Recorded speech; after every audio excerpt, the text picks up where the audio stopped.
Welcome to the... That was way louder than it's supposed to be. Welcome to the weekly Weaver State Tournament. 2, 1, go!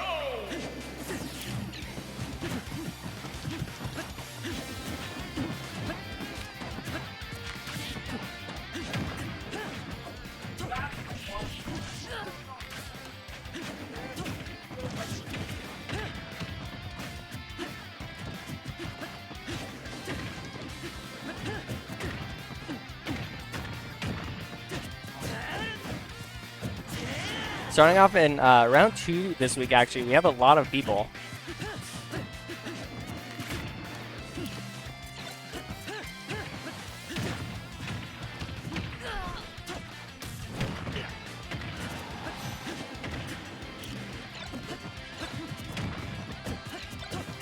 We're finally back to getting quite a big audience like we had before the summer started. Getting close to the... Getting back towards sort of the school year starting. A lot of people showing up.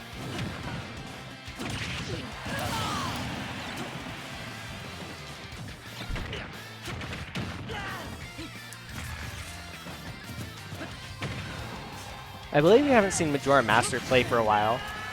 Game is going pretty even. Majora Master getting the first stock, and then Popper getting stock pretty fast after, only getting 6% on himself before then.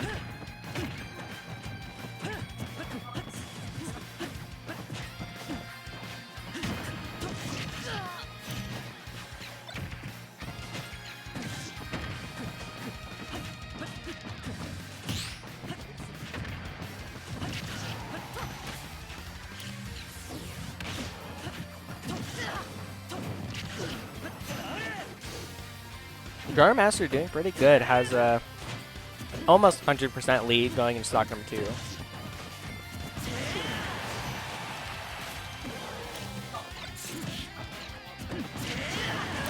Majora Master getting another stock. 2-1 now. Majora Master at 18%. Going pretty well for him. Surprisingly, I don't think I've seen Majora Master on stream too much recently.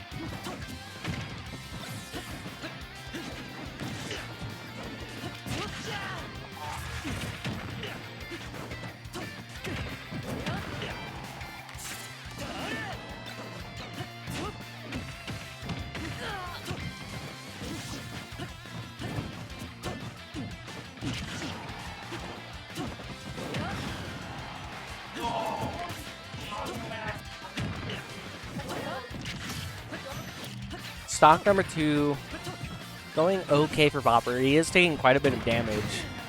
Does get it though, 1-1 now. Popper's 68%. Game would probably be a lot closer if Popper was just able to get a little bit more percent onto Majora Master before he got stocked for stock number 2. Still not entirely over for him.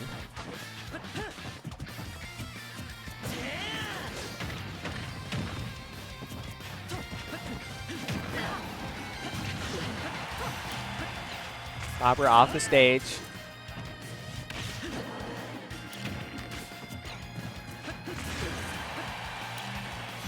Popper struggling with all these projectiles. Gets back on though.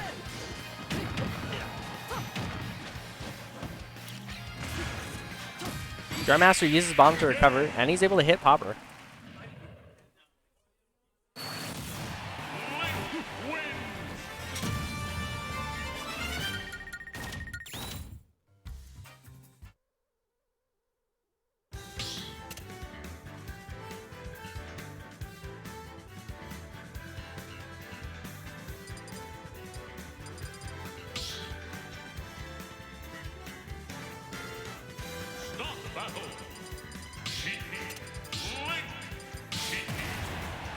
Going into game number 2.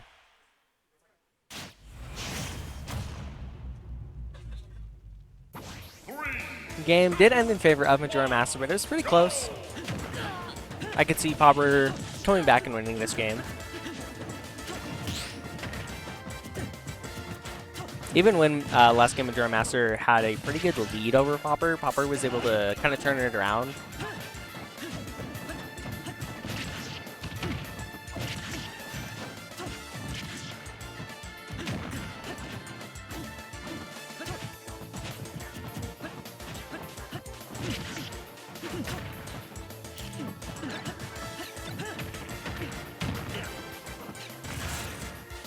Game's starting off really even so far, slightly in favor of Popper. Opposite of last game. Both players are just trading hit for hit right now. Popper gets the first stock.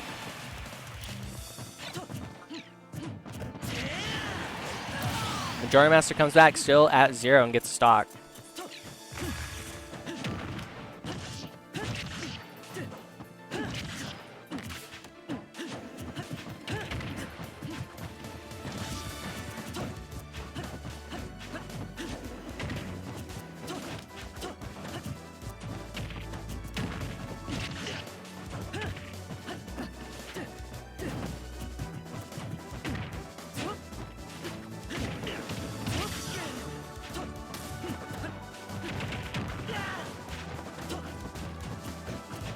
Power actually is getting the lead here on the second stock.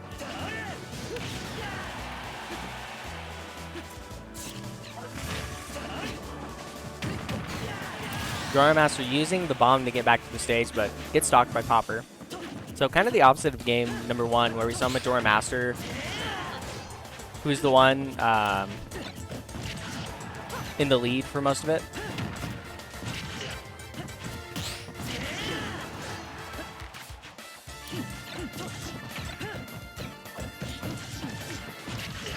Majora Master still could turn this around. Popper's at 100%.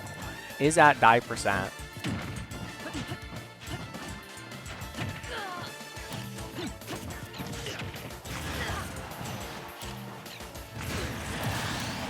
Two really good bombs in a row from Majora Master gets it. It's 1-1 now. Super close between both the players.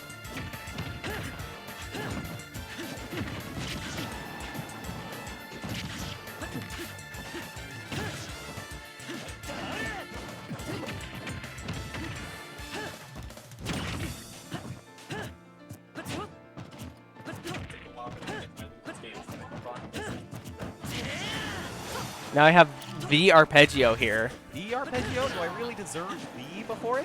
Well, you lost game 1, so no. I did lose game 1. That's exactly my point.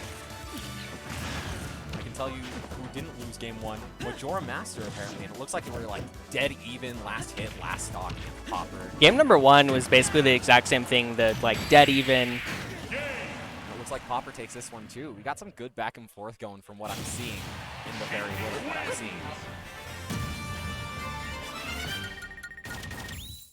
That's basically how game number 1 went. Majora Master had a slight lead, and then Popper was able to like kind of get close, but Makes sense. Yeah. When it comes to the Sheik Link matchup, like swords are usually really good against Sheik, but Link swings so slow and is really precise with stuff. So unless you can pick up like your back air strings or some of your conversions off of your projectiles, Link, I'd imagine, has a really hard time making it in on Sheik, because hitting those aerials raw is a really good feat, you know? Majora Master has been really good at using his bombs to get something off of it. Like being able to hit Popper with bombs and then leading it into something else. I mean, it's a really good aerial denial, so that's for sure. And guess who likes to move? Sheik. So the chances that you fall into something that covers part of the stage, a lot better on Sheik than it comes to most other players. So I guess it's really good recognition of Majora Master to be going for things like that. Like he just got a clip with the FB. There's some bomb shenanigans that he's trying to work with. The Popper making it really rough, hitting with a lot of landing aerials and just run up tilts. Sheik's frame data is so abusable in that right. So Link doesn't have much, but he does have that up B. Really good out of shield. I don't know how much of Sheik's kit it can punish, but I guess we'll find out. I'm distracted trying to make the audio sound good. Hudson, you sound great. Listen, those pipes, never been better. I don't know if that's true.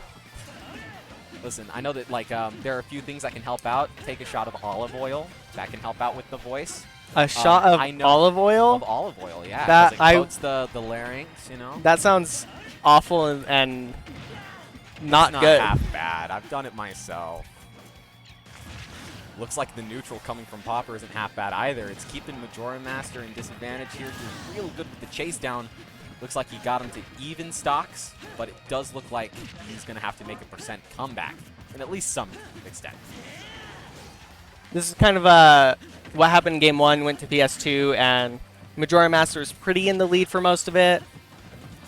But Popper was able to kind of even it out, but he was just at such a disadvantage from earlier stocks that he wasn't quite able to get there.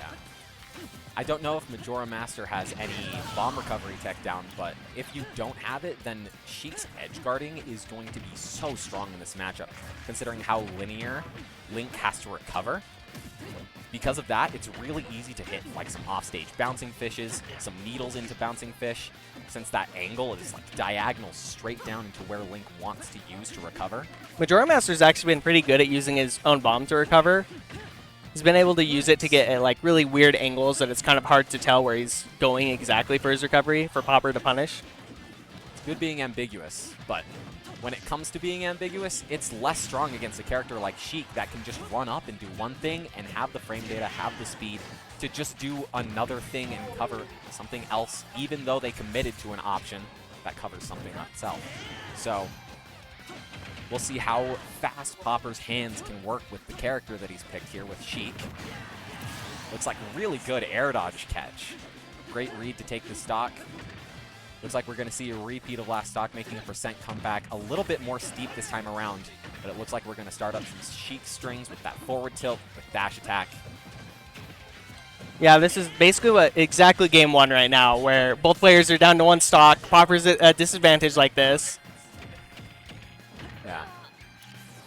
So I guess it's up to Popper to not have it be like Game 1 and lose. It's up to him to win this game now.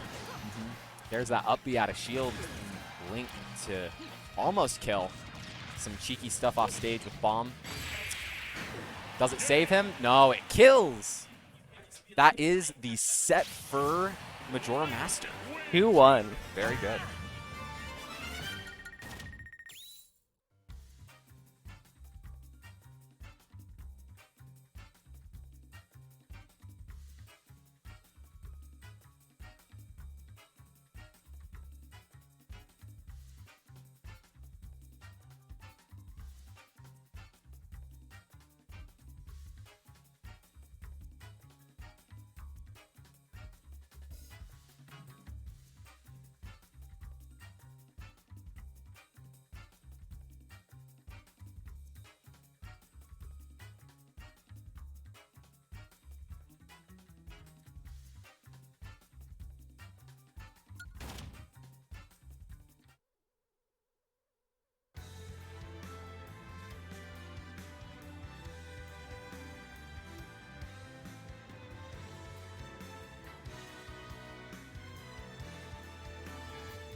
All that work. Hudson, did you hear that they went through stage bans only to end Dude, up on yes, they PS2 did. anyways? Man, I love competitive Smash Ultimate. Dara just wants to be a contrarian and do bans and then end up on PS2 anyways. He wants to feel power until you know you're not playing here, only to play the thing that they owe to the gentleman's to anyway. Mark went random. Dara got peer pressured into being random. I feel like that's the only acceptable way to end up, right? Because if you see a frame 1 random, I didn't see Mark Zuckerberg No contemplate hesitation. any other Straight character. random. He went straight for random. So to not honor at least one game would be crazy. I mean, to be fair, Diora was hovering over Hero, who's a random. He did offer that. He was right. like, we can do Hero Ditto. I think Diora is afraid of the Zuckerberg random. I think that's what we're seeing here, is he's trying to find some ways around to still gentleman. Because when it comes to consistency, I do think Diora is a little bit of a better player, but that randomness can throw a wrench that he would never foresee into his plan. So let's see what the Mark Zuckerberg duck hunt is going to do. I've seen a lot of good duck hunt, and by that I mean I've seen one good duck hunt. One good duck hunt is enough good duck hunt to last a lifetime. And it's but not this enough one, to not last this the one. stock. Looks like first stock, clean 0 to death from Diora. You saw forward air, forward smash. Does that count as a clean 0 to death for Diora or for Mark Zuckerberg? No, 0 to death for Diora, because Diora is 0 to death. Zuckerberg. I feel like Zuckerberg 0 to death himself, though. An interesting argument. It all depends on who Mark Zuckerberg is rooting for, because is he rooting against himself here? I guess you're right. I don't know. Trying to be cheeky on ledge with some down airs, with some aerials. The random's not so good for Mark Does he know Zuckerberg that yet. he can air dodge after the up B for a little bit of extra height? I don't know. think he knows. Something tells me he doesn't play Duck Hunt, which I'll take as a good thing. I can't stand most Duck Hunt players. Like I said, there's one duck hunt I know, There's one and it's Duck Hunt. Duck Hunt. He's the Duck only Hunt good one. Is an angel. I'm looking out for my little guy here, making sure that every single time I make an assumption about people who play Duck Hunt, I say most, not every. He's the 1% of Duck Hunt players. He's an enigma. He is built different, and he's my friend. Did he just die to his own can? Hold the phone. Hold the phone. What did I just watch? Dash attack, the can, and Duck Hunt into each other. Holy cow. You heard it here first, guys. It's a nasty cloud. It may be raining cats and dogs in the random, but the cloud does not have any amount of pity for the dogs. Dara did sound excited when he got to hear that he was playing Cloud. Yeah, I've done a lot of Cloud Dittos with Diora, and we're pretty back and forth with it. I know that he feels comfortable on the character, so that went well in his favor. Let's see how much he can do with Palutena and how much Mark Zuckerberg can do with the DDD. The DDD is a very much like anime protagonist character here at Weber State with the best player, Beta. See, after watching Beta and Smirky play this matchup, it's really bad for DDD. You see, I'm inclined to say the same, but something tells me that the power from random is going to that's what follow Mark through needs. for Mark Zuckerberg. And I think the Palutena thing's happening. Oh, maybe not? Look at that whiffed up smash. Look at this. I wanted to say neutral, but I don't know if this is neutral. They're swinging and landing on plats. Charging hammers, jumping over exploding flame. He had the read, rolled right into it, but didn't pull the trigger. Off the You get to go mic. play.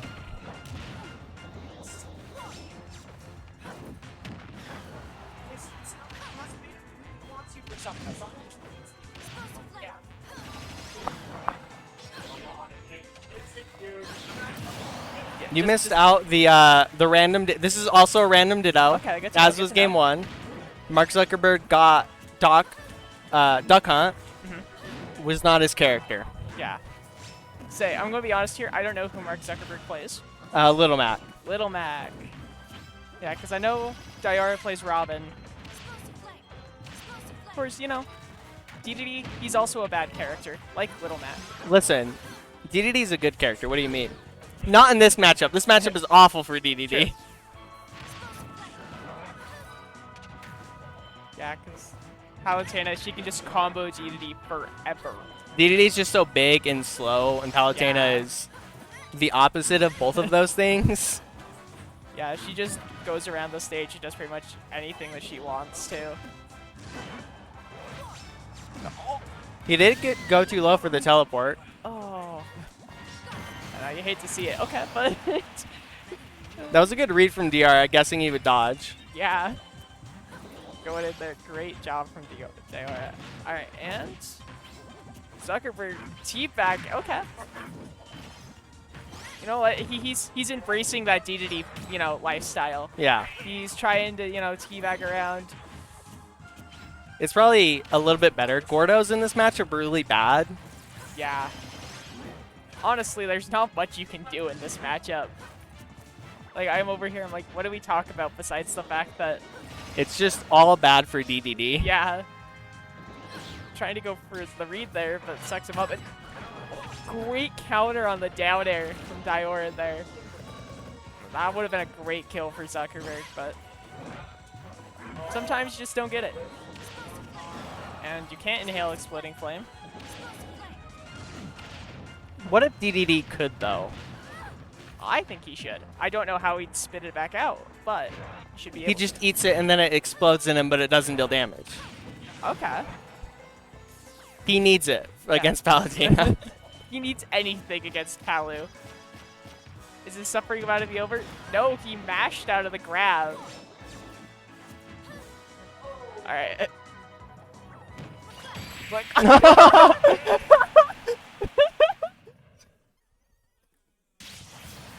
that. Too bad for you. A nice 2-0 for Diora there. Yeah.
Stop battle.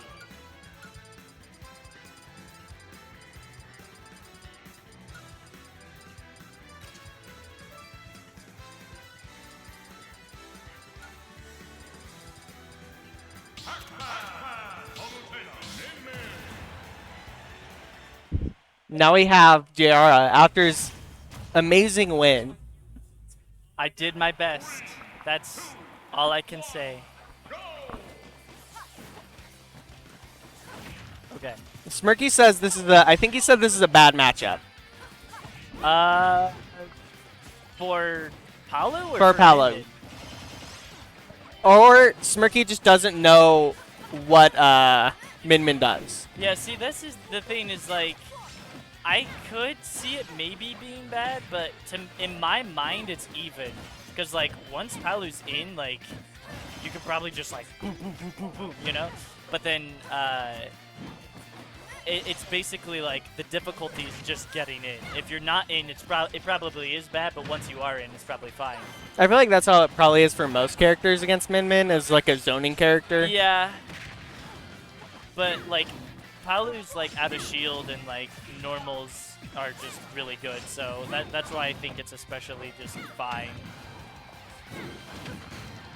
Min Min is definitely, like, a new kind of character. Like, there's not really anything like her in other Smash games, and Smirky is a little bit newer to this, to Ultimate. He was a lot more familiar with Smash 4 back in the day, but has been kind of learning Ultimate. So Min Min is a pretty like traditional fighting game zoning character, which I feel like Smash hasn't really had too much of in the past. I could kind of see what you mean. At the same time, like, I don't know if I would really say a character who can reach both sides of the stage at the same time while standing as center is, like, traditional, so to Maybe not speak. traditional, but in like kind of fighting game way. I feel like Smash doesn't really have very many of these like zoning type characters. Yeah, I mean, it relies on projectiles for sure, and Min Min's stuff is not projectiles. So by that logic, I think I get what you mean, though. Yeah. Right now, Smirky is just kind of going to town, just doing all his combos, just being oppressive. Edge also disadvantage. Smirky's not cool enough to do the hero ditto. Wait, did Edge ask for it? I don't know, but Smirky would not accept, I'm sure. I mean, you're probably right. However, if it was never part of the... I want you to know, I did ask... I did hear you ask we should Mark do the hero if ditto, you do the hero but ditto. he said, let's do random ditto instead. And I was like, okay, fine. And he got way worse characters for him. Yeah, I got 2 top tiers, and he got Duck Hunt and DDD. And then DDD against Palutena. Yeah. Yeah. Looks like Edge does not have much life. This, well, that won't directly kill, but, oh, yep, there it is. Alrighty. Maybe Smirky was just saying it's bad for Palu to, like, The mind games of yeah, like to, like, gaslight. Hey guys, this is totally a bad matchup. My character loses this. It's -3. it's like a -5, guys. It's awful.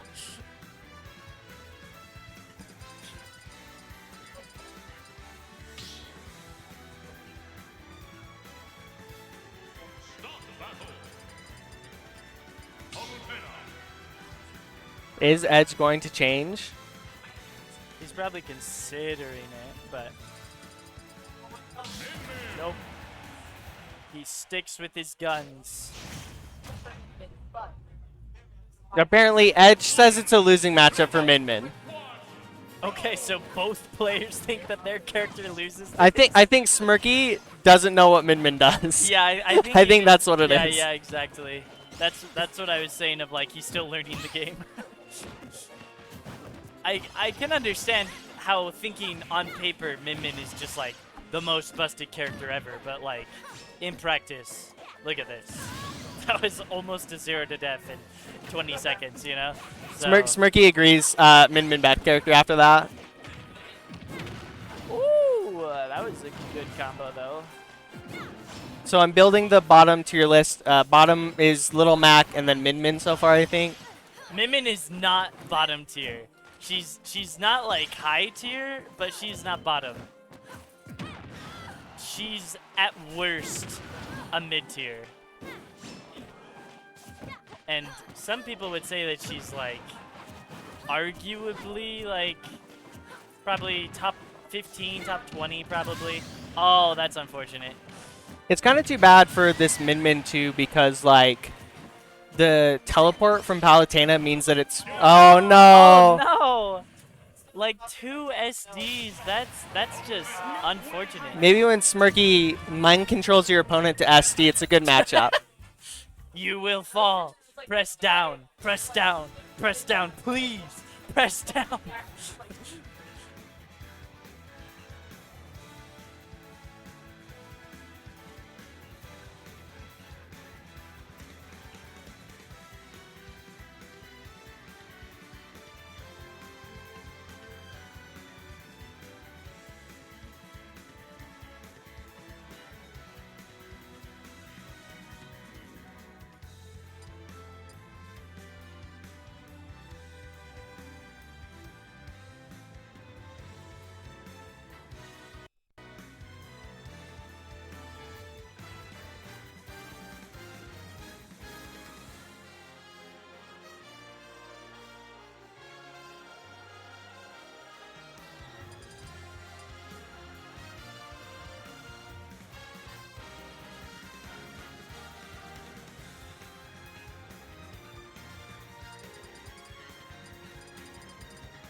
Start the battle.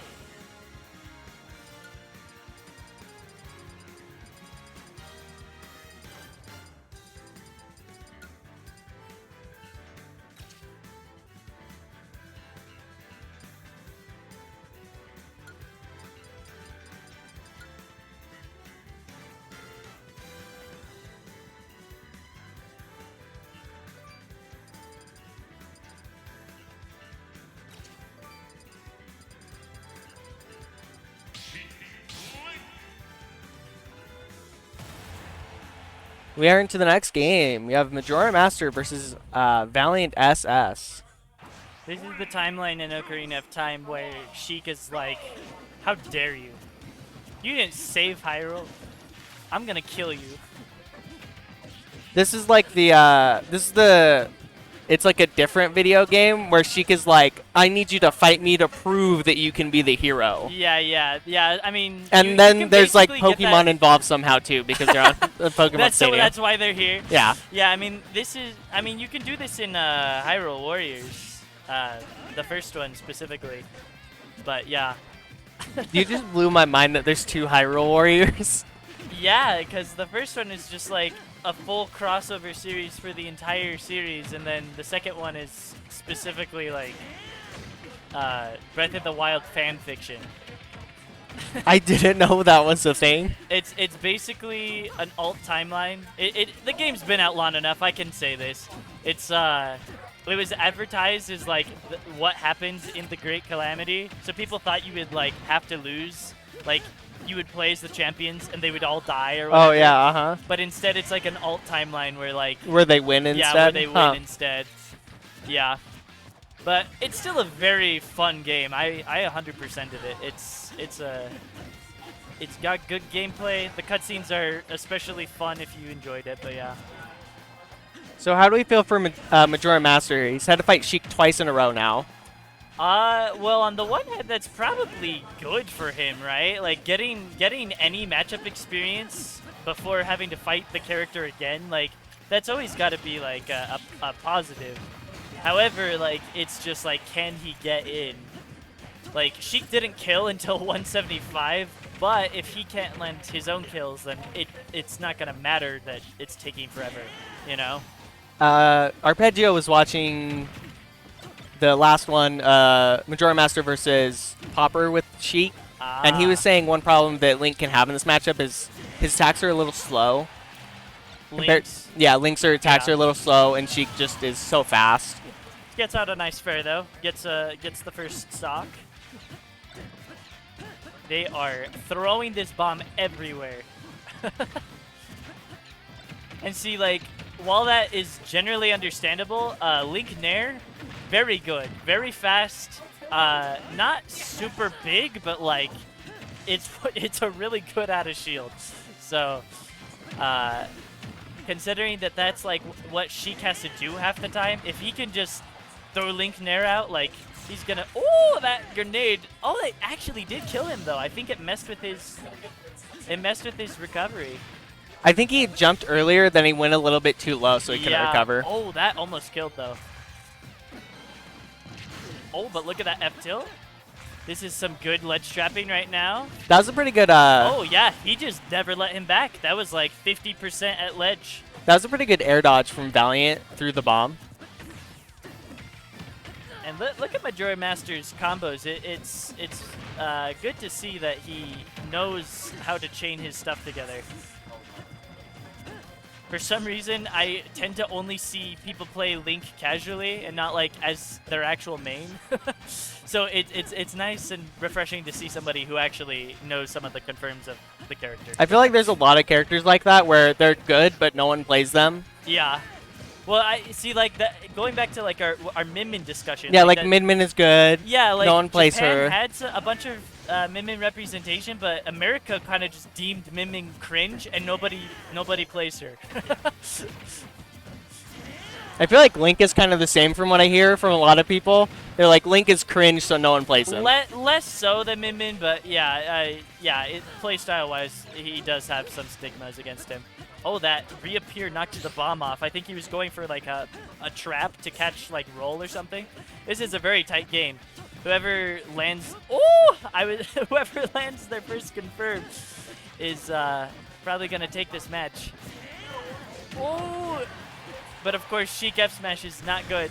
Oh, what a bomb recovery! Majora Master's been pretty good at using the bomb recoveries. At this point, Valiant is just hoping that he can... Oh, what a good reappear. Go straight through the bomb.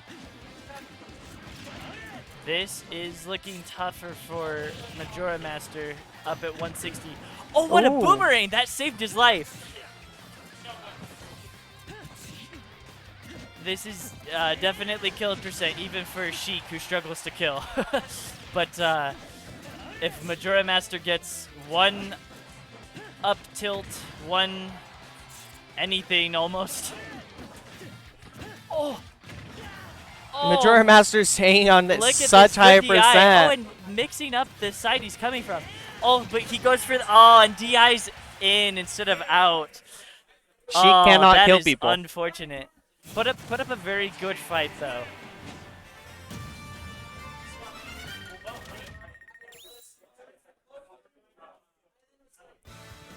Was that really just one game? That was game one. That felt like it was... I mean, it almost went to time, but, like, yeah. It felt like it took so Do you need long. the stage list?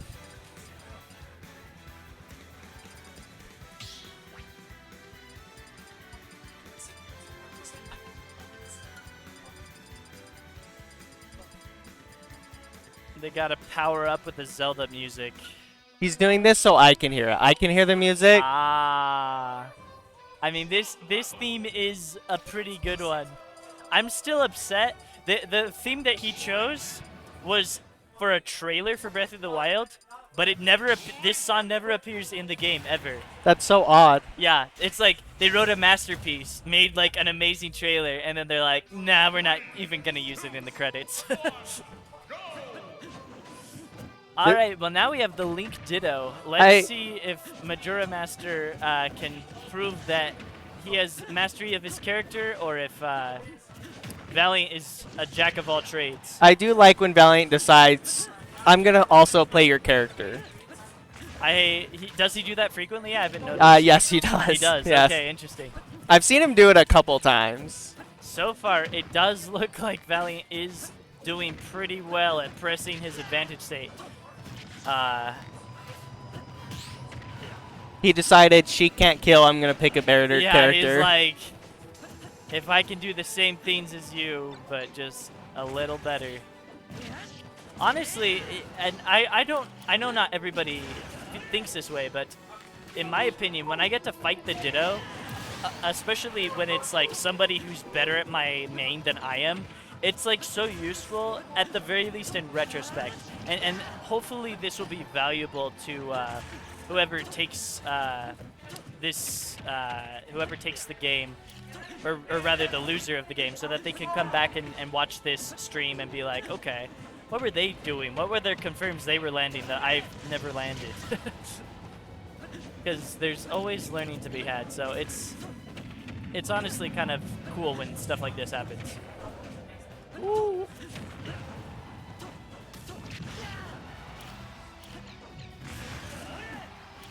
Two bombs. Oh, look at that. That was a crazy good confirm. He has the little beam back.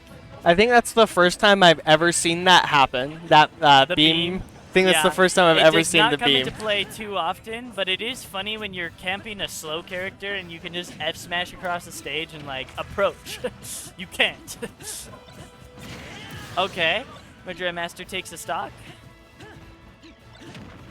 What I am noticing is that Valiant is using his projectiles to hang back well. It seems as though he's not going in for a oh, ow. The disrespect spike. Dang. That's 2-0 for Valiant. But yeah, what I noticed real quick was it seemed like he was not going in for his sword confirms until he made sure that like Boomerang or something landed it first, so that he could like have a more guaranteed follow-up. So hopefully that's useful.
Start battle.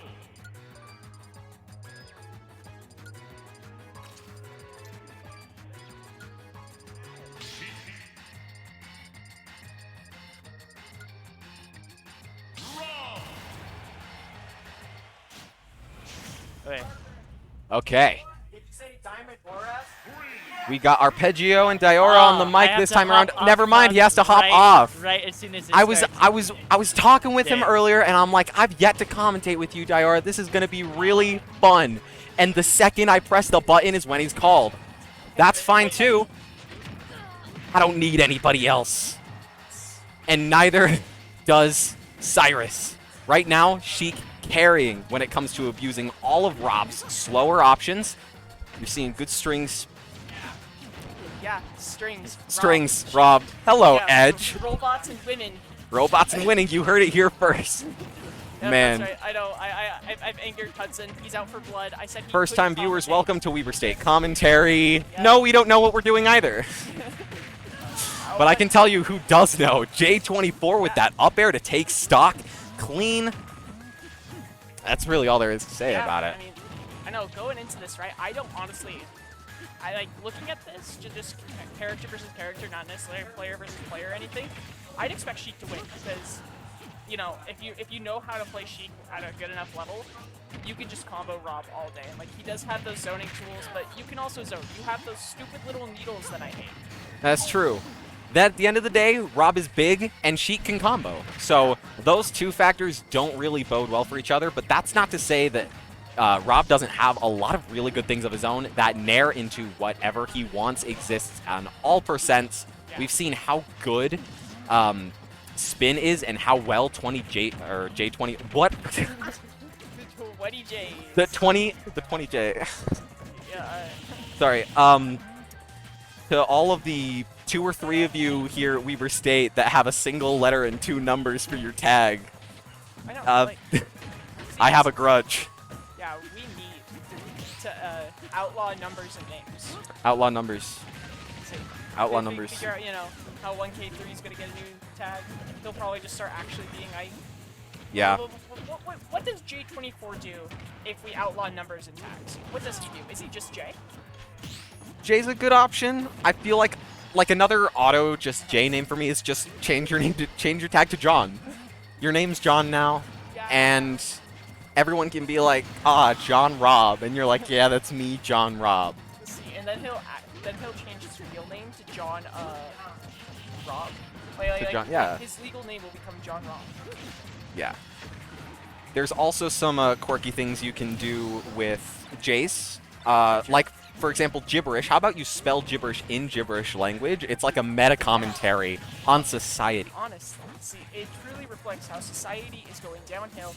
But you know what isn't going downhill? These two's gameplay. I was waiting for the, but you know what isn't? And the transition right back into the game. You know we were spending too much time on it for how much has been going on.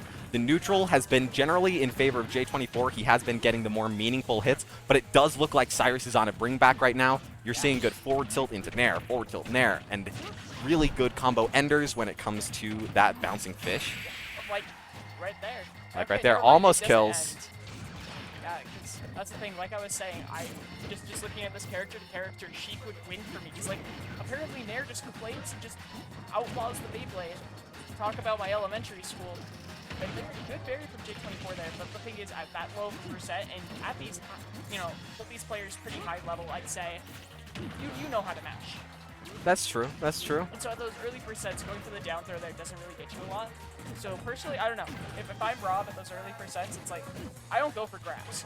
I mean, up throw's a combo throw that goes into forward air, into kind of like tech chase almost. Are they going to attack? Are they going to swing, jump out, and you just follow them afterwards?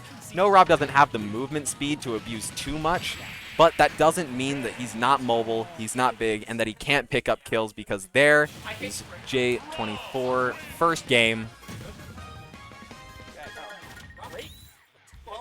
Great games there for both these players. Very true. Let's see where they go as far as stage selection goes. We all know how much Sheik loves platforms. Oh, Sheik is a...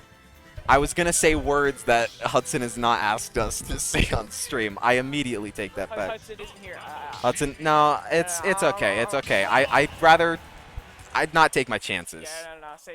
See, I'll say whatever because I am not combined to authority. That's right. Yeah, well, good. This is a good society to do that in, to be 100% honest. So, All right, and how do we transition into games, Edge? Yeah, We go, right in the let's games. hear, you know what else? And then say something about what's going on screen. So right now we're seeing a little bit of scrapping, really good usage of shield, but right now we're just looking at a lot of whiffed aerials. Looks like they're trying to do their best to box each other out. Both of these characters rely on approaches to get their meaningful damage. Sheik has needles, Rob has laser and gyro, but those tools aren't always on the field to rely on, so it's about approaching. Rob's got down tilt, Sheik's got half of her entire kit. And it's just depending on, well, who hits their meaningful things sooner and can start that percent. See, coming into here, right? Getting those like big meaningful combos. Honestly, again, it's gonna be easier for Sheik because like that, you have those drag downs. Unfortunate. You have so many things that you can do as Sheik against a big body like Rob. And of course, I'm not saying Rob can't do anything. I mean, we saw J24 win the first game. Very Rob true. doesn't have a lot to do. But again, if you're getting all of those right combos and you're not messing up on those inputs and everything, you destroy.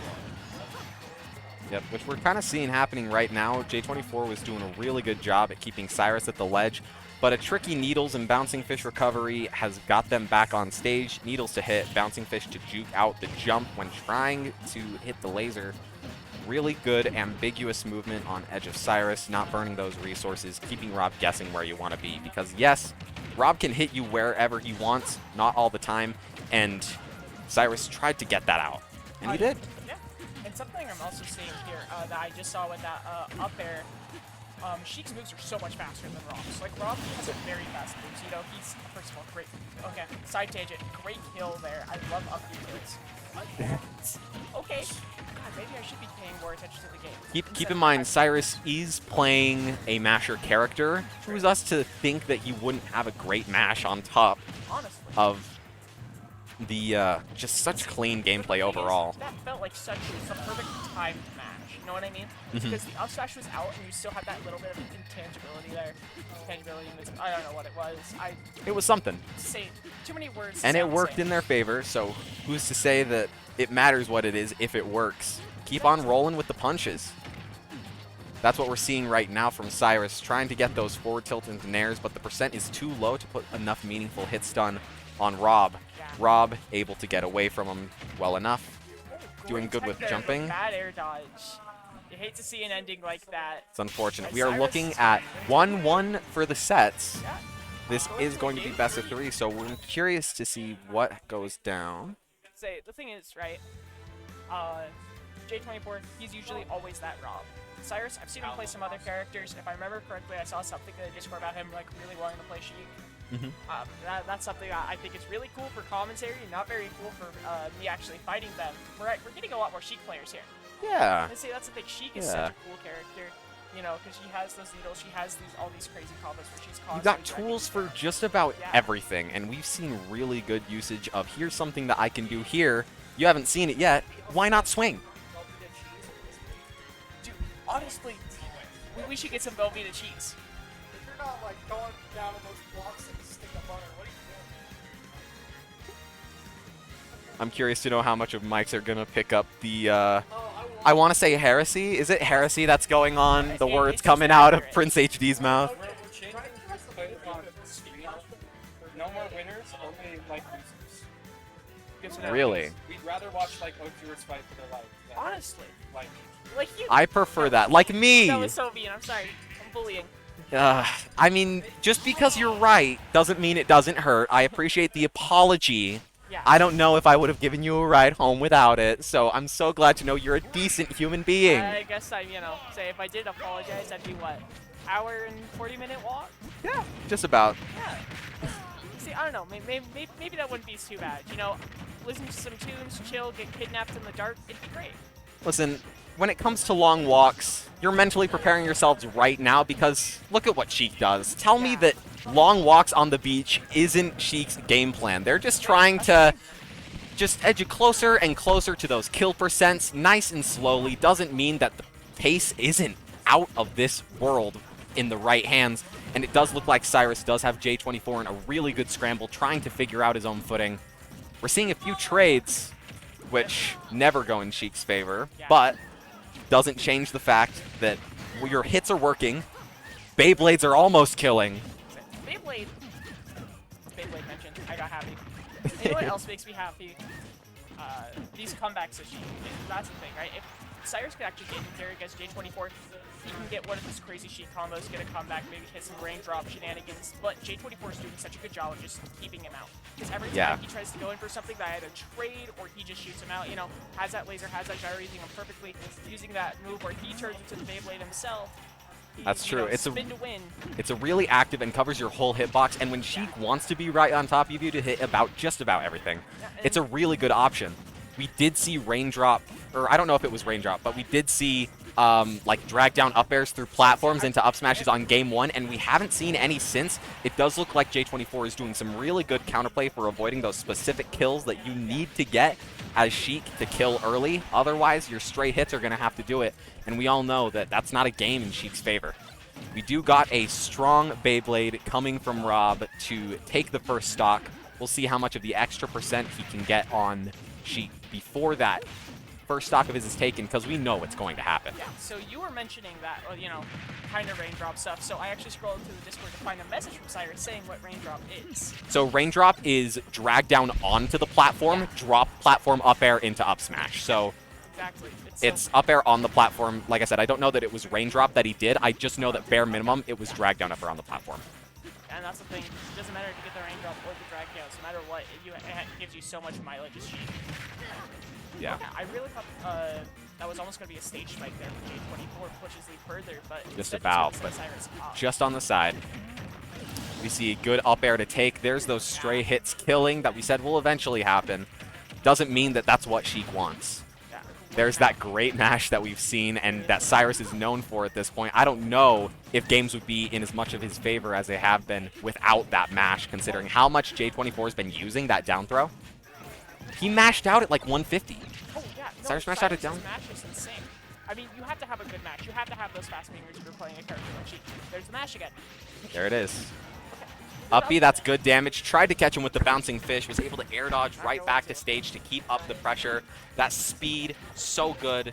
And it looks like Cyrus does know how to use it just right, but so does J24 know how to avoid all of the hits that Cyrus is trying to throw out. That's the second Beyblade stock that we've seen this game. You love Beyblade. You know what I mean? See, personally, what I'm expecting now, right? I'm expecting J24 to win, right? We go to his next match, and then we get 2 Robs just only using side B to each other, and we have a real Beyblade battle. I have great ideas. Just like Cyrus has great combos, trying to get in here, using those F tilts, using that up air, just keeping J24 in disadvantage. But the thing is, Sheik has that struggle killing. So, and against a big boy like Rob, he has that way to where he can live a while, and then you get into situations like this, where, you know, if you can't secure that kill, you miss the bouncing fish, Just you do missed things the like bouncing. this. Yeah. We've It's seen so hard. Cyrus swing those up airs. Those do kill. And I'm not sure how much of the game plan has changed. It does look like we're playing a pretty similar game all the way through. And I don't know if either adapting to needing the killing stray hits to hit or trying to go for your combo starters.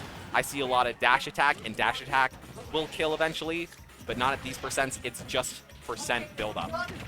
J24 has lived past 180 at both of these stocks. We just saw it end there with the up air, and if Cyrus is able to take the game, it has to be with one of those good Sheik kills.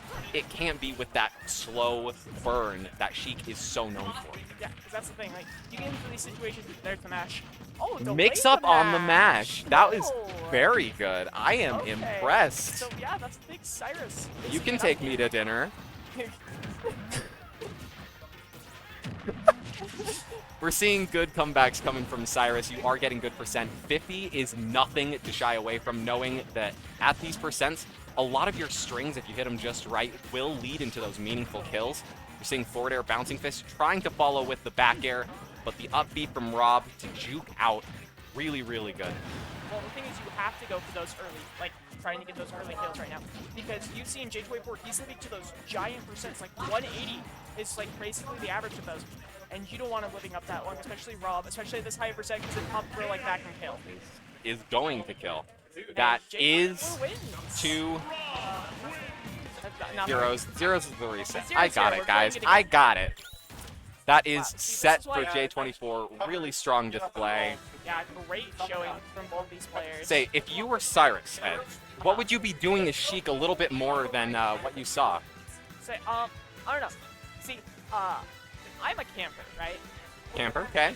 So I'd be throwing out a lot more needles and maybe trying to use that side B a bit more. And it looks like we're going to have a really interesting match here.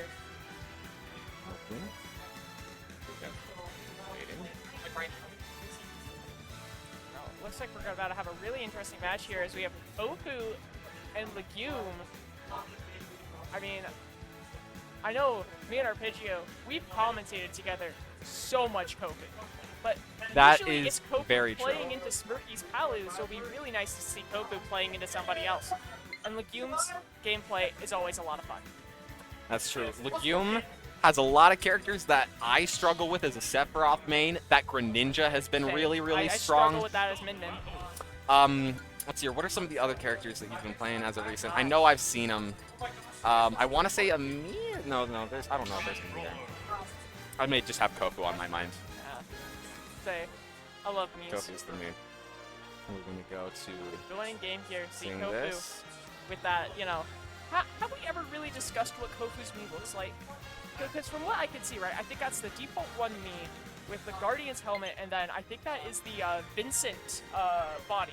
That's the Butler body, actually. Butler. Butler, Okay. yes. Say, my Vincent's apologies. got the apron, yeah. Okay. It's a little bit of an interesting take.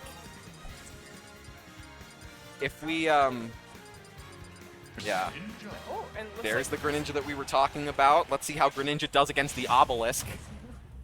well, the thing is that's really interesting in this matchup, right, coming in here, is both these characters are very rush down. But one of the main differences is Goku doesn't run the bowling ball, he runs the JoJo's Bizarre Adventure. That's and true. Yuma has those water circuits, so he has that little bit of projectile that he can use.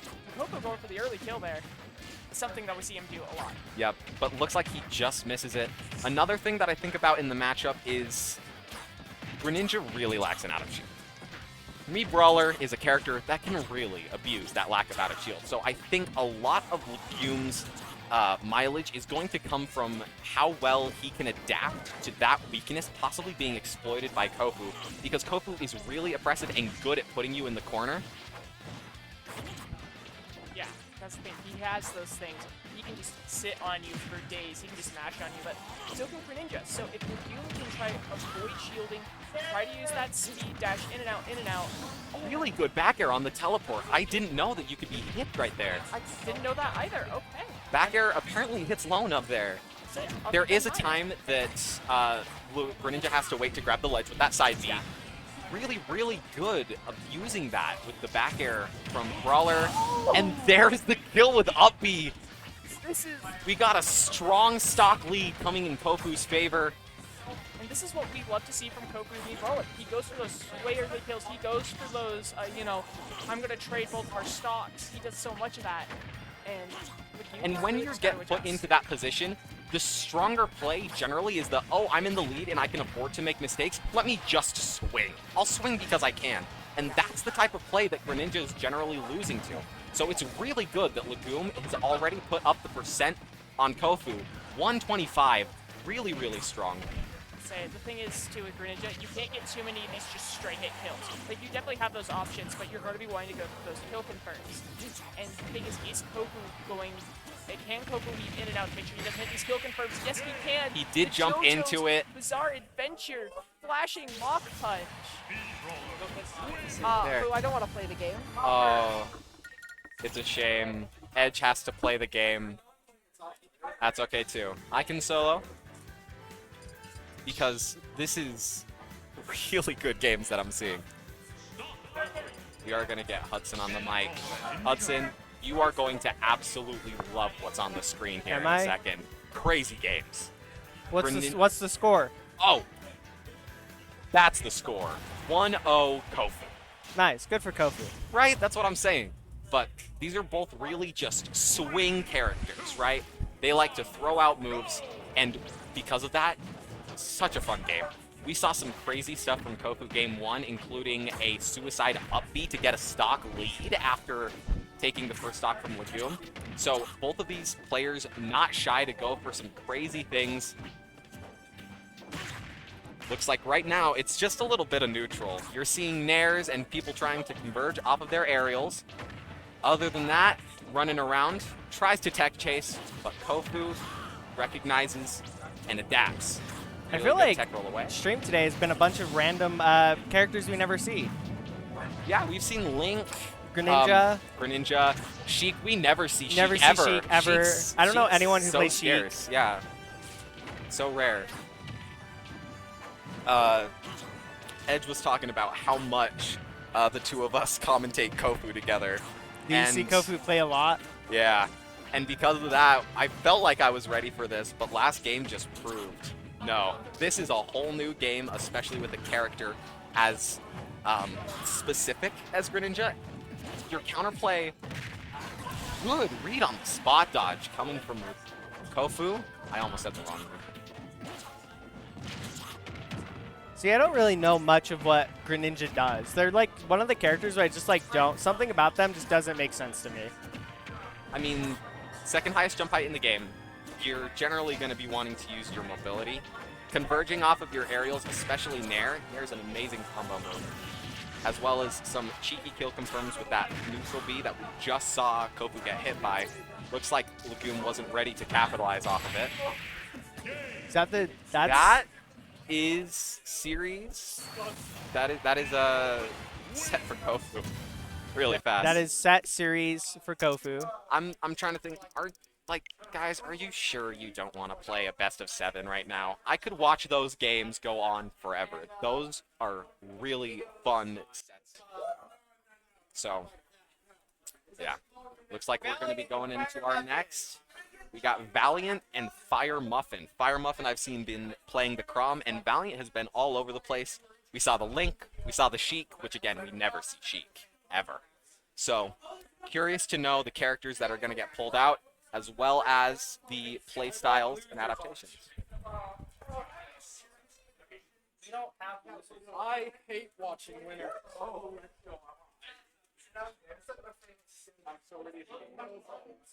Here's what I'm thinking. We should put friendlies on stream.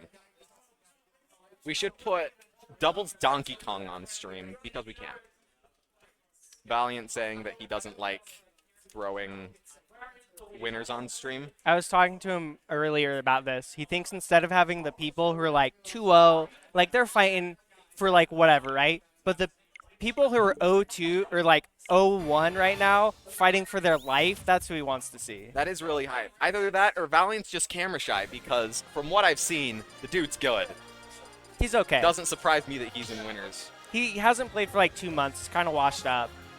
Yeah, kind of washed to be in a winners quarterfinals, I agree. So I guess we'll see how that goes.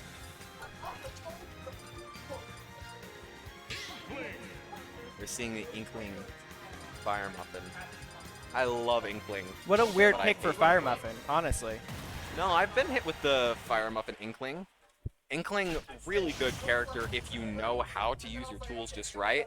However, when you have 3 characters in one, like Valiant's got with the Pokemon Trainer, it's really hard for Inkling to constantly get the exact same, like, kind of abusing of weaknesses, because each Pokemon's got different weaknesses, different things that they want, and if Valiant can either just mix up his gameplay or mix up his character choice in set, this can really be a game of adaptation. If you want me to date myself about when I stopped paying attention to Smash before I started doing Whoa, these. upbeat kills there.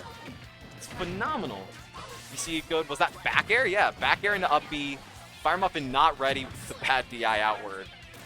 But about the time Inkling was like the best character in the game, that's when I was kind of paying attention to Smash competitively before these tournaments. And now everyone's like, yeah, Inkling, they're fine, I guess.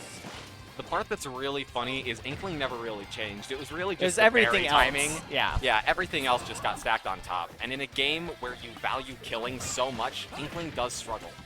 Which is why getting cheeky edge guards with your back air, one of the best back airs in the game, or tech chases with roller are going to be your biggest methods of killing, because your stray hits just aren't going to do it. You got to be playing 4D chess while, like, let's be honest, Pokemon Trainer plays checkers. Pokemon Trainer plays tic-tac-toe. I am kind of surprised Valiant hasn't swapped to Charizard yet. I feel like a lot of Pokemon Trainer players, when they get up to this high percent, they just go into Charizard just because it's heavy. As much as that's true, I absolutely love the fact that he hasn't gone to Charizard just yet, because all the Pokemon have their own strengths, and sure, you won't live as long off of stray hits. Something that we've already talked about is a big weakness for Inkling, but when you expect to play your high percents one way, and then you decided, I'm not going to do that, I wouldn't be surprised that Fire Muffin has a lot of experience trying to play against Charizard last talk, and died to the Ivysaur, and then died to a Flare Blitz off screen. The disrespect. So strong play coming from Valiant. I think last week, you weren't here last week, right? I wasn't. I was in California. We got to see Squib try and do that exact move against Cynthia and miss. Oh, really? And die. Hit him with the "My people need me." Yeah. Okay. There's gonna have to be some adaptation coming from Fire Muffin if he's to convince us that winners is the place for him. That was a strong stock to start off from Valiant. However, on the win, he is switching to Ryu instead of on a loss switching, which is what I normally see. Valiant just loves to pick new characters. You know, that's noble. I'd go as far to say Valiant. I see what you did there. You see what I did there? You what see a did there. little bit of wordplay? You see what Valiant's doing there? A little bit of gameplay? You see Well, they're down both air gameplay. into- This is all gameplay. This is all gameplay. My apologies. It's a video game. Wait, is that why they call it that? Yeah. It's great. All right. Right back into the heat of things. You are seeing up tilt conversions into Shoryu, but not the strong hit, so it is not going to kill Inkling just yet. It's weird. Valiant actually picked the wrong fighting game character. I think he was like upper row. I think he's a little lost. Yeah, so like when Kazuya Mishima exists, it's really hard to exist as any other fighting game player. Exception of Terry, I want to say, because Terry does what he wants when he wants to. and Terry's he's like fine. yeah. Terry's on drugs. I think that's how he plays the way he does. And Kazuya is... I don't have the It's words for Kazuya. Kazuya. He's Kazuya Mishima. Kazuya frickin' Mishima. But this Ryu is also putting in some work too. But it does look like Fire Muffin does have some high percents. Let's see if they're able to capitalize, get a kill. Early up B's really tricky coming from Ryu there. Did get a hit and recover for it. Kind of one of your best case scenarios. Getting that safety back on stage as well as some extra percent with a character that kills as well as Ryu does is really good. But you're not going to kill when you have a bomb hurtling straight towards your face. Really good kill coming from Fire Muffin. Fire Muffin still at a pretty big disadvantage, being down a full stock Being now. down a full stock. He's at a bigger disadvantage than he was 5 seconds ago, but that's not to say that there is not some moves that can be made, some games to be played. You know, Valiant could always just jump off the ledge and forget how his hands work. That's true. We see Yep do that a lot. One of the better players here. Happens to the best of us. Happens to the best of us.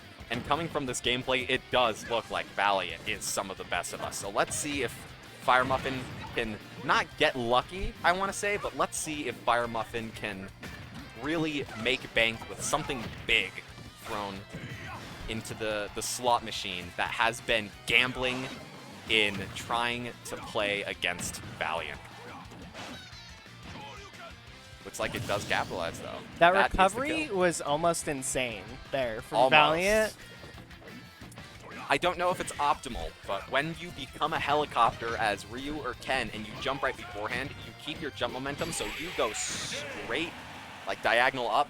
Didn't have the jump to use it, but doesn't look like he's going to need it to take the game. That is 2-0 for Valiant. Strong conversion to take stock. I don't know that there's much that Inkling could have done there. I mean, Go for the money. with a character that struggles to kill against a character that doesn't, and with a character, with a player, words, man. Words are great. I'm doing my best to not get muted. I don't want to be muted.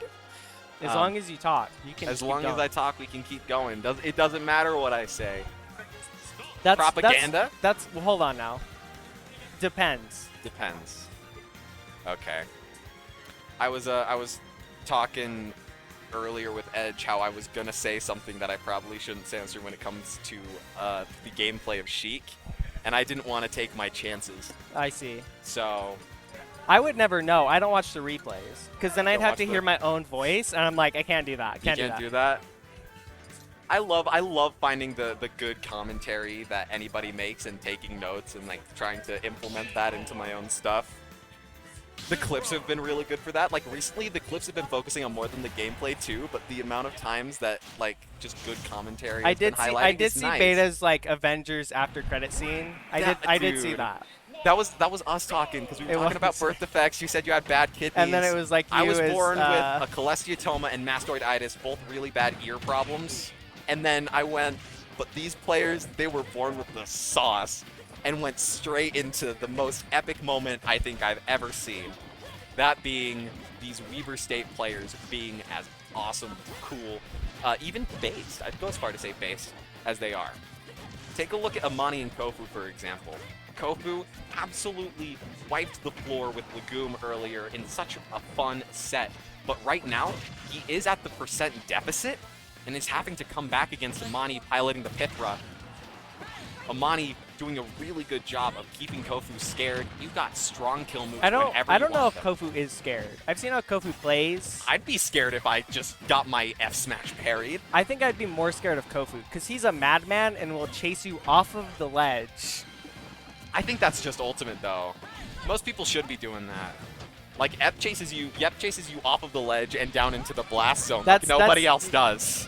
Like no one else. It would be Like cool no if he one hit else. though. Really good punish with that burning drop kick to punish the fire sword that Pyra has. Most people just sit in shield and wait it out, but rolling away from it, really, really nice. Forward throw's not going to kill just yet. Tries to get the spike on the side B to recover, but just misses it. The up B, though, will not. I think Kofu fail. has a really interesting moveset on his Meat Brawler because he can edge guard so well. He can keep you, like, especially when you're Pyra Mythra with such a linear recovery. He has so many options of, like, how am I going to punish you this time for approaching the ledge? It is a really interesting set.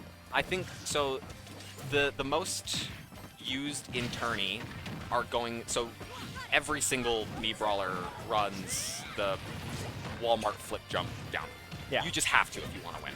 But the up B is generally between Piston Punch, your strong up B kill, versus Soaring Axe Kick. That's the good recovery one that Kofu's using that he really likes, and he tries to cheese with as much as he does. When it comes to the side B, always run Burning Drop Kick. But I do see some people get really good mileage out of the command grab. If I remember right, it's not Onslaught, it's Suplex. The command grab's really strong on Brawler because when you're so oppressive at just running at people, people want to shield. So just, hey, you're taking 20 for shielding is really nice, but Kofu doesn't need a move to do that. He has grab and he has his chase downs, which he's so good at hitting. Lastly, when it comes to that neutral B, never run the Falcon Punch. It's always between flashing and shot put. I love the shot put, but when it comes to the vertical kill power, flashing Mach Punch is almost unrivaled. The JoJo's Bizarre Adventure, as Edge would call it. I love that show. I love that show, and I love this It's game. the worst show that I watched every episode of. I think mine has to be Ruby, if you know about Ruby. Yeah. If you know, you know. I I don't know. know if that's something that I should be saying on the internet that I've watched that show, but don't watch Ruby for the show during the first like 3 seasons. This is watch best of Ruby 3. because it's Your broken. next series will be best of 5. Yeah. As I was saying, like when it comes to Ruby, watch the first 3 seasons for how jank it is because there are characters See, I skewing tried to between 2 watch planes. it and it's too ugly, and I was like, I just I can't. love it's ugly. It's I've so heard people funny they're like to this, laugh they're at like the that it's story's ugly. so good, you gotta watch it. I'm like, I just No, you see, I don't tell people to watch for the story. Oh, you like it for the janky I want people to animation. watch it for the janky. They were running on a rooftop and skewing between 2 planes the entire time with each step. It's the funniest thing. I don't care if Ruby's got a good story, which it does once you get to like the right part. It's like One Piece that way, except it takes just as long as One Piece. One Piece, you have to wait 300 episodes. Ruby, you have to wait 3 seasons of that horrendous animation to get You wanna to. know what else One Piece has? A pretty good card game. One Piece has a pretty good card. Interesting. Yeah, I mean, One Piece is the epitome of, hey, peak fiction. Just enjoy selling your soul to get there. But you know what? I don't have to sell my soul to watch. Playing. I screwed up the line. No. You're doing so I was well. gonna do my. Oh. It's okay. We're gonna do a retake. We're Do a gonna do a retake? retake. Okay, Ready? do- Check all this. All right, try it again. That's the rewind sound. But you know what I don't have to sell my soul to get into? The Weber State Smash gameplay. Look at this thrilling ride that both of these players are taking us on. You're seeing strong moves coming out from Amani and catching every single one of Kofu's really strong movement options. Like down air to punish the burning drop kick. And you got Kofu not shy at all to run straight towards the frame data monster that is Mythra and punish with an up B kill just like that. Tell me this is not the most exhilarating thing you've ever seen. It's interesting watching Kofu have all these movement options, and then he got punished for linear recovery towards the ledge. It is kind of interesting, but when you're forced to play that way, it works. The counterplay towards it works, and it looks like even though Kofu has been so good at not relying on those linear recoveries, but Amani's ready. Amani's ready to punish all of your mix-ups. Who cares that you haven't done it once before? It's getting down here. It looks like Amani couldn't foresee the swing that hasn't been thrown out. That JoJo's Bizarre Adventure. Sorry, Edge, I'm taking it. Really strong kill. And when it comes to as mobile as a character brawler is, jumping up to do it is so strong. The vertical kill power has really good skill. But what's even more important in scaling than damage is how high you hit it, because its base knockback is so good. If we were on like a little higher stage, it probably wouldn't have killed. Yeah. Amani techs those. Does not tech Try those. teching the blast zone, buddy. Cannot get. Really, really close. You saw the back and forth game all the time, but it did look like Kofu just knew how to better adapt. J24. Looks like we're getting Smirky on J24. You got eliminated? Yeah, I did a really good last set though. Yeah, against? Hopper. He went Sheik game 1, so I went Rosa. I won. Then he went Joker. I kept Rosa. I lost. And then I tried throwing Sword Fighter into his Joker and I lost. That's a rough way to go. Well, welcome to commentary for the rest of the night, Edge. Yeah. I have a doubles partner this time around, so I don't know how long it'll be until that starts up. But until then, you got the dynamic duo back at it again. Yeah. So bad. Batman and Robin. Batman, yeah. Yeah. I should change my name to Batman. You should. He's like, I should change my name to I'm already Batman. Robin. That's right. Yeah. Our entire viewer base can now dox Her me. name's They know my name. Robin, and from here on out, my name's Batman. Yeah. Hell yeah. Approach and say, "Oh, hey, Batman," to me in tourney, and I'll probably think that you're on something, and then remind me that this clip exists, Yeah. and I'll have to eat my own words. Yeah. How fun. Okay, we do got Smirky and J24 in there. Let's move on over to J24. Again, let's go. more robots and women. Never mind. That's a man. I was ready for robots and women to call this a Terminator game, but no, we are seeing the Cloud against Palu. Okay. Well, I mean, I remember I can see it. It makes it sense. wasn't last tournament, I was gone, but it was one of these tournaments that Was this the Mario J24 Maker really duo? struggled with Rob. It could have been the Mario Maker tourney. I think it was after that though. Okay. And J24 really struggled with Rob against the Palutena and got mileage when switching to Lucina. So if J24 is practiced and confident in the Rob, or in the Cloud rather, Yeah. that's who's on the screen. Not Terminator. It's not the Terminator. No woman robot. Then you know what? I believe in the J24 Cloud as well. Well, here's the thing, right? It makes total sense. Because, like we've talked about with Smirky against Beta, for example, with DDD, Rob is also such a big body. When you have that big body, you just get comboed for days against Power. And a character like Cloud, thing is, Cloud, he's good, he's also easy. You know, you can go in there, spam your back air, just really try to space out Palu. Are you trying to say And that you can go J24 just plays characters? I'm not saying he doesn't. Okay, okay. No, Good, no, no. good workaround with your words there. No, Yeah. I mean, I can tell you as a Pocket Cloud player and a Doubles Cloud player, Cloud is easy, but you know what's not? Peeing against Smirky in tourney. I was on stream against Smirky and I homie stalked twice just because I'm that cool, not because I accidentally did it. See, I'm just that cool. She's just that cool. Yeah, I'm the best. Yep. And you know what else is the best? Smirky's teleport cancels. Never seen anybody use him quite like him. And that dash attack gonna take the stock. Again, No. teleport cancel, gets him into position, uses that dash attack, takes the stock. Something Really we've strong. seen a lot.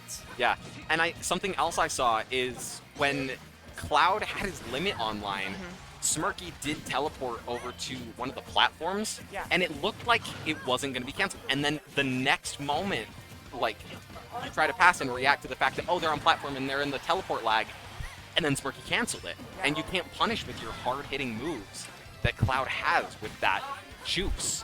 When he's got the go-go juice, Cloud's busted. But it's Yeah. really hard to do when Smirky is just so elusive. That's something I've always loved about Smirky's gameplay is the fact that he just knows how to get around. He seriously, all of a sudden he's on one side of the stage, then he's on another, and it's like, how did he do that in like a second? Less than a second. How does he do that? How does he go there? And the dash attack Really good trade in favor of J24. thing. Was that was something with dash attack, I think. I think both of them did a dash attack. That's what I Yes. saw. Then when is the dash attack invincible on Palu? Because that Palu option should have won. So Smirky, if that was dash attack, was right. I don't know. But lost to Cloud anyways because Cloud's he's sword is Cloud Strife. His swords too. That's true. And see, this is why man is in fact superior to Roll. Yes. I mean, Not for long. just look at how much buttons J24 is pressing and tell me that Cloud can't just get away with it. Rob's got pretty punishable things. The Nair's really hard to. But all of those close and boxy options that J24 tries to use as Rob, Smirky knows exactly what to do when they're used against him. But it looks like Smirky's having a harder time trying to deal with that sword when J24, with those back airs, with those spaced aerials, has just as much safety as Rob, but with so much more space between the two that Palu just can't compete with. Yeah, that's the thing. Because something that is really good with Cloud is the fact that he does have that range with the sword. Because you can just space that correctly. And the thing is, big old Buster Sword, the big old butter knife is going to get you. And the thing is, it just has that much range, and it can outrage a lot of Palu's things. Not everything, 'cause, you know, Palu, she does have that little staff of her own. And some of those moves, like that forward air, that nice kick, she does have the projectiles. But, you hate to That's see like it. seeing the whip blade blade moves the beam. wrong way. But that's okay, we're going right back to the riveting neutral, back airs, dash attacks, up these out of shield even. Of course. Wow. Say, Something spicy. tells me someone's playing Cloud. Yeah. See, as soon as I saw J24 for the first time get that up B out of the shields, I knew he was a Cloud player. Oh, yeah.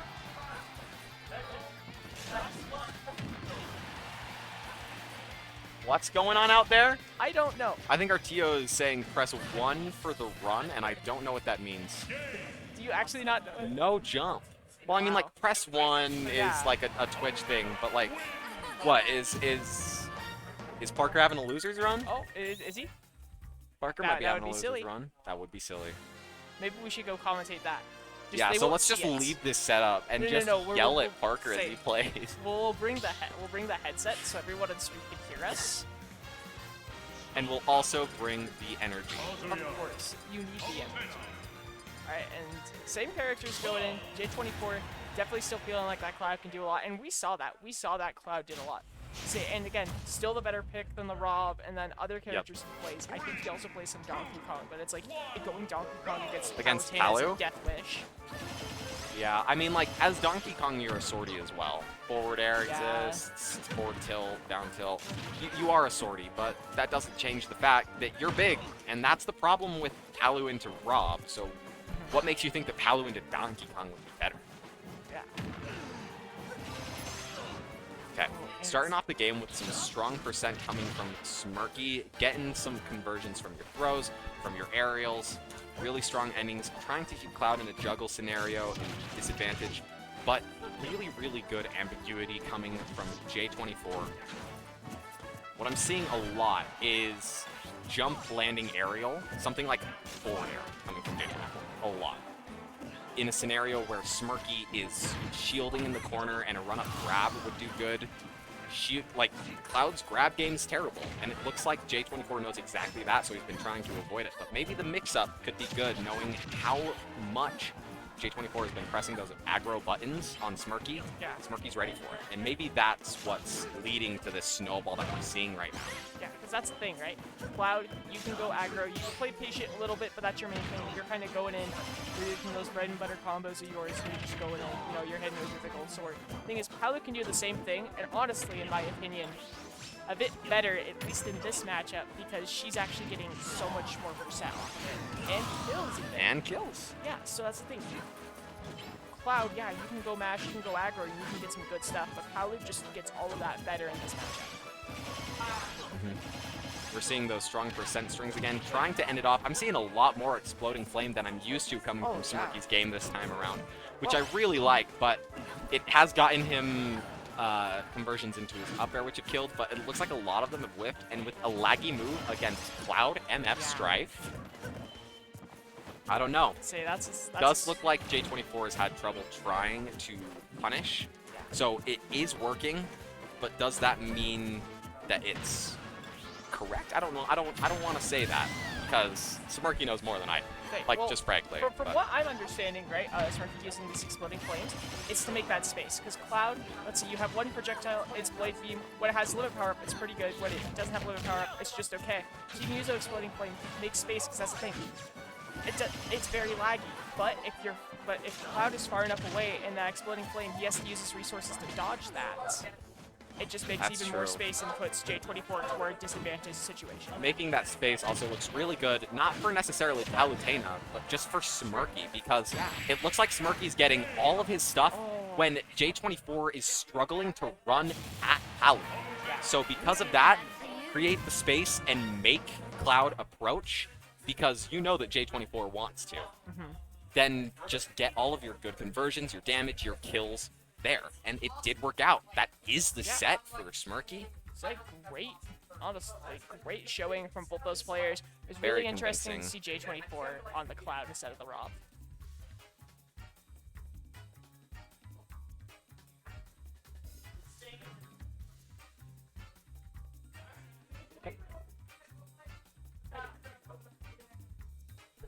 Who's on stream next? I think that's what to figure out. So we do have the stream pulled up here. We got Valiant Kofu and Smirky Diamond Aura.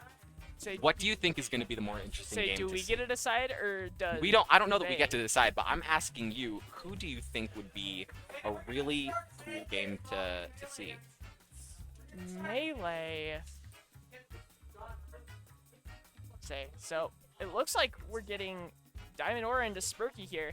And see, personally, we have a lot of experience commentating both Kofu and Smirky, and a tiny bit of my heart is broken because we haven't seen them fight each other yet. Tiny bit, but then again, they're on opposite sides of the bracket right now, and the chances that they'll run into each other are pretty high. Kofu does have Valiant to fight, and Valiant has had Valiant is a amazing. dominant winners run at Yeah. this point. Valiant, So we'd be every interested time I to see see his how that gameplay- runs. But when it comes to the Smirky versus Diara, Diara piloting the Robin, which is a zoner as opposed to the run at you that Smirky was so proficient in dealing with, I think it's going to be really nice to see how this goes. Definitely. Yeah, no, because the thing, it's going to be really interesting to see. Something that we have that's really interesting in this matchup, which I don't know if we're really going to see that much, is the fact that Palu does have that reflector. So if Diora tries to do something too crazy, tries to go in for like a fully charged Thoron or something like really crazy, it's going to be better for Smirky to like reflect that. and That's true, hit but back. then again, there's just the anti-reflector play, Yeah. and if Smirky gets reliant on using it, we've talked about how using laggy moves is Sure. really, really like not good for Palutenu's general play. Yeah, definitely.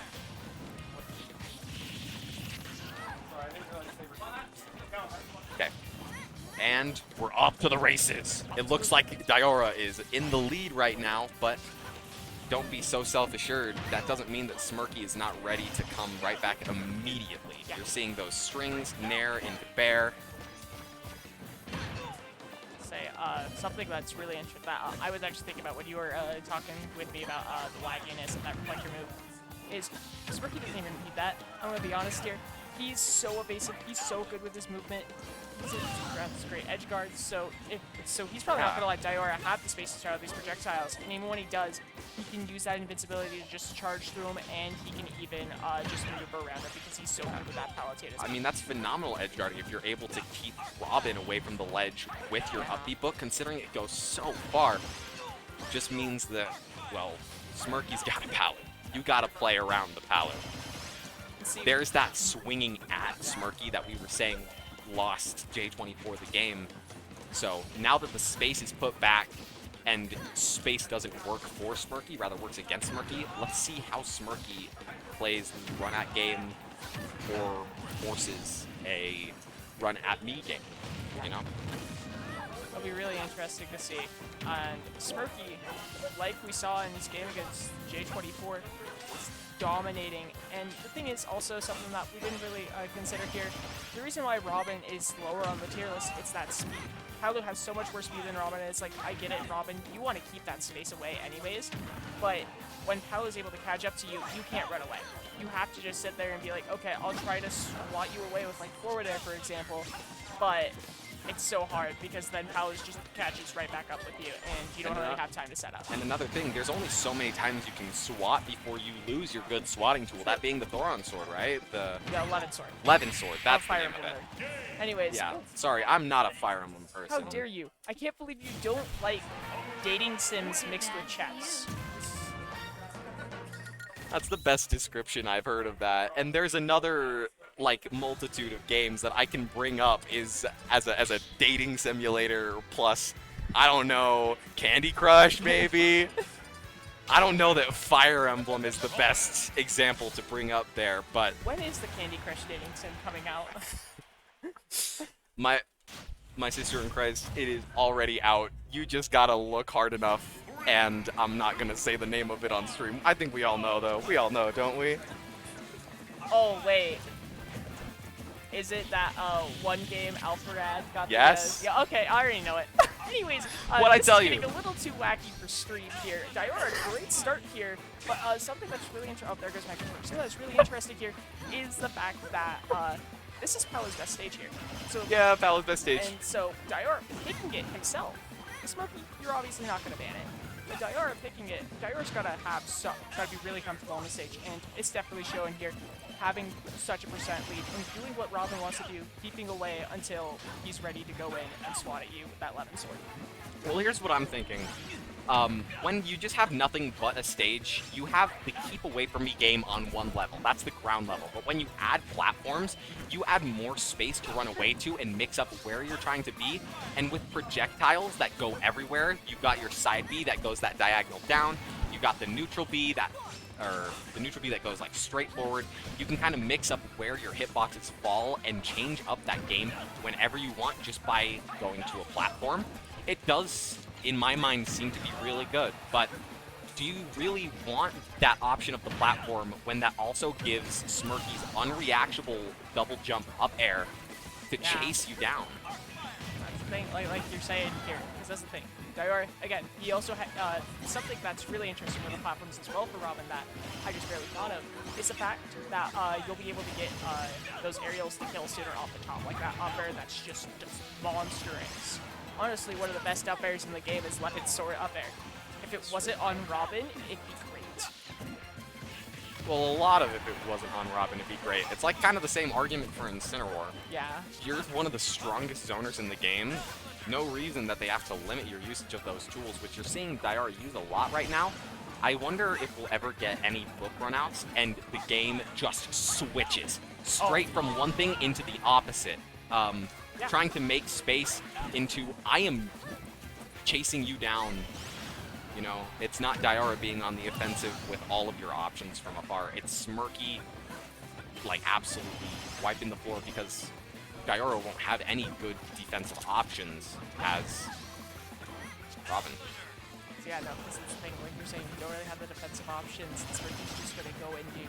Seriously, and a character like this, he can just clown on you, but if you're able to swat him away like that, you can get a lot. So let's see if Diora here can just keep swinging him away, try to use that Arc Fire. He does in fact have a fully charged Thoron here, and honestly something I'm seeing, he's actually pretty good at keeping his resources in check. Like there goes the Levin Sword, but it'll be charged sooner and then he'll have a full charge. And that's the thing, he's trying to keep Smirky away to his best degree, but it's Smirky, he's gonna get on you no matter what you do.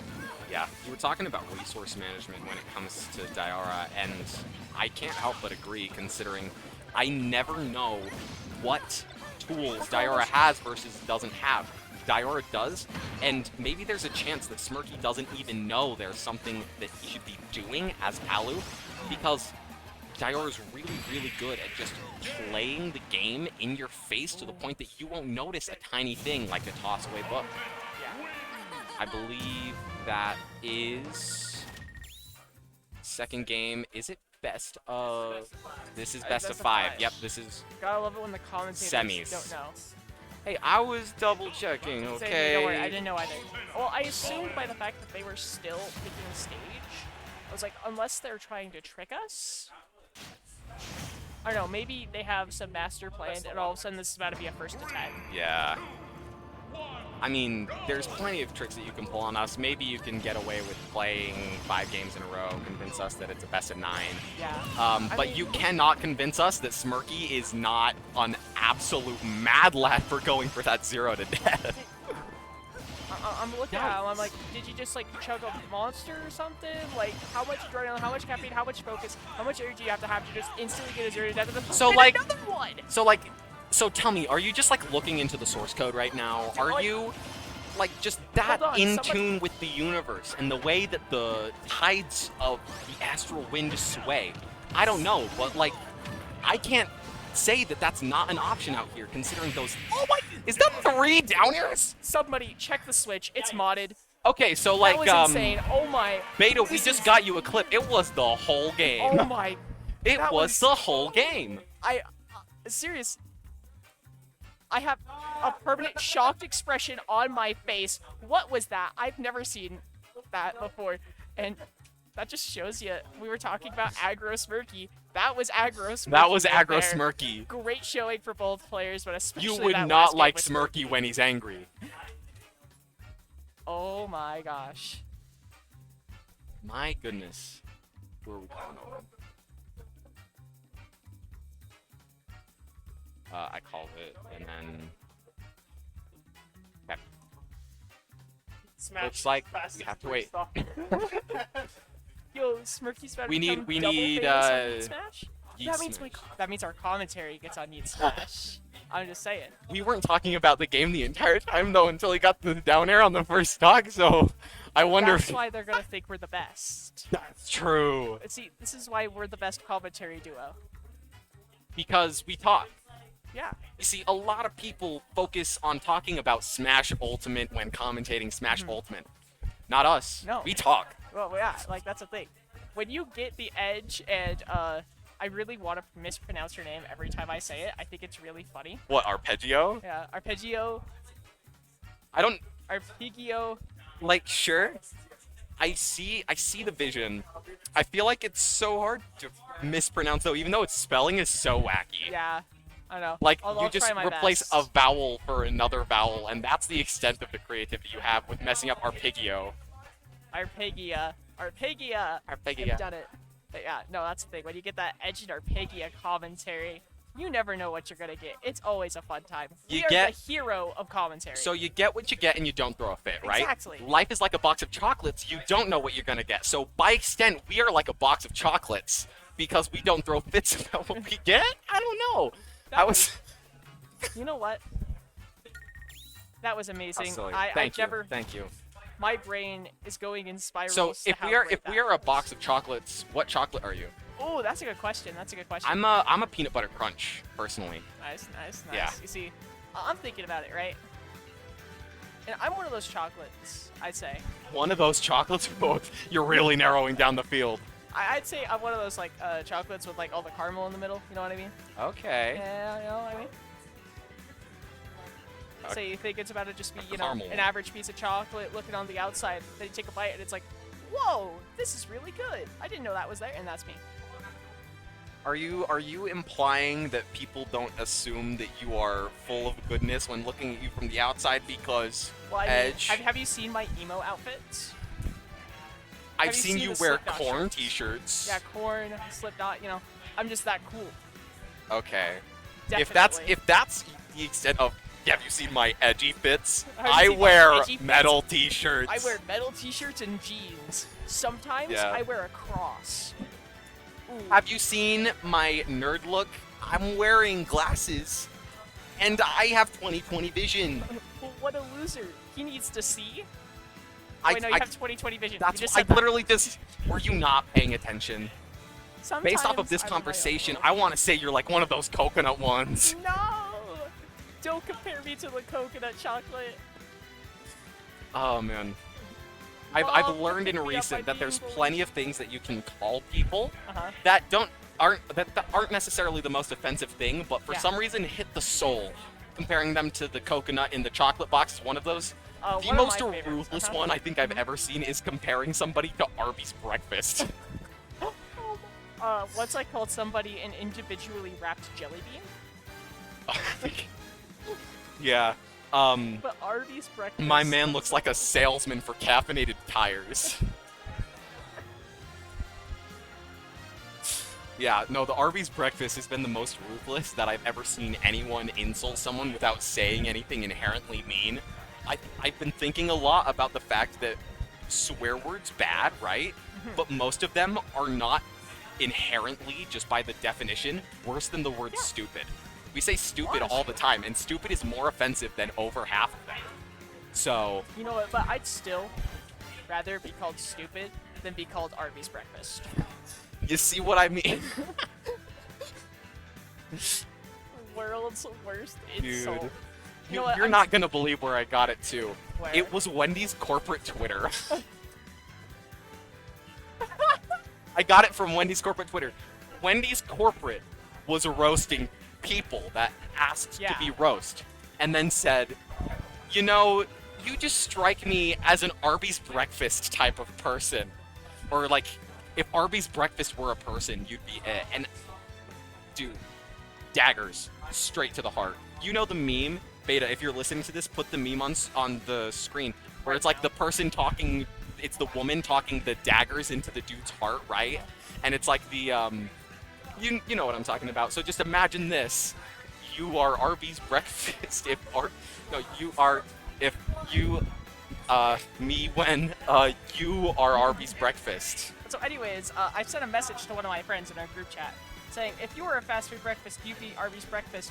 We'll be back with the results soon. Oh no, you can't imply breakfast because every fast food place breakfast is bad. So you just gotta say if you were any fast food, you'd be Arby's breakfast. Oh, that's so It's okay. bad. You have the time to edit it. You have the time to edit I have it. time to edit it. Go, go, go.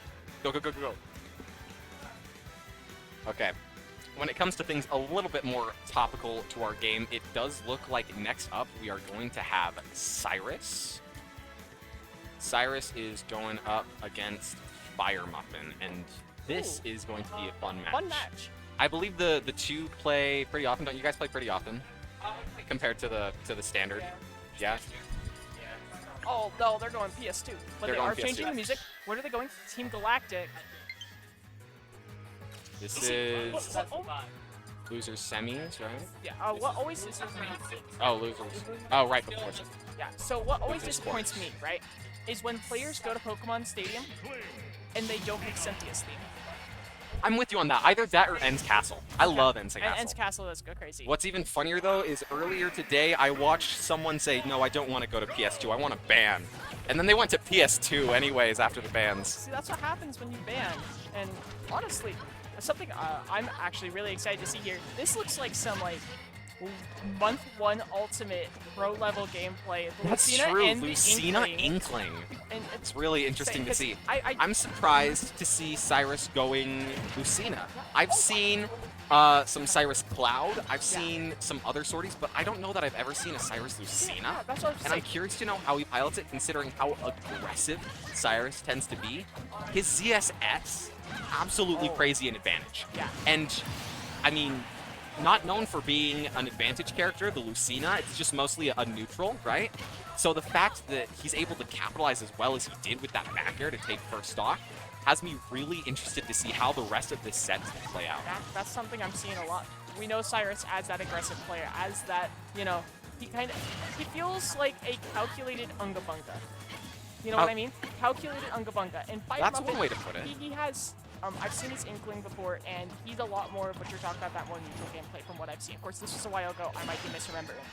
But that's the thing. It's a lot of that calmer gameplay. The thing is, you can't go calm when Cyrus, one of the best calculated Unga Bunga players I know. Just down It's air fun. up airs you. Yeah, exactly. You just get down air up aired and you die. That feels like a Pyra thing. It does. But no, I think it is a it's pirate. Lucina. You just down air up aired as Lucina. Who is this guy?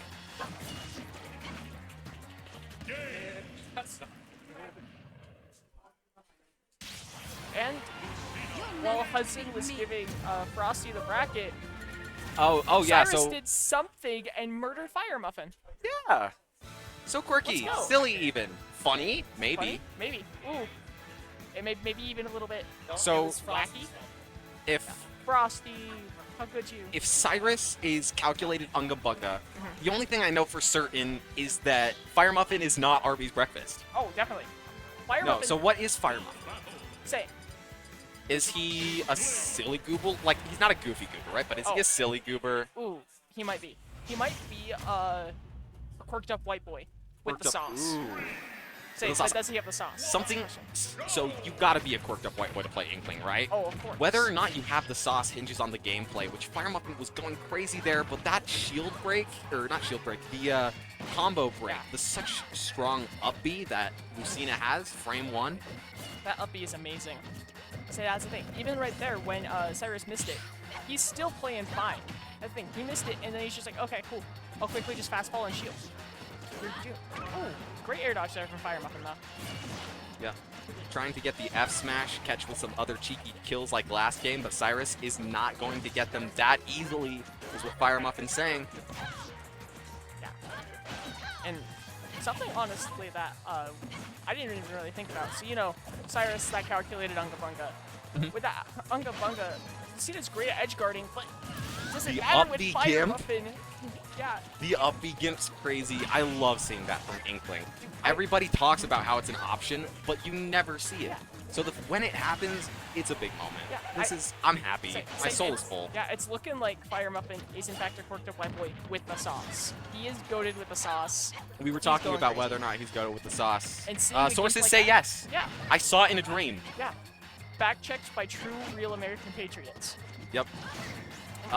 Sources, I made it up. Sources, it came to me in a dream. I dream about commentating Fire Muffin versus Cyrus. I mean, gotta be some pretty good dreams I seeing mean, how good the games Yeah, are. I mean, my dreams are literally coming true.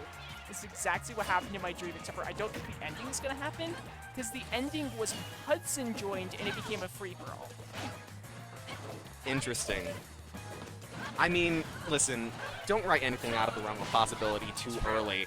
Like, we know how much Inkling struggles to kill, but living at 157, it can happen at any moment. You can't say anything too soon. Yeah, Is well- Hudson gonna join? Yeah, is Hudson Only gonna join? time will tell. Only your dreams Yeah. can tell. See, do my dreams come true? Am I a fortune teller? That's what we're about to see here.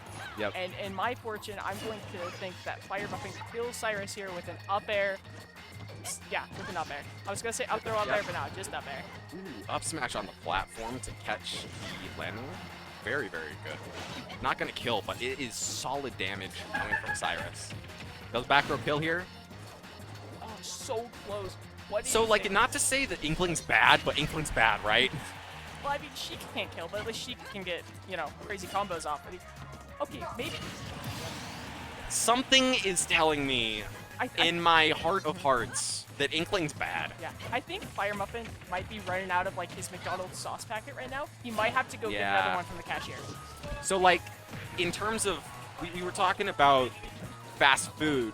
If you were a fast food sauce, what would you be? Because I gotta Oh, tell you, that's a I'm good Wendy's question. Ghost Pepper Ranch. Oh, see, If you say Chick-fil-A sauce, you're dead to me. Not because it's bad, but it's the most basic answer. yeah. Oh, that's a, you know what? I'm gonna be a little better than basic, but still pretty basic. Cane sauce, That is pretty basic. because you Pretty had basic. chicken on my. Man, I want chicken. I am hungry now. And Cyrus hungry for the kill here, trying to go for that downer. We've seen. Yeah, a lot. I was about to say, cane sauce is pretty basic, and so are some pretty easy confirms. You're seeing back air into dash attack coming from Fire Muffin, but just because it's basic doesn't mean it doesn't work. It's all about numbers, and any numbers on the board is better than none. If that's how you're gonna do it, do it. Yeah. You know? Oh, is he dead? There he is. He's with the going down to be air. after the down air. That is going to be 2-0 for Cyrus. This Alright. is a best of 5. It is looking like match point here, so there might only be one more game for Hudson to join in. but there is still a chance that Fire Muffin could bring this back and give Hudson more chance to make this a free-for-all.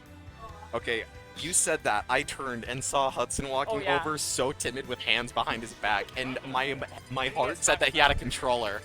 See, we're talking about a dream I had that that Fire Muffin and Cyrus were gonna play, and you were gonna join in and make it a free-for-all.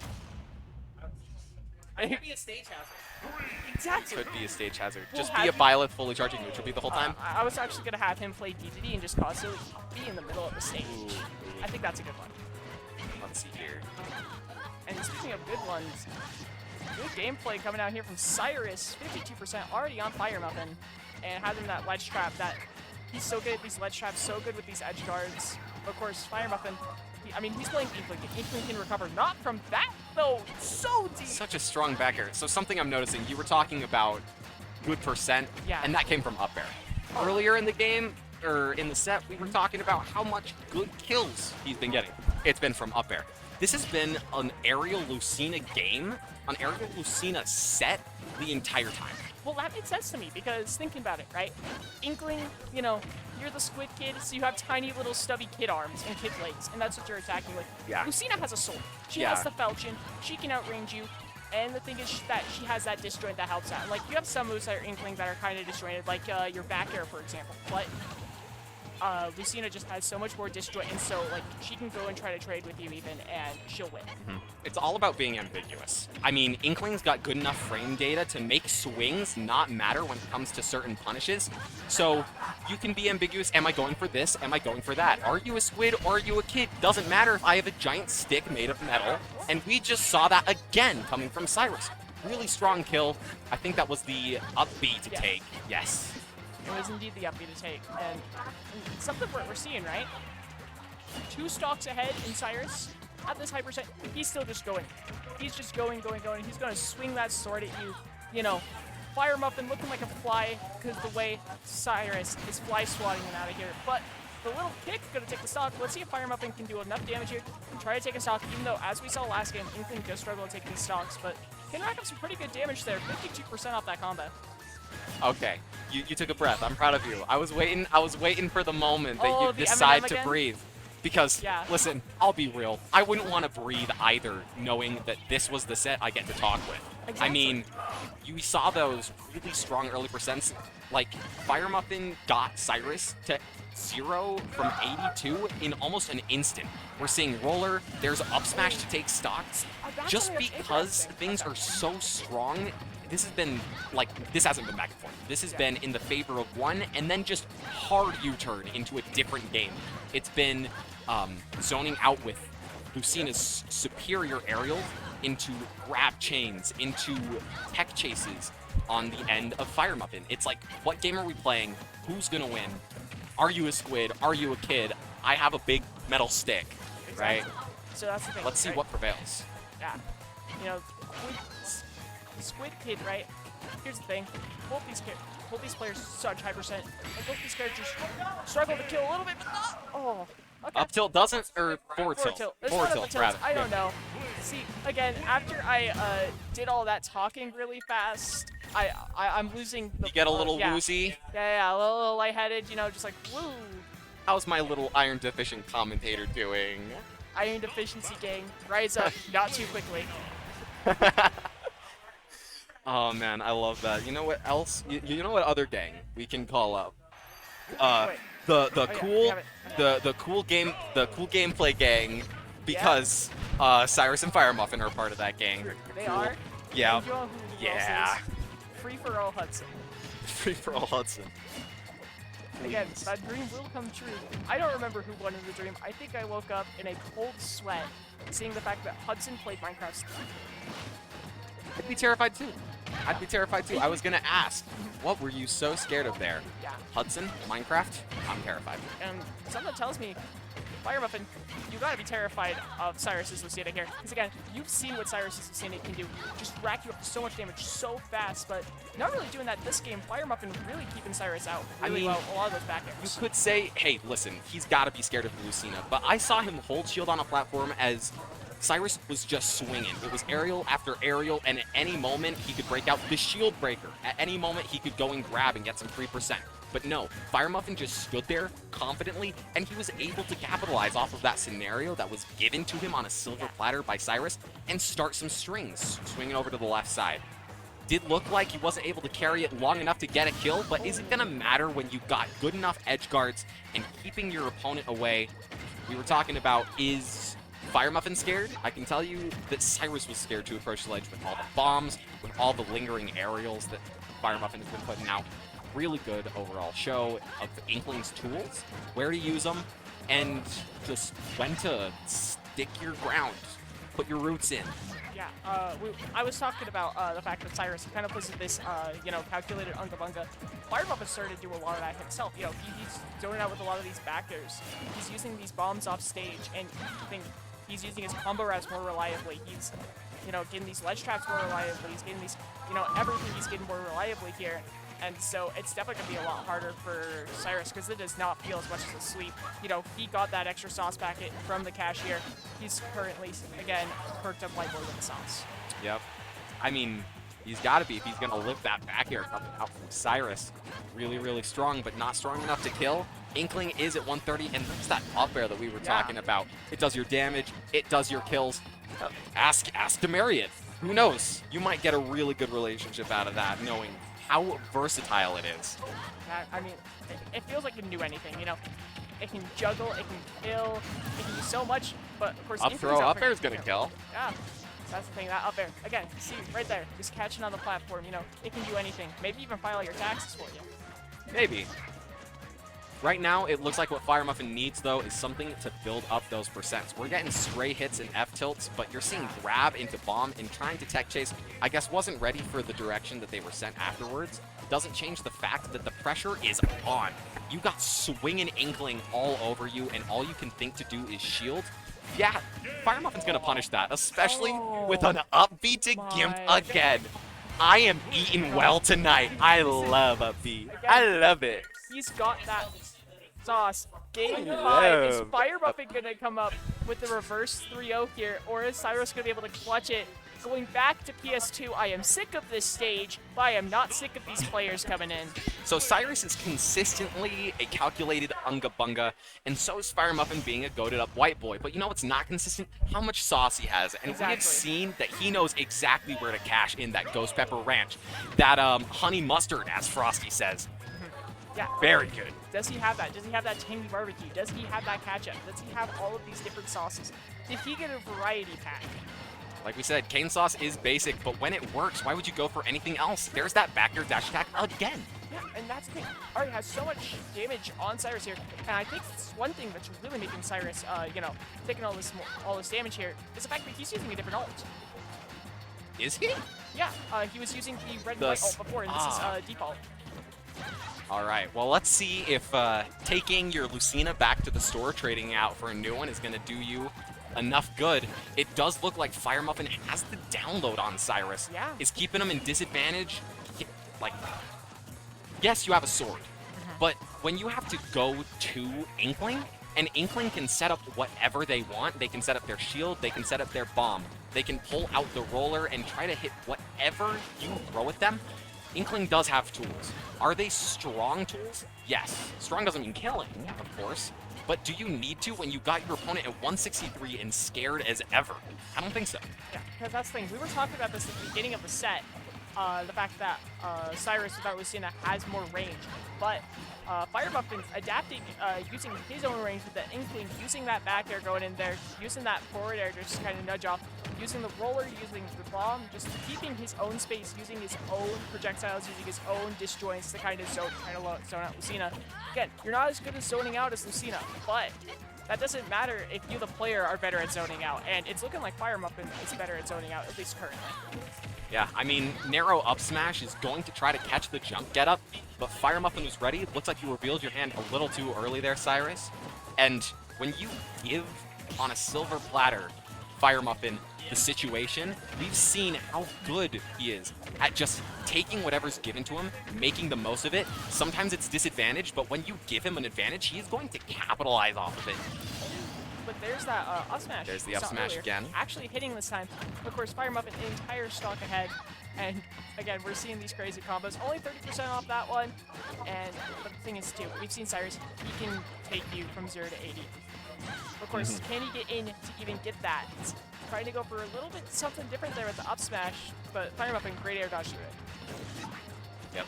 We're seeing some attack get-ups, some tech chases. Good forward air to F-smash, but it's not going to kill just yet. There's some more up B shenanigans with the landing hitbox, and you're going to get some ink on Lucina. That's going to boost your damage, your kill power. Let's see how long it can stay on board, and if it's even going to matter. Great ball! I love this game! No, I did the wrong one. The grabs were crazy. Fire Muffin. Fire Muffin took the set with a reverse 3-0. That was great. We love to see some hype Inkling gameplay. You know, the month 1 ultimate characters coming out. I am Lucina eating well and tonight. Inkling, and One second. month I gotta results. ask the question. Uh-huh. Fire Muffin? Fire Muffin. Muffin. Fire Muffin. Fire Muffin. You pulled the sauce out mid-set. What sauce was it? Yeah, what Was it like a sauce? honey mustard? Like what untouched power did you tap into in terms of sauce? Water. Water. He said water. He's like a hot dog eating champion. He's dipping the hot dogs, you know. I was to keep it all thinking done the faster. opposite. I was thinking he is Bruce Lee, okay? Oh, true. Float like a butterfly, sting Sting like like a bee. You gotta be formless, shapeless, just like water. My man's is a jellyfish, okay? Yeah. He could not be any more shapeless, or any more like water, or stinging like a bee, and floating like a bee. Like a bee Cadillac. It's gonna be really interesting to see. I didn't catch what stage pick they went for here. I didn't either. Is it Summit? Is it Great Cave Offensive? Is We it Congo won't know. Falls? Congo Falls is a starter, even though I Congo tried Falls convincing is a- Parker to get rid of it, he won't. And All right. looks like Fire Muppet staying on the Inkling, and we're gonna see that famous Robin from Diora, possibly. Looks like, yep. Oh, he's I said I was eating good when it came to the last game, but my, are we? I want Are to, we? unless someone throws up some stuff. All right, going in here. We have Diora versus Fire Muffin, and Fire Muffin showing off the same thing that he did last game. Going in, he has these crazy combos, and something that's really interesting that I'm thinking here, right? I don't know how if Diora played any friendlies in between matches, or if he was just kind of chilling, talking with people. So Fire Muffin's hands are completely warmed up. Of course, Diora, he has that little bit of the reset. He has that break in between matches. So it'll be really interesting to see if that more mental refresh is going to be better, or the fact that Fire Muffin has these warm hands. It's looking like these warm hands are really doing a lot for Fire Muffin. Ultimate whipping a grab right there. That was silly. My sister and Craze, breathe air. Breathe. I know you like to commentate. I do too, because especially when we have a game that's going to be as great as this, we're talking about how Smirky was able to run all over the Robin, and I think Inkling's just going to take that gameplay to a straight 12. Forget 11. You're jumping to 13 even, right? You have such strong tools. You got your bomb whenever you're not right on top of the person to set up for a good strong hitbox that applies your ink mechanic.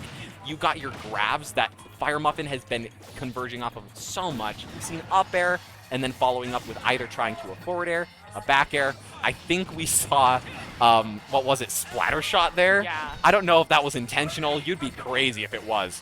But Something I've seen a lot, right? So, you know, that kills.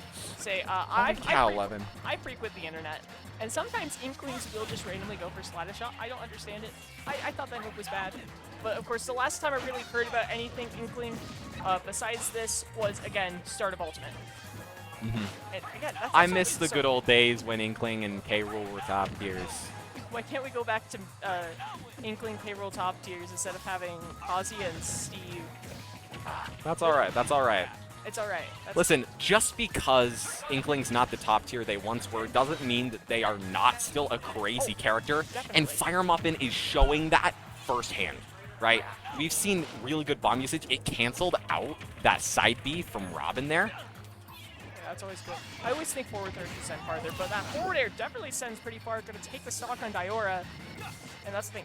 As Diora, can you answer back here? Can you use those art fire combos? Can you even have a chance to do it? Because like you were saying, Fire Muffin going to do that same thing Spurky did, going in, using that aggressive play, and not letting Diora breathe, not letting him set up any of his spells. I'm seeing some really tricky stuff coming from Fire Muffin. I'm seeing jump off from ledge down air onto Diora's shield, and it looks like Diora just really doesn't have any room to breathe, and we know how much Robin needs that room in order to make the most of their tools. Their neutral B, set up their side Bs into their 11 aerials.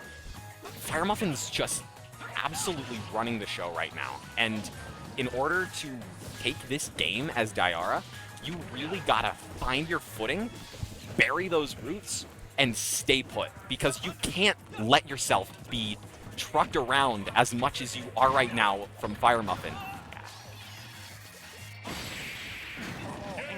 That is the first game. Really good situation right there.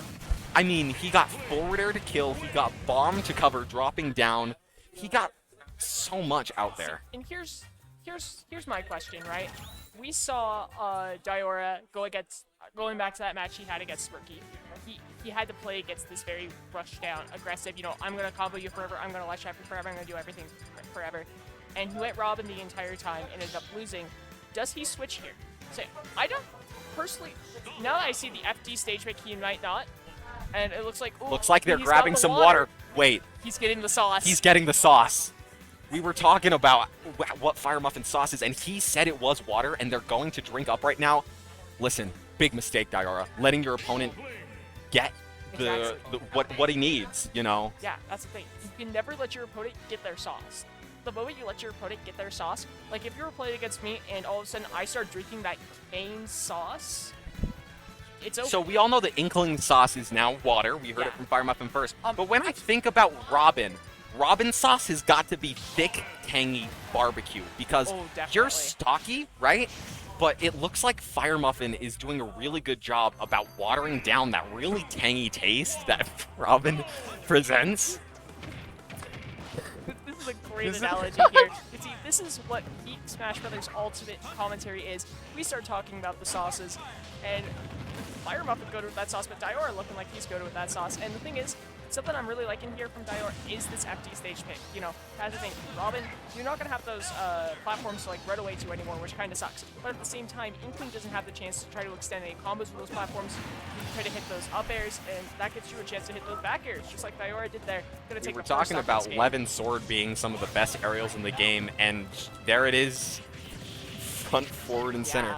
Back air kills, and you only got 27% on Diora to show for it. So Fire Muffin really has to find his footing again. Remember, be formless, shapeless like water. My man's got to be Bruce Lee out here. Looks like he's doing a good job with nair conversions into forward air, but doesn't get too much off of it. He is able to keep Diora constantly guessing, though. He's really good at just putting Diora out there. And most of the kills have been from out there, so a really good scenario to be constantly putting your opponent in. Doesn't change the fact that you have to capitalize. You have to guess where your opponent's going to be, or force the scenario like we saw with that bomb and forward air. So with Diora being as oppressive as he has been, getting the space he needs to set up his flame pillars, his Thoron, everything. Yeah, and that's something, again, you're saying. He's actually having this room to set up. And we saw Fire Muffin throw it out there. I'm expecting a lot more of the bomb and maybe even some splatter shot, but you can throw either when you are smacked to the stratosphere. 11 sword forward air. Fire Muffin going to answer back with a forward air of his own, but still an entire stock up ahead that Diora is. That was certainly a sentence, and this is certainly a combo going in 76%. I saw a tech chase starting from back air forward smash roll into the side B into 11 aerials. Like, Diamond Aura could not be thicker or tangier right now. Exactly. Thing, Diora, he's thick, he's taking that barbecue, definitely not being watered down anymore. There's another back air stock. That is 1-1. That was some of the best gameplay I think we've seen from Diora today. I'm going to be honest with you, that was amazing. Yeah. I mean, the funny thing is the movement was never taken away, right?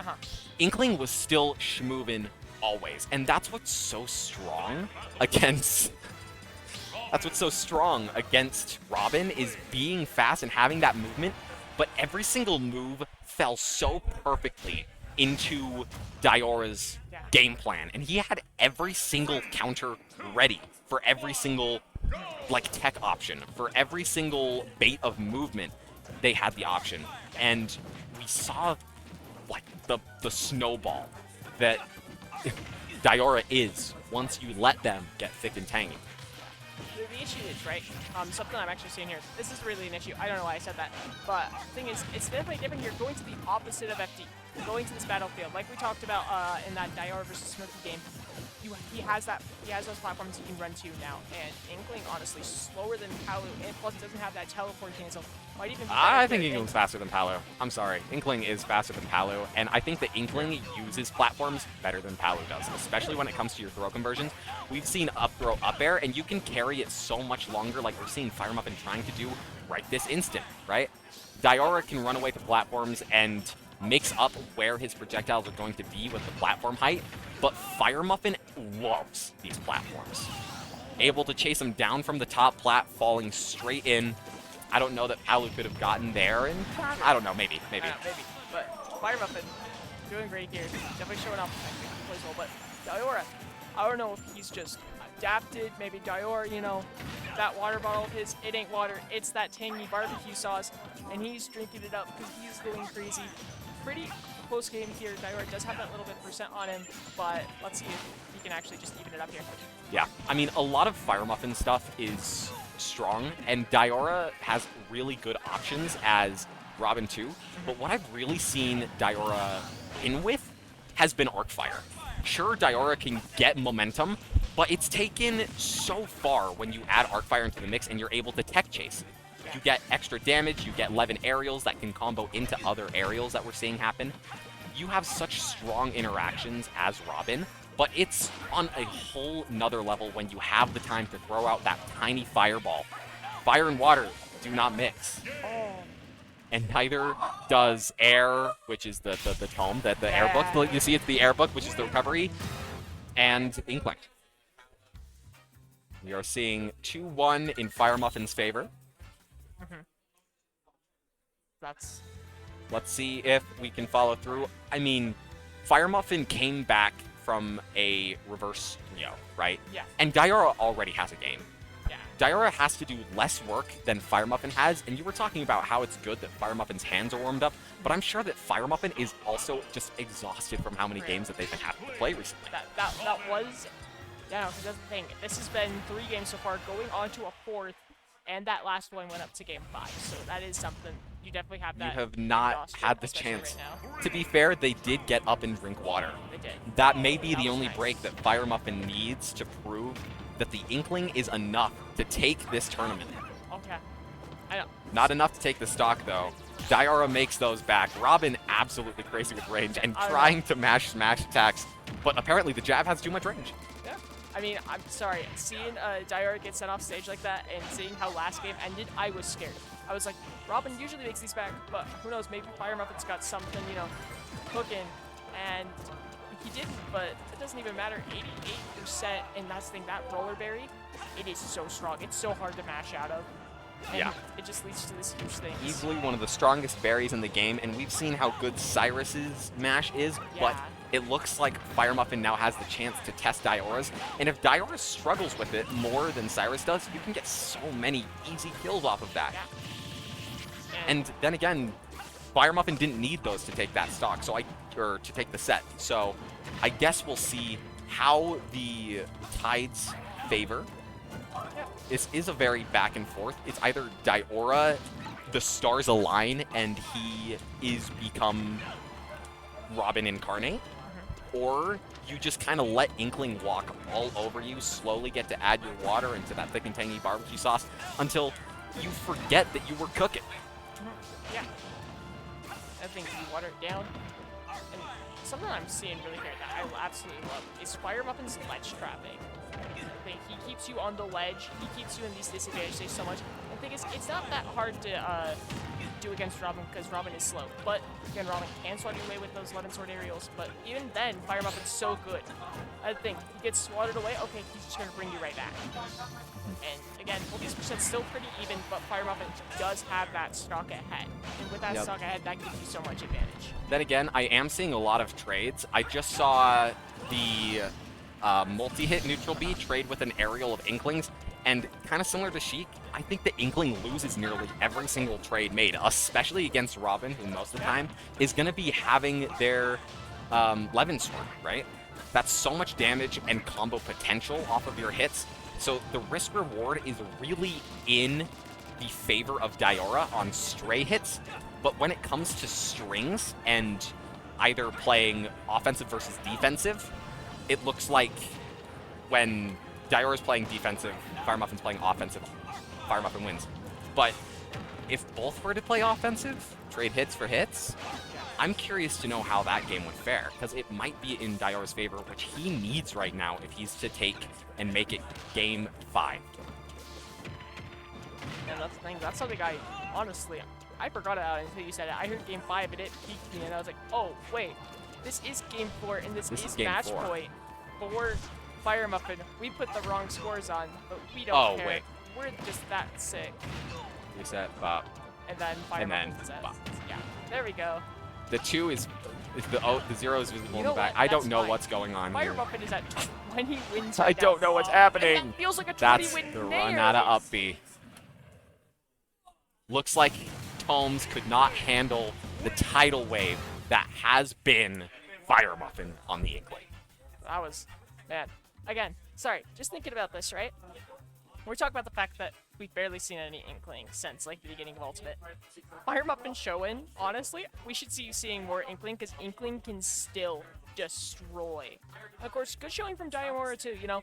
He's using that Robin and stuff, but the issue is with those against those fast characters, that Inkling, that Palu that we saw before, it is just so hard. Definitely. Okay. Looks like our next game is going to be Kofu and Yep. I have not... Wait, Yep is in the bracket? Wait, Yep's in losers? I didn't know that Yep was even here. What are you looking at? I saw Yep. I was like, oh, cool, it's that guy. This is the first time that the legendary player has been even mentioned. Say, where is Yep? Where's Kofu? Oh, Kofu's on the couch. Yeah, where's my man's Yep? It's gonna be Yep Kofu. Where's Yep? Doing Winners Finals. Oh, Oh, we're doing winners finals. dang, we've lied to the audience here. We've lied to the never. This is why we should. Who do we have here? Words.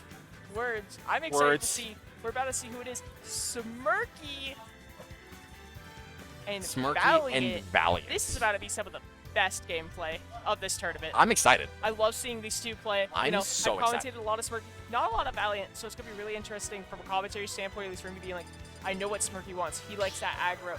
You know what I mean? But Valiant, you know. Here's something that I find funny. In the Discord, I remember a topic of conversation being, who's your Weber State top 10? And Valiant said, that Palu is trash, but the fundies are good. That was something that was said. So I'm curious to know if, one, does Smirky go Palu like he has been going so much? And if so, how does Valiant put his money where his mouth is and put it in his place? Yo, free for all. This is what Is this where Hudson comes in? Hudson free for all? All I know is Smirky on the Mii sword. Smirky is going to go against a level 9 CPU. I've heard that the level 9 Kazuya is something different. Okay, true. But I'm a Diddy Kong versus Mii sword fighter. This is not what I was expecting at all. I was expecting Valiant to go like maybe the. I am Sheik. so expecting excited Sheik for to this. go I was like expecting Fight. something so different than Diddy Me Sword Fighter, but You saw me. I was making the Wojak cleaning mouth open for a solid like 5 seconds, charging up that forward smash. It's gonna work. this monkey is going back and forth, left and right. Take it back now, y'all. You 2 hops this time. You could say he's going bananas. So is Smirky. You asked what this is? I think this is the best ultimate I've ever seen. This is what this game should be. And Never mind, this is what this game shouldn't be. T.O. And they DQ get them. DQ. Take it out of the match. No. I was not ready. I was ready for near about anything. Monkey Flip is a crazy Diddy option. Shuriken, Side B, any of the specials coming from Brawler, but from Sword Fighter. But what I was not ready for was the pause screen. That was such a good mix-up, and the Palu Ditto, Is Valiant gonna Holy prove that cow. Smirky's Palu is trash? What's gonna go on here? Let's see if he can put the money where his mouth is. Yeah. We are seeing the Palu Ditto. It's gonna be really interesting to see here. And Holy cow, they're going left and right again. Okay. 2 hops this time. something I'm gonna say, right? This isn't tied to their gameplay at all, but I will say Smirky uses the better Palu ult. You think so? Yeah, I'm sorry, I don't like, you know, the lime green Palu. Listen, I think I agree with you, but that doesn't change the fact that the aesthetic just fits Palu so much it better. does. You see, that's to say, like take that out of context of Smash Ultimate, and sure, Smirky has the better Palu ult, and you're like, wow, that looks so good and favorable. But what is more Palutena? Is Valiant more Palutena than Smirky is? And is this going to be a game of who Palutena is better? Because if so, that means Valiant's winning the skin game. All I know is I am sick of hearing the word Palutena. I am not sick of those exploding flames. Valiant gonna take the first stock with that. And Smirky, you have to figure out a way to catch up here. Valiant really showing, you know, he does Palu more than Smirky Palus. They're naring at each other, you know, this peak Palu Yeah. gameplay here, so much nair. I was thinking that they were just going to exchange nairs on shield with each other, and they would just take turns. I was going to say I think they're best friends, but seeing from how bloodthirsty each person is with their aerials, I'm not so sure that they're friends. It's something I'm seeing, right? So we've seen Smirky, he uses that exploding flame, he uses that neutral B a bit, but Valiant seems to be using it a lot more, especially in this matchup, and using it really well. And also something I haven't seen, I just think this bracket at all, has been those crazy up smash reads. Oh, good, right? As if on Right cue. there. It does whip, though. Okay, Is maybe the up that's smash what we're that seeing. crazy if it misses? Oh, but Is the unfortunate teleport SD. that crazy if it doesn't cancel? True. I mean, Didn't cancel that teleport, didn't live. well, I mean, I'm just saying, there's a pattern. Smirky, you could easily be very nervous right now. You know, the man who called your Palu trash is now beating you with his own Palu. I mean, I do know that, like, Valiant is a pocket player, right? He just plays who Oh, he he wants. plays I know for a fact that he is a more Palu than, like, anybody else who Oh, plays. 100%. He plays so much more Palu than any of his other characters. Doesn't stop him from going those other characters. But what's that? You're going Palu and you want to ditto me? I'll show you why you should be afraid of that. Yeah, that's something I'm seeing a lot from Valiant. That's the thing. He plays so many different characters, and honestly, I'm pretty sure he could pick up basically anybody that's got those basic fundies and play them well. Good jump there from Smirky to not get hit by that up air, because that would have been monstrous. And Smirky really trying to catch up here, trying to hit those combos, but Valiant so good at just whacking you away, just using that nair, using these moves, just get you out of there. We see how much Smirky likes to jump, so Valiant trying to anti-air with that up tilt. Looks like the second one that he uses isn't going to whiff. But that back He air teleport doesn't canceled win. on you, Smirky. He teleport canceled on you. That's your thing. That's your That thing. was your thing. That It's now Valiant's. Much like the first game, we are looking 1-0 for Valiant. This is, man, you know, my heart's racing, you know. You see, Palu, you expect Palu to kind of be boring, sometimes kind of be cool, but seeing Smirky might be dethroned as, you know, the Palu king is kind of crazy. I was about to say, knowing how many characters both of these characters play, because Smirky has the Pac-Man too, Yeah. I was saying, I don't know if they're going to run back the Palus if a different game is going to happen every single game, right, for the entire set. But it looks like we are getting a rerun on the Palu Ditto. Let's see if Smirky's learned anything this time around. He does have Valiant in the corner, but the percent is not in his favor. Yeah, it's going to be really interesting to see, you know. And the thing is, can Smirky adapt here? Can Smirky try to, you know, use his Palu better? Can he try to Palu better than Valiant? Because I totally know the fact that Valiant has been Paluing for longer than Smirky has. And it's definitely showing in these matches. But can Smirky, you know, get some of that luck, you know? So what I'm seeing is that Valiant definitely knows more about Palu, right? Oh, What I'm seeing is so strong for how much Smirky wants to get back to stage. Valiant covers both teleport with two-framing with the Nair as they rise above the stage, but then covers getting on the stage with that exact same Nair. So it looks like Valiant is so much more comfortable with Palu's tools, knows exactly where to use them, exactly when they're going to get him the mileage that he needs. I'm seeing a few moves that I almost never see Smirky use, like that F-tilt, which has been such a good get-off-me option. I know that it doesn't kill until way later. That's why a lot of Palus don't use it, is because it's so laggy. But it hasn't been punished. So knowing that, like, what does Smirky do here? Great job there from Valiant. Yeah. That's the thing, like you were saying, with these players, it's just so hard. I'm going to be honest here. Looking at this, it's just like, okay, Smirky, he destroys everybody with his palette. I've fought Smirky's palette. It's insane. It's great, but Valiant really just showing, you know, I know how to palette. Again, I hate to keep going back to that, but like that's the main thing here. In a Ditto, it honestly feels like who can use this character's tools more? Who knows how to use this character's tools more? And it doesn't even like necessarily mean like execution per se. It just means, you know, I know how these moves work and I know how to combo them into each other and everything. Of course. And I mean, when it comes to playing the characters, oftentimes that's what a lot of Dittos are, playing the characters.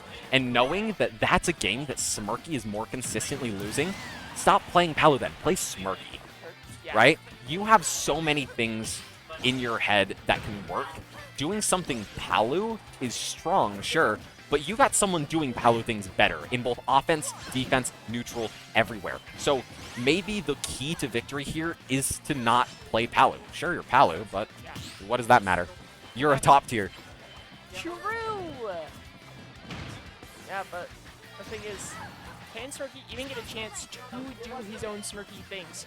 I think Valiant is just not letting him get in. Every single time Smirky tries to get in, it feels like Valiant is just hitting away. Using those amazing back air placements, like that's the thing. We've seen how amazing Smirky's with a back air placement, like that on the Exploding Flame. But even Valiant feels like he's doing it so much better. Yep.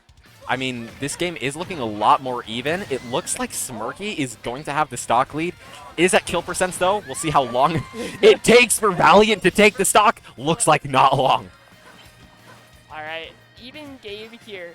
And honestly, seeing the fact that Smirky's doing so well, this could go to either of them. Like, you see Valiant getting this great combo started right here, but Smirky could easily answer back if he can land one of these good nairs, and he can just go, hope Valiant doesn't DI it completely correctly, just like this, so even, so close. Honestly, anybody could take it.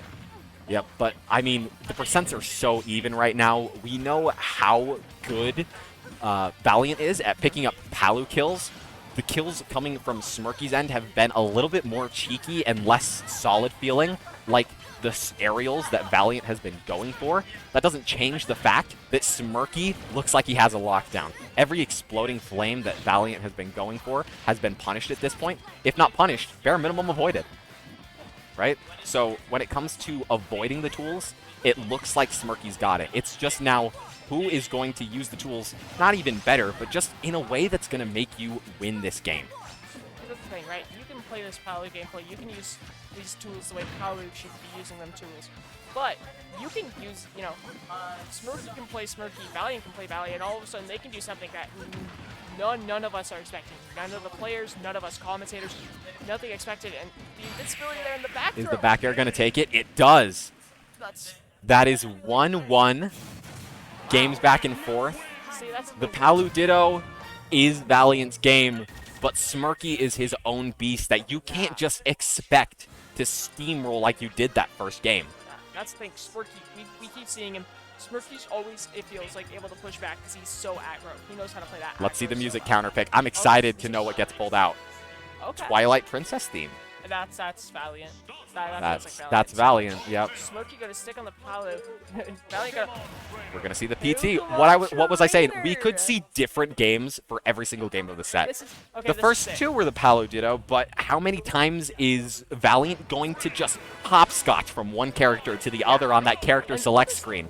Thinking about that, that can both be a great thing and kind of a detriment. It's like the great things about that, you know, all of a sudden, you know, Smirky, he's used to this Palu gameplay. He's playing Palu himself, and he had to fight out your Palu, so he's used to this Palu gameplay. And a character like Pokemon Trinity can be so much different because you have those three way different play styles: that Squirrel, that aggressive rushdown, the Ivysaur semi-zoner kind of neutral gameplay, and Charizard playing at, you know, I'm gonna run at you heavy style gameplay. Of course, the detriment is the fact that you just played Palu 2 games in a row, and if all of a sudden you have to just make sure, you know, the muscle memory doesn't kick in for Palu and you start doing something really stupid here. I mean, the same applies for Smirky when it comes to counterplay. You're Yeah. used to fighting a Palutena, a really good Palutena at that, and now they just decided, nah, try Squirtle, right? And this game could end and another character could come out, right? And it could be, okay, try this, try that. And just as much as Valiant's hands are switching up, so does Smirky's entire game plan. Exactly. That's the thing, because Smirky, you are so used to fighting the Palu right now. And all of a sudden, bam, Ivysaur up air. Ivysaur up air is a really good thing to have. Yeah. Kills. Oh. I mean, we saw it firsthand there. You were at 130 after the hit. Yikes. Yeah, and Aerial smash attack, I'm telling you. honestly, see, I think Min Min has aerial smash attacks, but none of her aerial smash attacks even compare to Ivysaur up air. Ivysaur up air, Ivysaur down air too. Honestly. We've seen Valiant combo back air into some of the craziest kills I've seen with up B. So every single tool is a threat. You can't just be hit by something and go, oh, I'm going to be fine with this. No, there's something Valiant knows that you don't, and you don't know what it is until he hits you with it, and that is terrifying. Great shield there from Smirky, but Valiant just going to keep punishing off of it. Looking at 126. There's Read the up air teleport. again. Oh my. Amazing chase out in the air. For someone as confident with the air game on Palu as they are, to counter it with Ivysaur is phenomenal. You saw frame traps coming from the up B, you saw the read coming from the up air, and the kill on the second up air just to close things out lets you know that every situation is deadly when you're fighting me. And something that I noticed there, right? You don't want to be playing Charizard much in this matchup. Really think about it. Like, Charizard, you know, definitely the worst of the Pokemon, especially in this matchup, because Palu can combo those big bodies, as we saw there, that last little stock with Valiant's like, okay, Squirtle, you know, is going to get tickled, you know, going to get hit by, you know, Palutena's big toe and eviscerate. And Ivysaur can survive a little bit longer than but Charizard's going to have the best chance, but not really against a character like Palu who can get those crazy kill confirms. Of course, Ivysaur can get crazy kill confirms, as we've seen. Can Valiant hit one right now, or is Smirk going to be able to bring this back? He is going for those moves. Side B is a great one that converges. So are a lot of your aerials. We're seeing down air, up air on characters that you don't see down air, up air on. And I imagine Ivysaur can be one of those. But who needs the down air when you can just raw dog that massive explosion right in Smirky's face? That is second game for Valiant. See, here's the thing, right? A lot of commentators, they'll scream. Seriously, I'm just left speechless. Like, I'm shocked at things Valiant's doing. Like, that back air up there, such good placement on everything, so precise. Valiant really showing the fact that he's definitely the choice here. And both these players just going to go same characters, but we are going to PS2. Home field advantage for Valiant. Home field, that's true. Then again, any place can be home if you have a good enough mentality about it. And let's see if Smirky can just domain expansion his Palu game all over the stadium meant for the Charizard, for the Squirtle, for the Ivysaur, for the character that Valiant's picking, because this is the most played stage in the game. It's not even close. Oh, yeah. This is the gentleman game one. This is the I don't know what to go, we'll pick it. That's why I love banning it, because people don't know what to do when you ban it. But are top players ever going to ban it when they're this comfortable? No. So who's the most comfortable? That's going to be what we're going to see in this game. Yeah. That's the thing, that comfortability plays such a huge part. And honestly, if either of these players, but That Valiant- forward smash is dumb. I love it. I hate it. Love it or hate it. It's Ivysaur forward smash, and the best option I've ever seen at Ledge. See, watching Valiant play Ivysaur here, right? Again, going back to like Fire Muffin playing Inkling, I haven't seen a lot of Pokemon trainers since early Ultimate. You know, we still see more Pokemon trainers than Inklings, obviously, but we don't see a lot. But I'm just getting reminded about how stupid Ivysaur is. I love Ivysaur. Ivysaur is my favorite of the Pokemon trainer characters. Easily. I don't have to think about it. You got such cheesy stuff, and you got such strong stuff, and you have Bullet Seed. That's everything. You have everything in the game. And that Charizard back there, again, I said that you don't really want to play Charizard in this matchup. Valiant proved me wrong. They're taking the stock on Smirky. And he's going to have the Squirtle. He's going to scoop up Smirky off the ledge here. Can he get one of these crazy Squirtle combos? Switching to Ivysaur. Get a way too early kill because Ivysaur is stupid. Look at Smirky try to bring it back here. Honestly, this is much more in Valiant's favor. Yeah, I mean, we've seen how strong the character pick is when it comes to playing PT. We were talking about with how many characters Valiant plays, he could just say, no, you're playing against this person now. You're playing against this person, playing hopscotch. But he has just picked the character that can do that without needing to go to the home screen. You can pick and choose the game you want to play with the press of a single button the entire time. And it looks like Smirky is having the hardest time trying to adapt to it. Yeah, that's big. It's so hard to adapt here. Another thing, you've played, what, only one game against a Pokemon trainer so far? And it did not go in your favor at all. I mean, getting a kill Neither on the does that outside- back air go in the favor of Valiant. It is going to kill. We're seeing the Charizard switches off into the Squirtle, and so goes the game plan that Smirky was, I'm assuming, hoping to play. Big body against Palu. You want that? That's something that's really interesting here, having that Charizard switch into the Squirtle, is the fact that Charizard, you know, you can combo him for days, but Squirtle, Nah. tiny body, really light. All of a sudden, he's just gonna pop out of these combos, see, able to air dodge that right there. And so, honestly, it just feels like you can't really get your combos off. You have to try to go for these straight hits on this tiny body. You have to be even more precise. Okay, but never mind. That doesn't There's the apply to ledge. what It guys is a do. little bit too far off for Smirky to be afraid of it like it was last time. I was ready for it again, I'll be 100% honest, That one but was sick. there's just the display of Valiant changing up the game plan left, right, and center. He didn't do the forward smash last time. I don't know, it's a strong option. Let's do it. Boom! That's Explosion. Valiant is so good at just changing the way he plays. That's the thing. Pokemon Trader's always a character that lets you do that well because you have the 3 different characters, but he's just so good at constantly changing that gameplay, constantly changing what he's going for, and constantly adapting, and it makes fighting him really difficult here. Definitely. I mean, for a person that plays so many characters, there is almost no better character for that than PT, right? Yeah. I think we're doing Kofu Yep. Oh, wait. No, Kofu Yep played. Yeah, Yep, Fire Muffin. Fire Muffin. Oh, they're playing Melee. That's so me when they're playing Melee. Huh? Okay. He'll be fast, he says. Okay. So, Fire Muffin, yep. Fire Muffin, yep. I don't know what game we're going to see. I think Fire Muffin's going to stay with the Inkling, though. What do you think Fire Muffin's going to play? Or, rather, words, Valiant. Yeah. Ah. Say, Fire Muffin, it's always really interesting to see like how that Inkling's going. This is the thing. I haven't seen the Fire Muffin Inkling in a long while. And I am so glad we're seeing it today. And all I'm going to say is, Yep looks just a tiny bit different. Yeah, I mean, he looks a little bit more distinguished with the facial hair, you know? Got a bit of a, what's he rocking? Looks pretty good. It's All right, round we one. got Okay. Fire Muffin Fire versus Mu- Beta. This is about to be crazy. Guys, So I welcome- never thought I'd get to commentate friendlies. This is awesome. So welcome to the Weaver State Tournament. We're starting off with Beta. Beta and Fire Muffin, two Yeah. players that you would not expect to see so soon. Honestly, I think somebody messed up on the seeding, having Fire Muffin and Beta playing round 1. I know, but it just I mean, happens regardless, sometimes. it happens. I guess we're going to see the game that goes on. It looks like right now it's a jab fight. Let's see Yup. who wins the jab fight. Who jabs better? Honestly.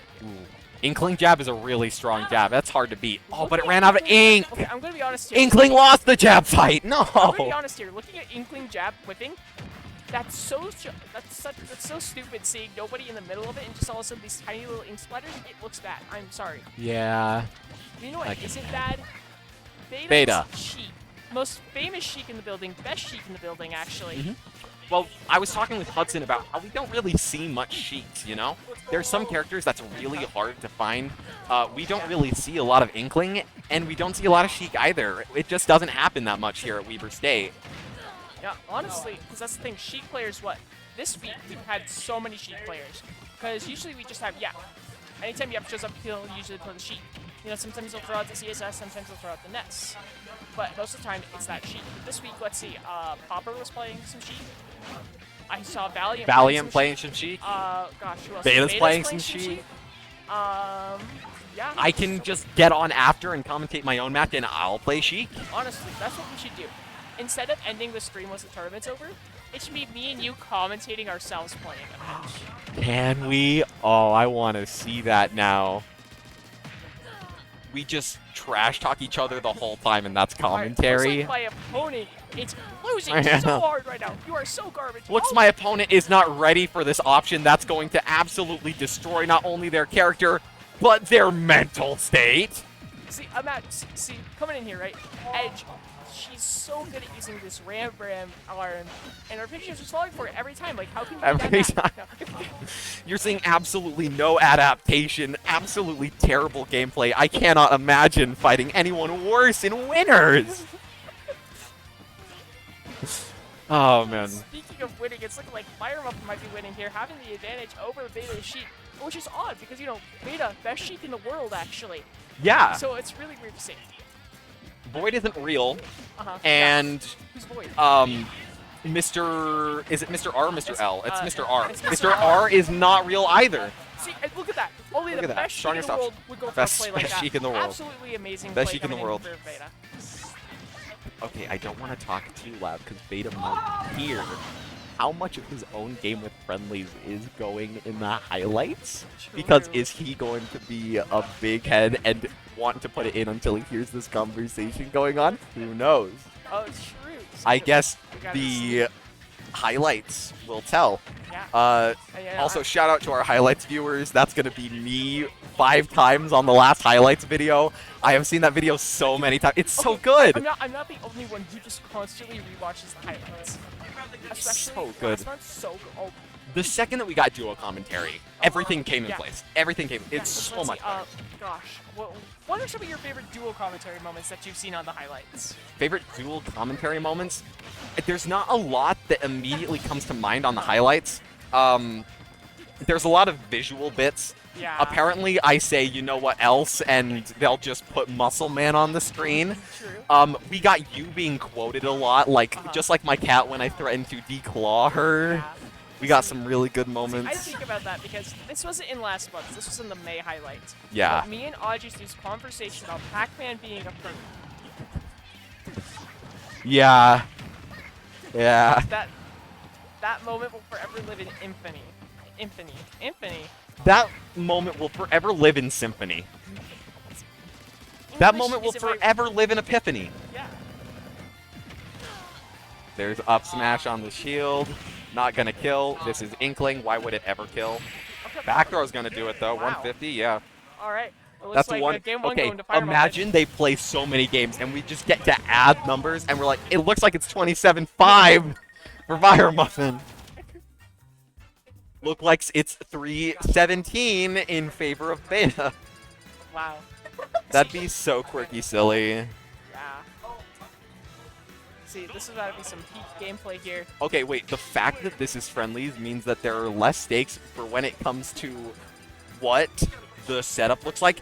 I think, here's what I say. I say they are both at 3, right? Uh-huh. They're both at 3. And Fire Muffin just won. That means Fire Muffin is 1 game closer to winning the whole thing. That means that it is 3, 2. No. Wait, I'm pressing buttons. That's 3-1. Oh, he's gaming. Boom. Let's go. Look at that. Look at that. See, the thing is, can Fire It's the Muffin- final countdown. Ba-da-da-da. Ba-da-da-da-da. Whoa. You know? It's like that one song. Like that one song. I think What it is it? Mick Jagger. Yeah.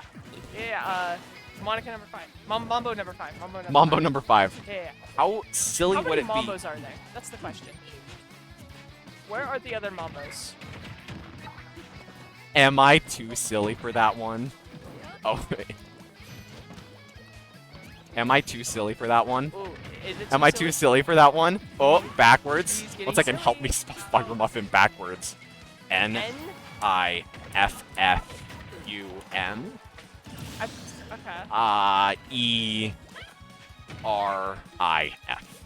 Let's go. Let's So go! we got Meepo We got versus Mifu, Item. Irif, and Itab. It's all.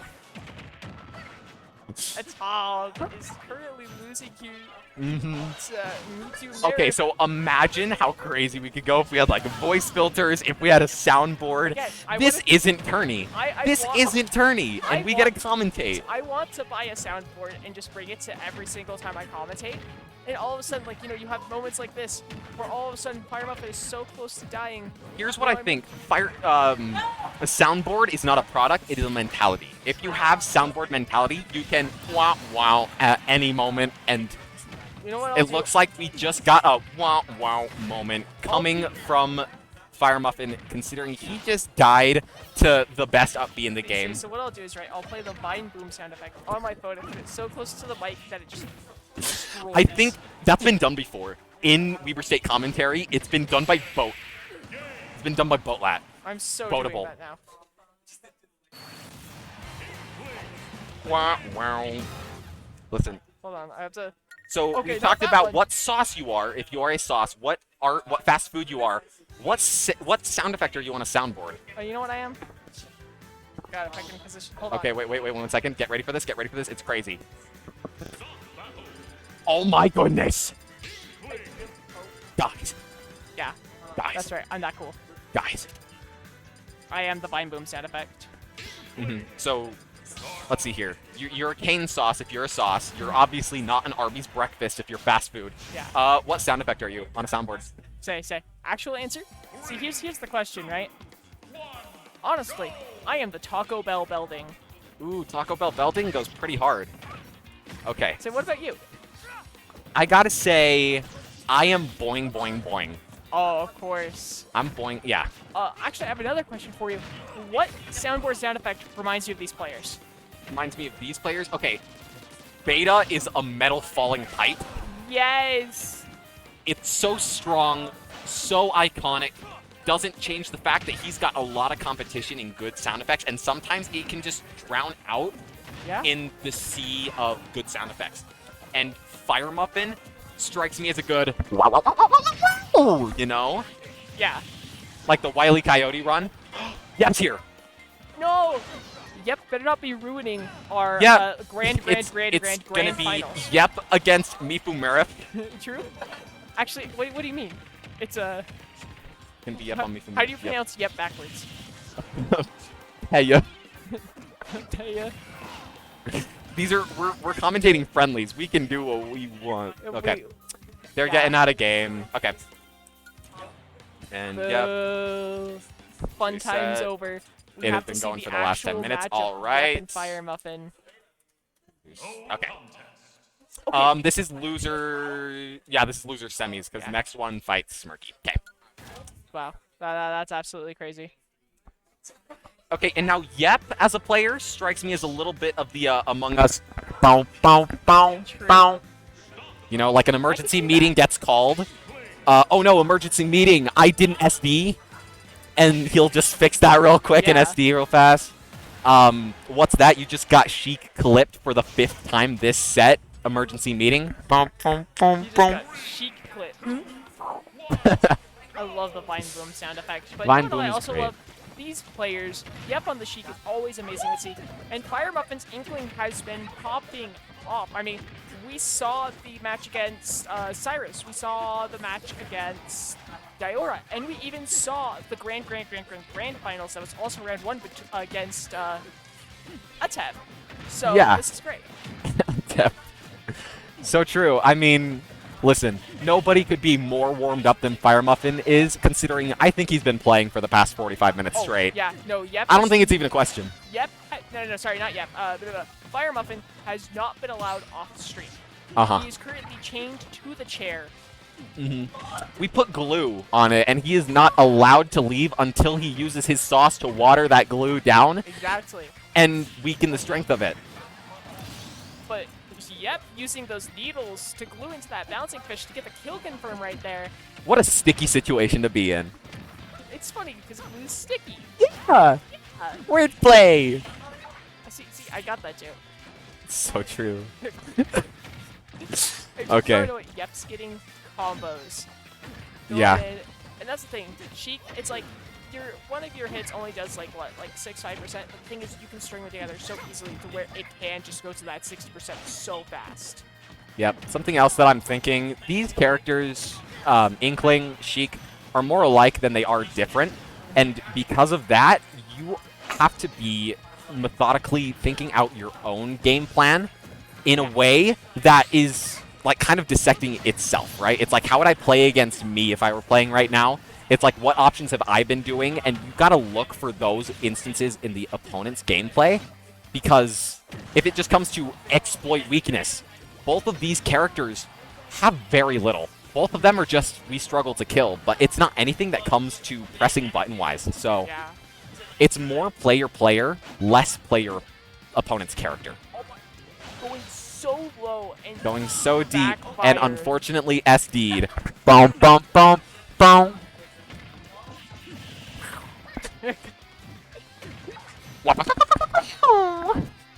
Womp womp. Commentary, guys. Here is what I imagine is the best scenario to grace the face of the planet. Clip happens. We are commentating. It's nothing but sound effects. It goes in Yeet Smash, and the world is graced The with world. both our sheer hilarity, right? Our funniness, but also the gameplay of some of the most dominant characters I think I've seen. I mean, Sheik with Yep, Inkling with Fire Muffin, they both have had such good strengths. We're seeing good two-framing coming from both of them. We're seeing good tech chasing, good strings. Like, there's no bad instance of gameplay in here, Yeah. just the fact that they kind of struggle to kill. Okay, that's the thing. I mean, you always struggle to kill a Sheik. That's kind of Sheik's thing. Also, Inkling struggles to kill. So both these characters have the same weakness. Sheik is the better character because, you know, she can actually get her combos way more reliably. But of That's course, true. Inkling can get But through those skills. Fire Muffin has water. Fire Muffin has water. And that convinces Yep that he's just, you know, got to miss the ledge. Yeah. See, Yep, heard about the... What sauce is Yep? What sauce is Yep? That's a Ooh. good question. You know? Did you say juice? He's a juice. Okay. He is apple Yep, juice. Yep is a good cup of appy juice. Appy juice. Crisp, And I crisp think right out of the fridge. Possibly even like a 2 a.m. appy juice.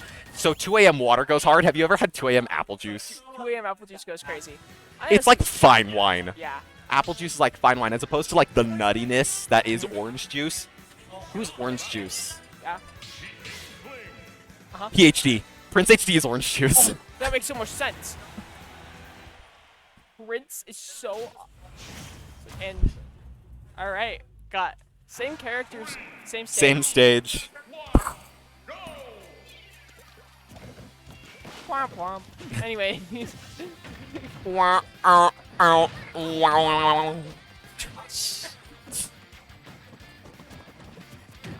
Anyways.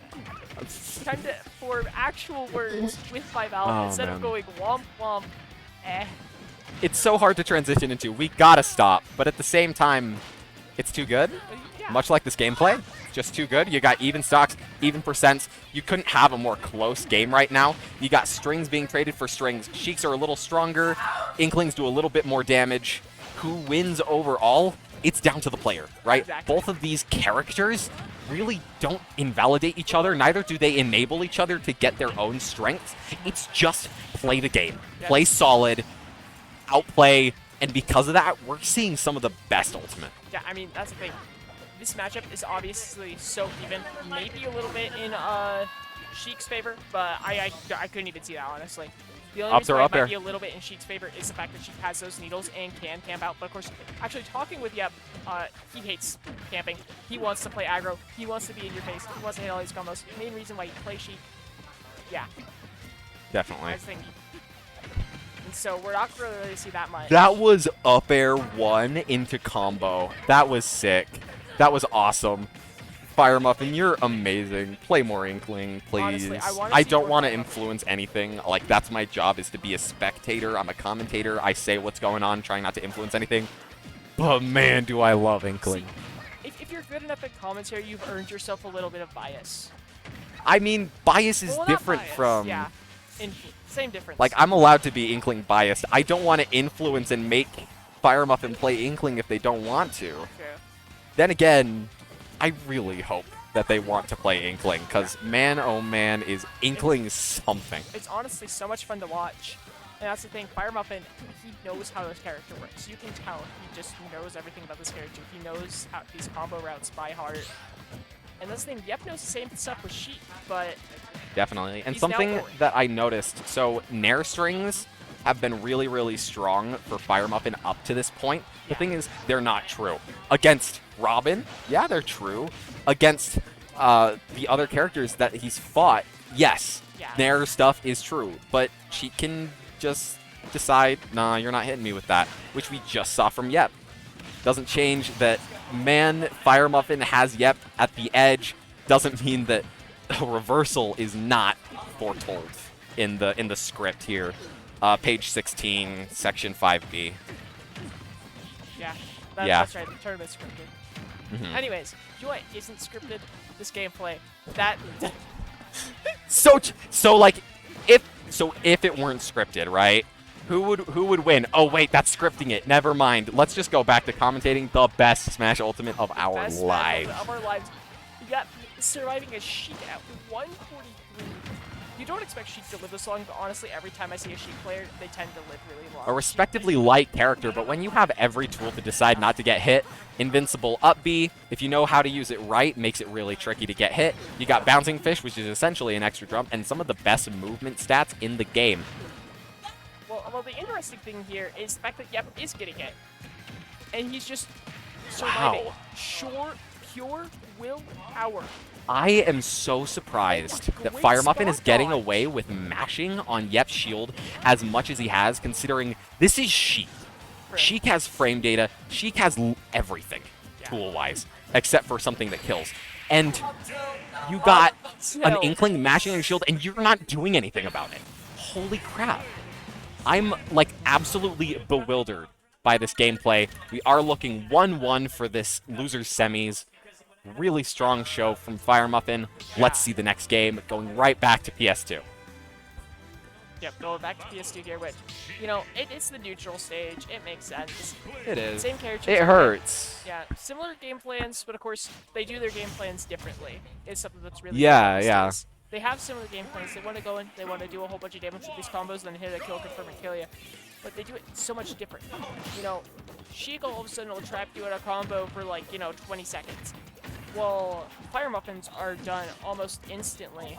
Yeah, they're like 2 or 3 pieces, and most of the stuff is a tech chase. It's, I just hit you, you're in hit stun, and there is one of X amount of things that you can do, and I'm going to play around 1 or 2 of those things and hope that I guess right. And Sheik is a lot more of neutral, so Fire Muffin wins when they get momentum. When they get momentum, they put Sheik in more scenarios that Inkling just wins.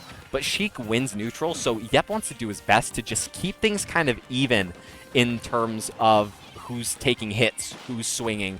Because if you're trading hit for hit, Sheik does less damage, but Sheik's risk reward is so much higher considering you got some things that Yep's going for right now with it. Forward tilt, drag down, up air, down smash. Absolutely nuts for going for it.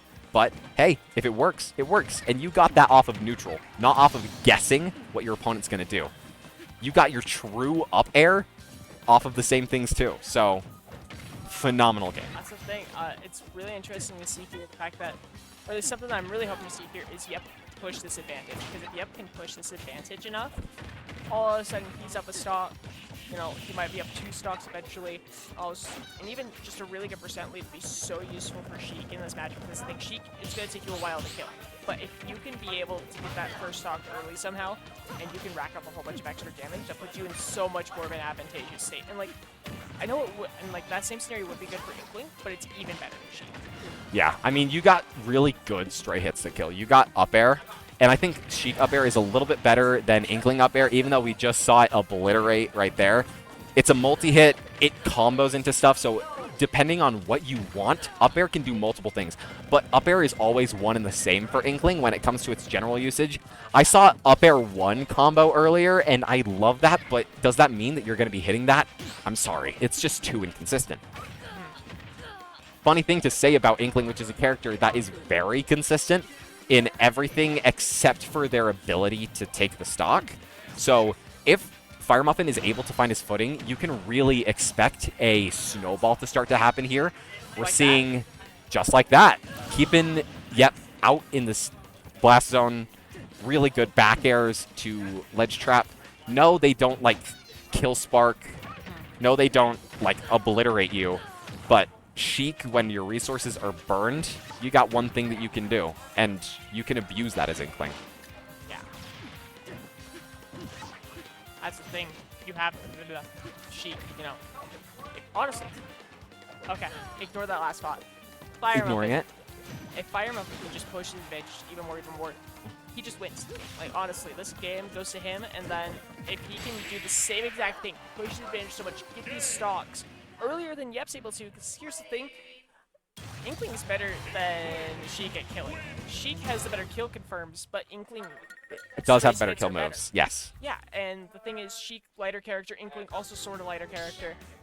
But so that's the thing. It's like these straight hits are going to do so much more than these kill confirms. Mm-hmm. Yeah. Something else that I absolutely love, I hate that a forward smash crosses up, but you punished it. You were facing the other way, and if Yep were to do anything that didn't cross up, then you don't get that confirm. You don't get that up smash out of shield. But the fact that a cross up, which is normally considered to be really, really good for Sheik, ended in your death and your switch to Ness, like, Yeah. wow. I mean, here's the thing, right? You got the Yep Ness, and Yep Ness, it goes kind of crazy. Yep, Ness And- do be kind of hard, though. And it honestly changes this matchup a bit. So here's the thing, right? Sheik, you know, both Sheik and Inkling are going to go and hit their combos and get out. Ness has a lot more flexibility with zoning, right? Because like here's the thing, you're a big floaty combo guy. You want to go in there and stuff, but you can just do that. You have so many more options here to kind of zone away. And great What? absorb there. That's an energy projectile, not a physical one? Yeah. No, I it's didn't know an that bomb energy- can be absorbed. I'm pretty sure both of Inkling's ink projectiles, both the bomb and the splatter shot, are able to be absorbed. I thought that didn't get absorbed. Those are physical moves, not energy moves. I'm surprised. Yeah. I don't know. All right. Ink is apparently energy. Great back throw. This is what Yep needed. This Thing is what is, Yep needed. A killing like back we're throw like talking about. Inklings. We were talking about this. Yep, you know, playing that sheet. You know, you're better at your combos and everything, but Inklings could be better at killing because Inkling can just rely on straight hits. Ness can rely on straight hits so much better. Oh, And yeah. And he also still has these insane combos. You know, you get a PK Fire landed and you just start destroying. You have double jump cancel stuff, but that doesn't even matter if Fire Muppet's able to hit you off the stage and take the stop. Yep, so something else that I'm thinking, sure, Ness got frame data, right? You got an auto-canceling Nair that you can get 2 out in a single short hop. So Ness is a wall just like Sheik is, but the wall is a little more inconsistent. If you can find your breakthrough, you don't have as much broken options to eliminate all of the stress put on Ness. So the game plan that Inkling had, I think, stays relatively the same. That doesn't mean that your options stay the same, because some things are going to be better than others. But your game plan is stronger against Ness than it is Sheik. Something actually that I just saw there, seeing the forward air and the back air there reminded me. So I was talking about the fact that Ness is better at zoning, obviously. Yeah. Something that I didn't really consider into that better zoning thing is the fact that, kind of going back to Cyrus and Fire Muffin's match, he has the disjoints now. That forward air has a huge disjoint on it, especially for a stubby little character like Ness. Hey, was that forward He zone? hit me with the tie my shoe. Sorry, I got funny. You got JoJo's Bizarre Adventure. Ness kills with F tilt. That's the tie my shoes. That's so good. All right. And those shoes are definitely tied now. And doing even more damage here. Ness really said, "Did someone say kicks?" How about you tie mine? Give him a little double knot for me. Give me the good old 1-2 buckle my shoe. Yep. Something that we're also seeing 2 of, Ness stocks. Something we're seeing 1 of, Fire Muffin. Fire Muffin stock. Back throw, And totally there's gonna take one it. back You got throw. grabbed as against a Ness. Like, You're gone. sorry, you're dying. You You know, just are. Pray to whatever god you believe in and hope you don't die. Welcome to Super Smash Bros. Ultimate for the Nintendo Switch. Kazuya and Steve are gods, and you die when Ness grabs you. Yep. It's inherent truths. See, something I'm thinking back here, right? We were talking about the fact that Fire Muffin's probably been playing for like 45 minutes straight. Yep. And this is another game 5. Oh And my. Yep has adjusted to your Inkling by going the tiny child Ness. So it's like, what do you do here? Okay, you keep with the Inkling, I guess. Keep him with the Inkling. Hey, I believe in the Inkling. If you do, like I said, I don't want to influence anything by saying I want to see the Inkling, but man, I want to see the Inkling. Yeah, so I was actually, I just remembered, Fire Muffin does play some other characters. Yeah, He's got Crom. the Crom, he's got the Bayo. The Bayo does really good too. Same. Yeah. And so I'm surprised to see the Inkling back, but it also makes sense because this is the thing. You've been playing Inkling this entire time. You don't want to all of a sudden screw some stuff up because again, about 45 minutes straight of a single Squid Kid. Of course, Yep's Kid doing a lot better here, using that side power and stuff. Are you a kid? Are you a squid? Doesn't matter. Magic powers. There's that ambiguity again, really, really good because Ness. Sure, you don't get to swing as much, right? But your options are so powerful that you have to be so much more afraid of them. And because of that, the conditioning when it comes to I do this, and the constant fear of when is he going to mix up? When is he going to change what he's been doing? Because it's been winning, right? What I've been doing. But the second he chooses anything different, I can explode. Ness back air kills. Ness anything like off of grab kills. Ness when he hits you with Flame Filler, expect to die, especially with Yep piloting. He absolutely loves converting off of that Flame Filler, the PK Fire. Trying to do it there, but you see really good falling out from Fire Muffin with the Inkling. Trying to cheek him up with PK Rocket, but doesn't do it just yet. You're seeing a lot of out of shield. Can't out of shield now that there's a break. Oh no! I just saw Fire Muffin do a little dance. Guys, he's winning the mental game. He's winning the mental game. He's watering down those shield break combos, but can't water down a bat. Can't water down a giant wooden stick. Is it gonna matter when it doesn't kill? No. Still living. Great DI here from Fire Muffin. And yeah, just trying to use this PK Thunder. He wants to kill so bad here. It Wow. makes so much sense. Oh, and there's the Yep, PK Thunder bad. usage is phenomenal. I don't use it a lot. I was a Ness main for 10 years since Brawl, Gross. and I'm absolutely bewildered by how well it's being used here by Yep. See, Yep. That's something we're seeing a lot from the Yep Ness trademark pending is this PK Thunder usage. He's so good at just getting you, Edguard, bam, shield break, bam. Not a shield break punish apparently, but that's another story. Good back air coming from Fire Muffins. Take stock.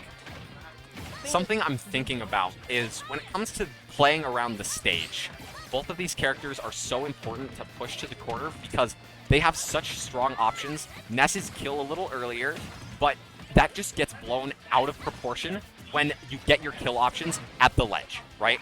So pushing your opponent back means that as Inkling, you kill sooner, which is big for Inkling. Or you kill at 50 as Ness, Yeah. which is also big. Like Wow. that yo-yo that just ended the set. We are seeing Yep move on to losers finals. Against Smirky.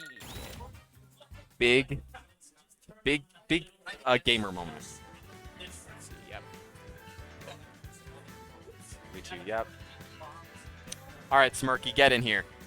Yep. All right. Name 2. That's Yep.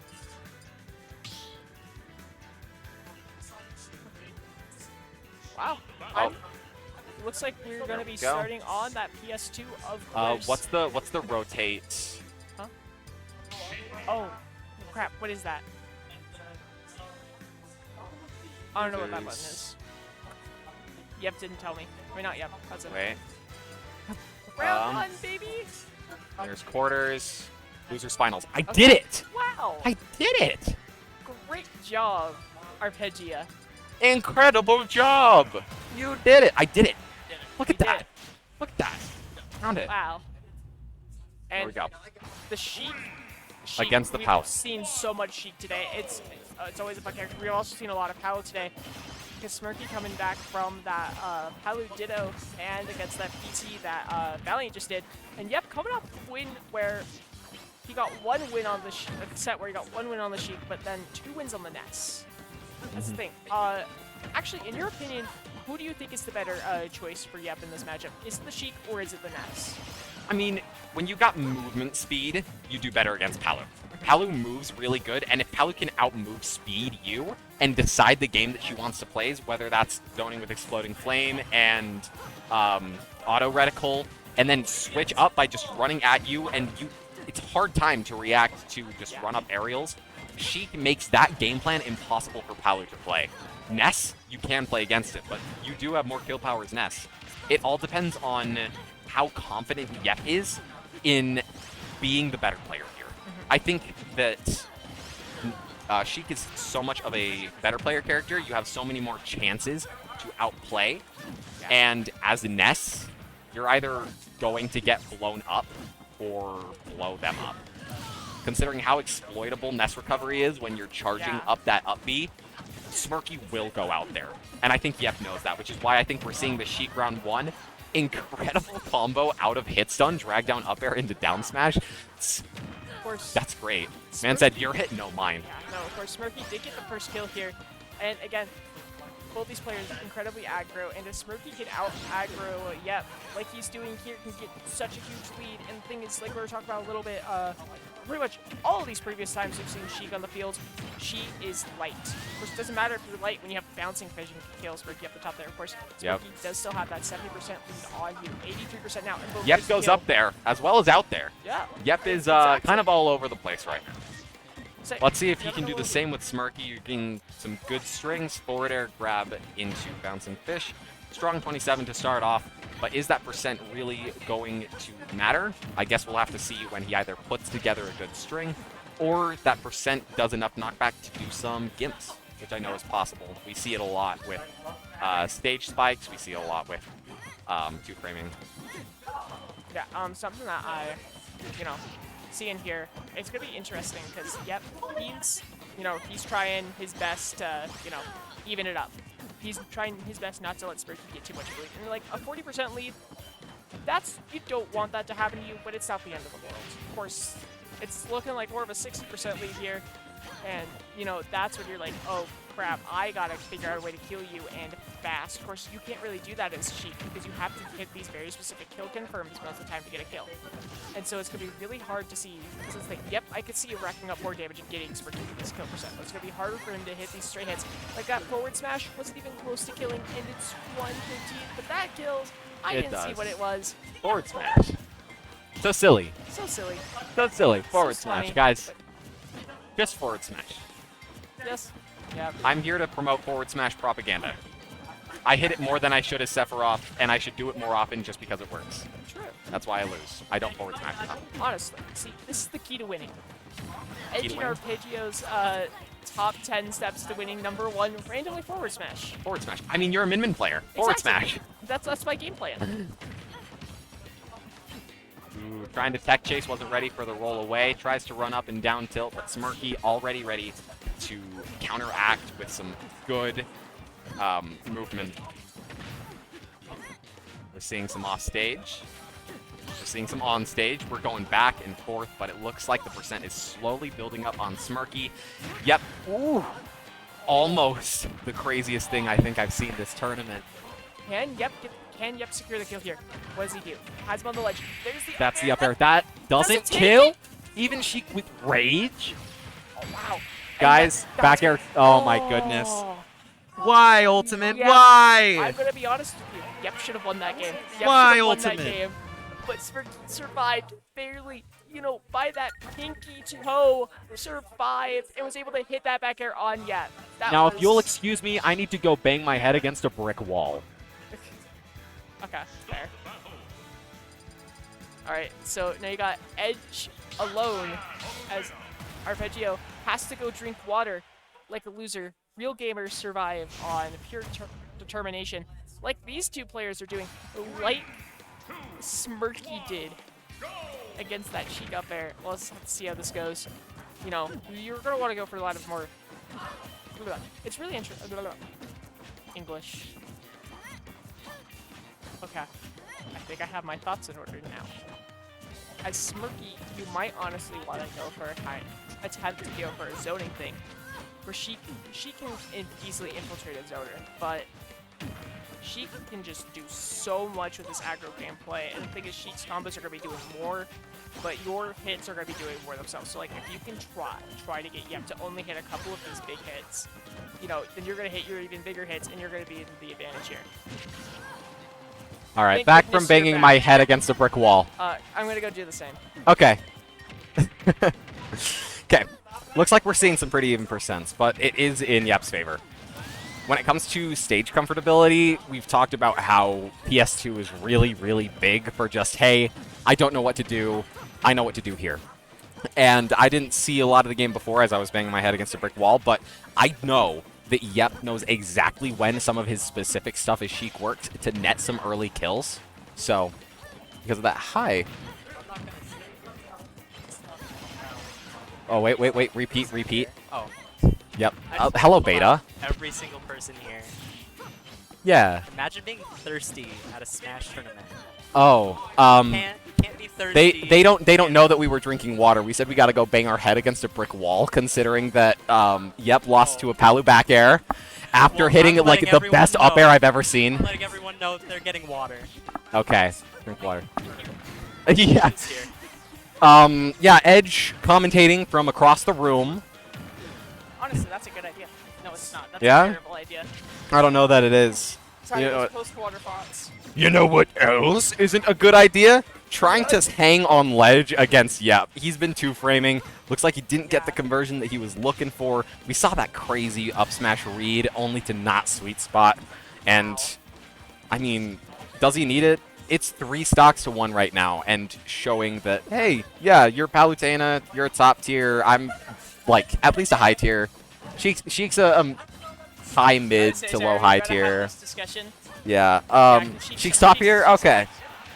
Yep said Sheik is top tier, so Sheik is top tier because Yep said so. Totally.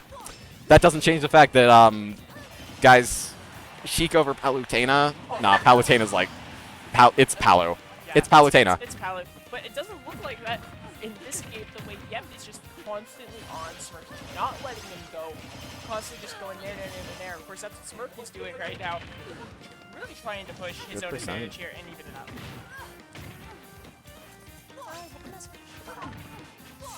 All right, tries to get needles there, but the teleport going to be tricky just enough. We're seeing good parries. We're seeing drag downs, but it's trying to repeat them instead of end them off on a banger hit, you could say. Something that Sheik needs to kill. That percent keeps on building. Then again, how desperate is Yep? He doesn't need to be. He can play the patient game. He has the stock lead, the percent lead. He's got everything in his favor right now. The second that he gets impatient is the second that Smirky can pull through and start to gain back that lead. So really good just overall neutral play from Yep. Yeah. I Yeah. definitely heard what you said, and I was not messaging my friend. No, you would never. I You would hate never friends. Do that. And you know what Yep would never do? He'll win that up there. I swear. I Dude, want I'm it so I'm bad. upset. We got to move on, though. Trying to get more up airs. Looks like the back air is not going to take it. Okay, but Buff Sheik. that'll do. There we go. That is game 2 in favor of Yep. We are looking 1-1 for losers finals. Are we about to have another game 5? If so, my That'd throat be is nuts. That'd be crazy. There we go. Best of 5. dying. Wow, that's a best of 5. You all picked me Sword Fighter? Almost picked your me sword fighter too. Almost my me. Imagine. You know what? I'd see Smurfy play with the ESAM set. Yeah. I can. Yeah. You see, personally, I think me Sword Fighter is a better character than Palu. That's a lie. Okay. Good. I was processing the heresy that was coming out of your mouth right now. Yeah. I'm sure Fire Muffin has been playing for the last 45 minutes, but we've been talking for the last 2 hours. This is great, guys. This is great. See, I don't know if the commentary's better when we're exhausted or not better, but you know what's always good? This gameplay. gameplay. We always go. That's guys. If you want to commentate in Smash, go on tangents and then go. You know what else? And then just say this gameplay. It doesn't matter what you say. It's like, yeah. So, anyways, I was hanging with your mom last night, right? Really, really cute. You know what else is cute? This gameplay, and it worked. You know It what- worked. You know what else is cute? The invincibility on Smirky's back air, and that bouncing fish. And that Mighty Needles. I adorable. love Needles bouncing fish. Sheik is such a cool character. I love Sheik. Sheik is such a cool Did you wanna know a character. fun fact about Sheik? And Sheik is such a cool character, and Yep is such a cool pilot. What were you saying that I So- totally heard? So do you want to know why? Do you want to know a little fun fact about Sheik? Yes, I do. So she's actually Zelda. What? Yeah. But Zelda's bad, and Sheik's good. Sure. What? So Zelda likes to cosplay as a good character. Gotcha. Yeah. You know what else is a good character? This game! This gameplay is such a good character, but you want to know what else is a good character? These players. I'm having too much fun right now to care about good commentary, because I'm sure that that's not what the players are thinking. Smirky, yep, we're standing right next to him, but they are just too focused on playing the best ultimate of their lives, and I could not commend it anymore. You're seeing strong strings coming from Yep, good up airs, good nairs coming from Palu. It's a game of who's going to not get more hits, but get more meaningful hits, because both of these players have proved that they will live to a long, long time. Sheik struggles to kill, and Palu struggles to kill without the stray hits, and if all you can get are nairs, then you just have to wait until high percent, you know? Yeah, but at those high percent areas, I'd still rather be powered. I'm gonna be honest here. 110%, I'd still rather be powered. Because that's the thing. Yes, Yep, as she can maneuver around these straight hits of yours. But those straight hits, honestly, I'm not gonna lie to you, feel more consistent than Sheik landing the stars to these kill confirms. Like, you know, both still happen a lot, but those straight hits still feel way more consistent. They're so loud. How much of Diora's yelling is going to be in here? Yeah. That's what Oh, I'm God. dying to know. So, does your friend ever just send you a Discord voice message and you don't know if you should play it in public? Okay, it's gone. Never mind. Oh, it's gone. Wiped off the face of existence. Good. It was only Forget a the second. fact that Edge has friends. Focus on gameplay. Oh, yeah. Gameplay. Yeah. Gameplay, Sheik down games, there. That's crazy. good characters. But you Yeah. wanna know what else reminds me of this gameplay? What? This gameplay. This gameplay! Going in, and honestly, actually looking at this, like, kind of seriously, Yep could try to push an advantage here, but... Sorry, Smirky's been Smirky's trying to countering push with it. Nair out of shield. Sheik wants to be on top of Palu, and Palu has every single option to just say, you know what? Nice try. See you next week. So, did Yep win game 1? Yep, won game 2. Okay. Sorry, because I was trying to think, you know, Yep wins game 1, then he loses 2 games in a row. Does he switch? Nope. It's gonna Nope. be- Almost. I keep getting Count.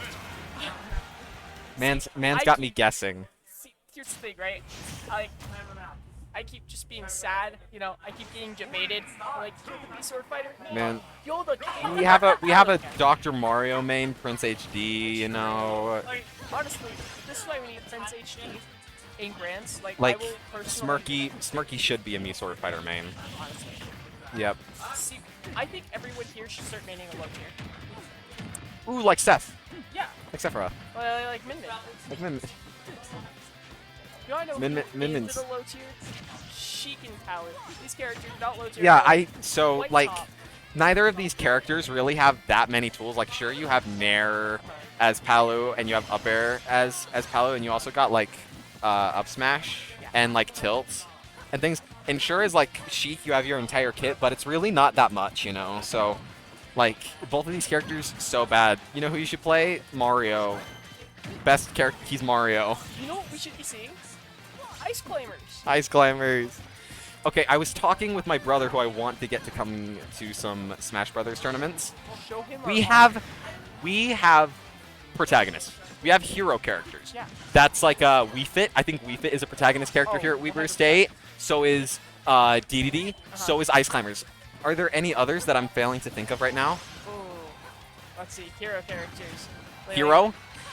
Hero himself. Here is Hero a hero character? Because we've seen enough. Like, you were on Yeet Smash with your hero. I was. I am Yeet Smash famous due to my unbelievable reflection in Smash Ultimate And 2. speaking of Yeet Smash, Beta recently made the thumbnail of a Yeet Smash video, and I could not be more Yeah. proud of my boy. And my commentary was on there. I said, ugh, I said, ugh. because it was nasty. That bell shouldn't have worked.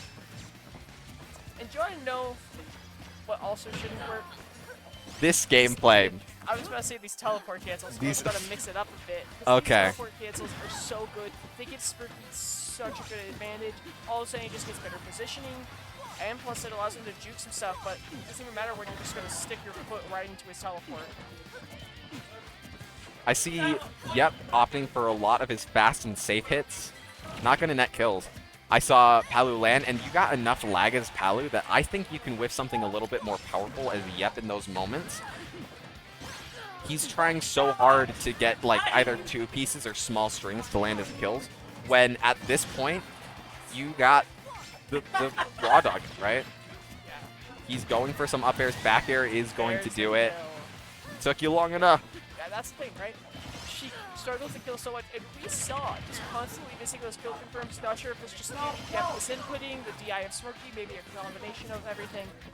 And that just makes Sheik so hard to play. That's the thing, right? She can be so cool. She can just dominate what you can get these crazy combos out, and you can hit these kill confirms right after. You can do so much. But I was honestly more consistent this year. I'm going to be honest here, because that's the thing. You're not, those kill confirms with Powers, you're not going to be missing them a lot more. And when you miss them, that's so much more damage for your straight hits.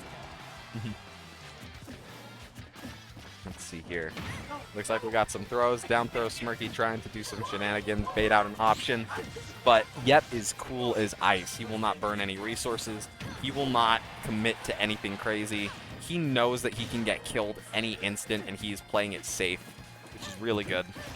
Then again, you are Sheep, you are light. Let's see how long he can hold on to that stock, or... Not. There it is. There it is.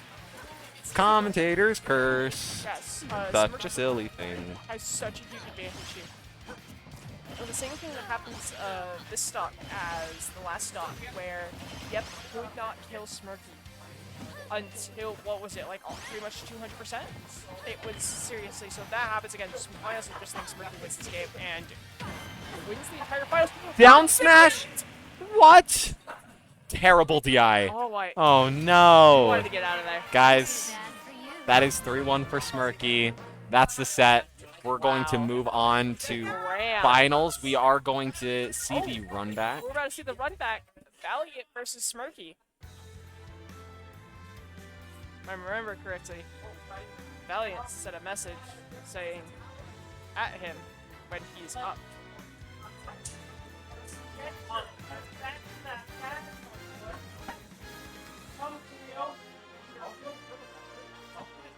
Okay. Yeah. Okay. I don't know the buttons for it, so I'm just going to do it personally. We are going to go. Here's this. What's the rotate button? Like to rotate it. So like I'm finding the individual thing here for the round and clicking like show it. Like if it's, oh, this is ground finals. Okay. What you do, right, is control 1, 2, 3, 4, 5, Oh. 7, 8, no. That made no sense, but That makes okay. Control 1, 2, 3, 4, 5, 6, 7. Oh. Okay. And then Now it makes sense. use, that's losers, system, losers, winners, winners. Okay. Don't mind me learning. We're learning buttons, but these two players don't have to learn their buttons. That's right. We have Valiant and Smirky coming in. Are we going to see the Paladino? You know what else is buttons? This gameplay. They're pressing A on the select screen. And okay, we're not seeing the Paladino, and we're not seeing the Valiant Sheep. We're seeing the Valiant Pokemon Trainer, and this is exactly why I needed to wake me up. I love seeing everybody's characters here, but with how hyped Valiant's Pokemon Trainer was the last time these two played here on stream, I'm super excited to see what stupid things Ivysaur's gonna be doing. Yeah, I love Ivysaur stupid things. Like, there's a lot of people that don't deserve their stupid things. Ivysaur deserves every ounce of everything stupid he has. Yeah. But you know what else is stupid? This game? No. This No. gameplay is not stupid Juking at you out, all. because guess what? It's not stupid. Ooh, juked you guys out, huh? See, always hit the viewers with the unexpected. Yep. Say that's rule 2 of how to commentate. Yeah. I don't First, remember what so rule 1 was. step 1 was F smash. Yeah, sure. Yeah, so I don't know how F smash, and then always mix up your commentary. That's how you win. Yeah, even if you have never commentated before, always mix up your commentary. Check this out. String of you've been in conversations that's like, man, guys, that was a string of words that have never been said before in the history of ever. I think we should do one of those right about now. Okay. So here's what I'm thinking. Wow. Smirky, Bo Berkey, Crazy, Valiant down air. No one's ever done that before. No one has. No one. You know what no one else has ever done before? Tell me. Wow. Oh my gosh. I can't believe it. Valiant has hit that Ivysaur down air. I was absolutely saying womp womp. Womp womp. Okay, you know what else no one has ever done? Wow, Palu's a bad character. No one's ever said that. That's the first time that's ever been said. Actually, I do think Palu's bad character because she does lose to Little Man. Gotcha. You're the one with the Little Mac propaganda. Yeah, no. I fully believe Little Mac does in fact beat Palu. Whoa! You know what else beats That's that up smash. that? See, here's the thing. Wow. Ivysaur is so I'm- stupid, and this game is just solidifying that. I'm bewildered by the level of gameplay that's going on right here. We Yeah. got Smirky landing, and Smirky goes, okay, what am I going to do? I can landing aerial you, and you can try to out of shield.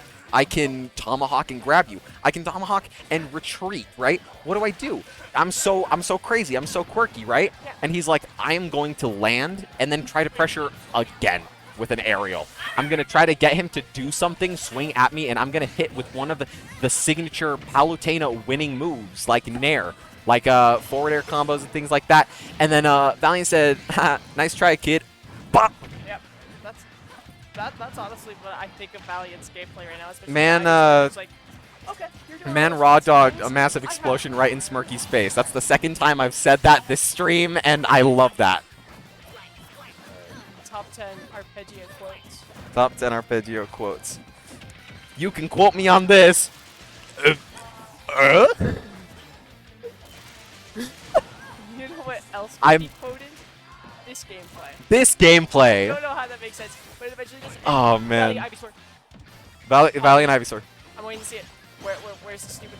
We're seeing good strings coming from Palu. You don't have as many good defensive options. You got Switch, which is invincible, but then you're on Charizard, and I don't know that you want to be on Charizard at these percents. Oh, no. Palu against a heavy, Palu wins. Like, I've seen Beta complain about it because the fact that Beta is, our DDD king. So it's like, why would you want to go a heavy against Palu? Especially when you have the stupidness of Ivysaur. Trying to hit some of that right now with those up airs.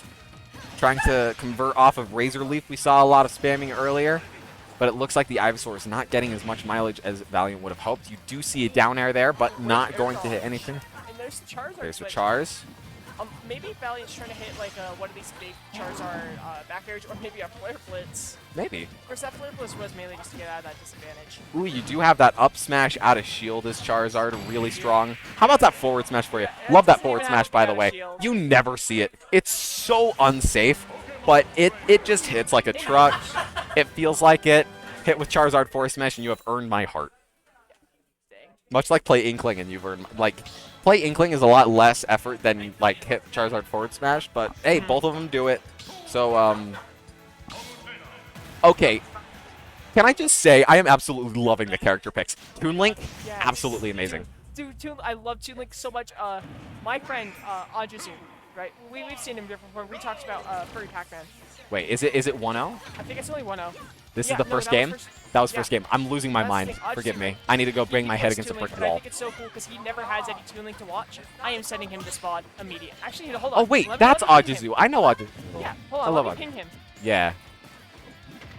Okay. Ajuzu. There are two takes that I have when it comes to character picks in Smash Ultimate, and that is there are not enough Lucases, there are not enough Toon Links. I love Lucas and Toon Link. Silly. Silly, quirky guys. While Edge does that, I'll be on solo commentary, and Not you'll anymore. lose your mind much like I will. Never mind. Haha. Haha. Haha. Haha. Anyways, something I love Toon Link's doing is throwing that boomerang behind, and then you can just have so many combos off of it. And honestly, something I'm hoping for is a favorite of mine. Do you know the Bombo combo? Is that, what, bomb down air or is bomb forward air? Bomb forward air. Bomb forward air. Say bomb forward air goes crazy. That Bombo combo. There he is. Yo. It is a That's Toon what Link. I'm saying, Ajuzu. Yo, it's Toon Link. I love Valiant's character picks because let's see who have we seen him play just when we were commentating. Let's see, because we had. Ooh, man got sucked into the vortex. Cancels with the up B. Okay, the bomb setups. Oh, but there's back throw. Trying to be Not quirky. kill. Back throw doesn't kill just yet. He does have the bomb in hand. What can he use here? Tries going for that bomb into the up air. Doesn't hit it, but that little toothpick, that little sword. So strong, even with the sour hit. Better go for the forward air. Has him off stage. What do you do here? You know, you're stuck. Cry maybe? Exactly. Ooh, up throw doesn't take it just yet. Trying the DI mix up. Man, we have the all-stars of the Weaver State chat. That's right. We have Ajizu and Frosty in chat. But you know what Smirky has? An up throw that's not going to kill. Yep. I thought it was going to kill. Bomb. Is that a bombo combo enough for you? Bomb, that bomb, was a up bomb. air. I love You know Toon what? Link. Bombo combo, baby. We love a good bombo combo. We love Toon Link, man. Honestly, I'm not even going to lie to you. Toon Link, the worst one of the links. But it's the No. coolest. Reg Link is. Really? Old Link. I think Toon Link's better than Old Link. Huh. Yeah. See, I don't know if that's a hot take. That doesn't feel like a hot take to me, but that's... Oh, you're back right. Is throw. it hot at Yep. all? That back throw. You We've seen it exploded. So many times, Goodbye. but it's so consistent. Yeah. It's so good to see. Going for the forward tilt out of the parry. We'll punish We're there. seeing some Nair strings coming from Paolo, trying to finish it off with one of the stronger aerials, but no.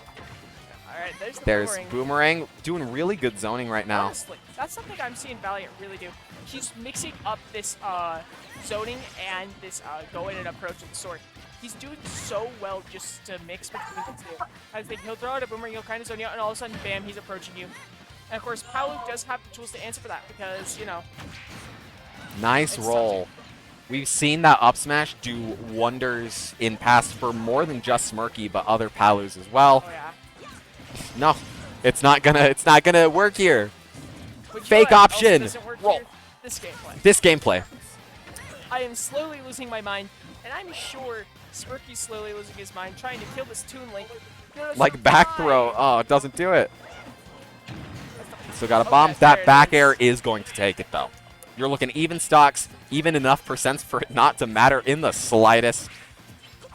Looks like that's gonna change right here. You're seeing really tricky game. I'm loving this Toon Link. You saw that down tilt. You saw those wave bouncing with that with the boomerang being really tricky with what he wants. Simultaneously being aggressive while being safe and away from you. You don't know where Valiant's gonna be. Of course, the issue is, right, the thing is, you're playing against Paolo, and all of a sudden you do that amazing combo crazy, then Paolo just hits you with a couple of airs, a couple of aerials, and all of a sudden catches right back up, and also gets the lead. That's the thing, right? I love to see the Toon Link pick, and I could see this totally being just like a matchup check. Valiant's going for it. He's like, I think you might have to read on my Pokemon trainer. Let's go with the Toon Ooh, Link. really good catch with the air dodge. Back air Yeah, is but- going to take the stock. Paolo is just so much of a better Paolo is character. so much. Paolo is Paolo is just quite... yeah. Man, Paolo Paolo is- has just so much. Paolo is just so. Paolo is... Huh, huh.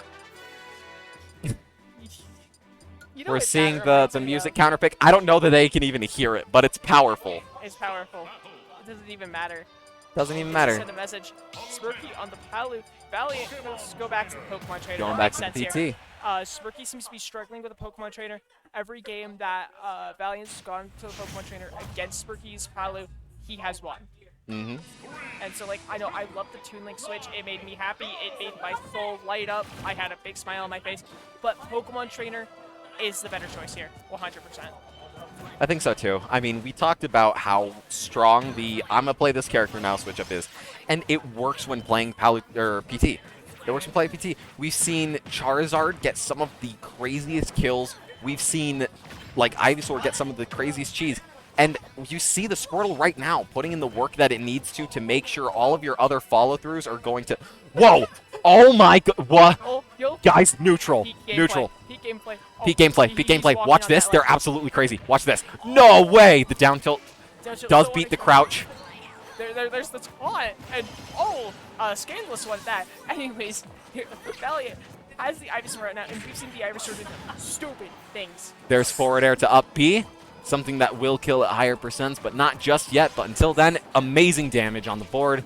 Yeah, that's the thing. Like, Percents are Ivysaur, even enough. You don't even need that much damage on your opponent after all. You just need to get him to that, like, honestly, like 80, 90 range, and all of a sudden, up air, up air, up air, up air. It's going to kill. Through. Looks like he was trying to go for one there, but Palu catches it just out with that nair. Oh, great switch there from Valiant, but the issue is that puts you on the Charizard, and you don't Yeah. want Charizard in this situation, especially. Charizard mode is really, really, it's, the word's not coming to my mind. Oh no, I use it, polarizing. Charizard polarizing. I really thought you were gonna say Stinky, Um, but you wanna know what? Isn't Stinky this gameplay. seriously going well and killing with the I'm watching With the replay Charizard up right smash. now. There's back throw, back air, not gonna kill just yet. Trying to flare blitz off ledge. Air dodging. Okay, and There's get the him attack get up. past the ledge trap. Down throw, not gonna get into the back air just yet. Does air dodge that dash attack. Really good defensive play coming from Valiant right here. Still choosing to play the Zard. I don't know that he wants to do that anymore. Yeah, no, I think that was a mistake. The thing is, right, that Zard can be so polarizing, and it does make sense, though. At those, like, really large percents, you don't want to go to Squirtle, because, again, Hallie can hit you with her pinky toe, and you are obliterated. You are gone. You are, you know, in the atmosphere, gone, challenger, right? So, Apollo 13. exactly. Yeah. Ooh, good up smash. We're gonna go back to the Ivy. I think the Valiant Ivy is my favorite to see. 100%. Not only is Ivysaur just the best character in Pokemon Trainer, it's the one, Yeah, well, it's the Valiant's one with the best move, and I haven't seen it that much. Bullet Seed. Are you a Bullet Seed enjoyer? I'm a Bullet Seed fanatic. I love Bullet I love Bullet Seed. We love Bullet Seed. Hee hee hee. I love Bullet Seed. He's a man of the people. Like I said, I don't want to influence. I really don't like influencing. I didn't want Fire Muffin to play Inkling if they don't want to play Inkling, because I love seeing Inkling. Up throw's gonna kill. Top Flatman is your best friend right there. Okay, and there's a switch to Squirtle. No, and that's the thing, 89%, this does feel like a time to where, like, Squirtle, definitely you're gonna, you know, you could die, but instead of the pinky toe, it's gonna be the big toe. It's gonna take a little bit more work. And jumping in, this is some amazing neutral right here. This is what pro players call the nooch. Yep. Looks like it just misses the back air multi-hits when it comes to the down throw combo. Not going to need it, though. You see such a strong and dominant display coming from the Squirtle. That percent just keeps on rising, and Smirky is having such a hard time working his way around it. Halu has some pretty good hitboxes in her box. Yes, hitboxes. Yeah. I'm losing my mind. One of the boxes. So one of the boxes. So Palu has a lot of good hungry boxes when it comes to hitting and having wide coverage. Squirtle small. Yeah. That was the extent of that thought. I didn't think anything. Squirtle is small, but you ain't so small that ding there! I put my face down, banging my head into a brick wall, and missed an Ivysaur down air. That great. We love to see the Ivysaur. Guys, games. Gaming. Gaming. This is such a gaming moment right here. These guys put the Ming in gaming. Yeah, true. Oh, and we're going to... Oh, yo, random ditto?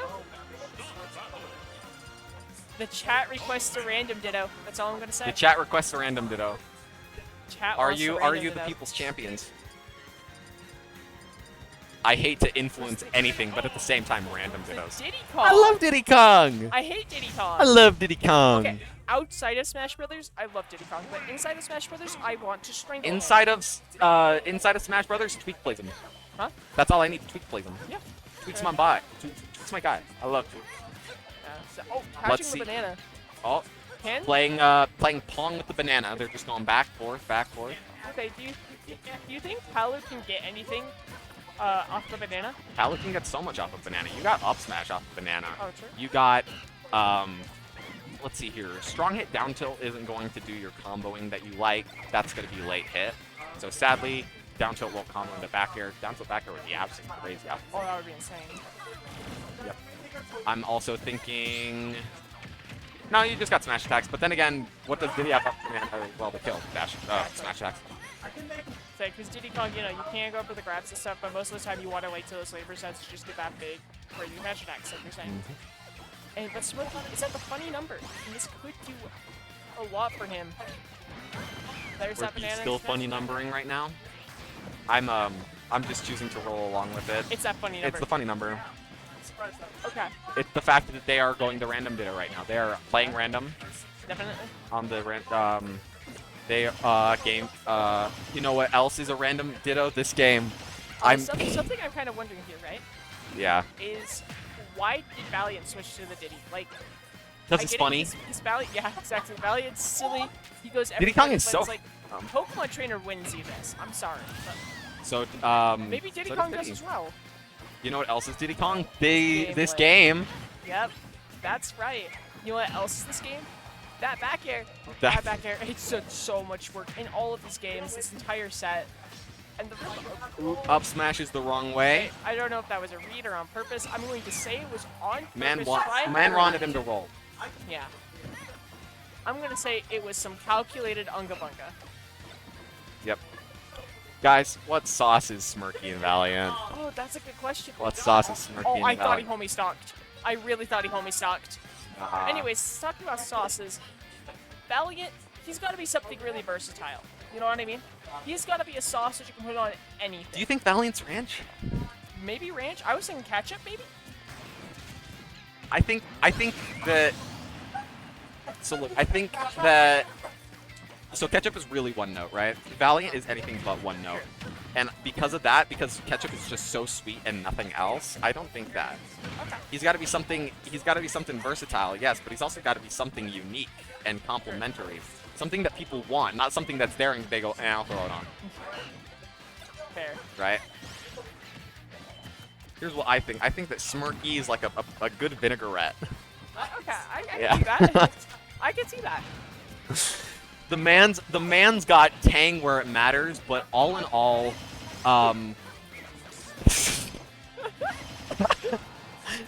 Okay, Oh, in man. case you can't tell, both of us are very exhausted. So Oh, I kind of man. want Valiant to win here, but at the same time, Smirky, I'd love to see the Smirky win. And, oh no, maybe this might be a Brands reset, because that's going to take the game. We are 2-2, looking going into a 2-2. game 5. See, here's the thing, right?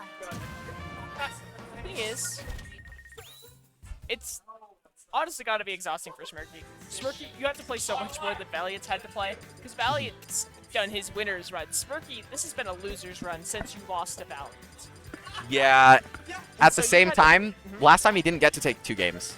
It was 3-1. Oh, true. And this time you got 2-2. Okay, but It's Valiant- very doable, very possible. Valiant does have the music counterpick here, and that could be huge. That's true. The music counterpick has powered up Twilight Princess? Smirky or Valiant every single time that it's went Oh, on. and there's the battlefield. Battlefield, great for Palu. Could we be seeing the Palu Ditto again?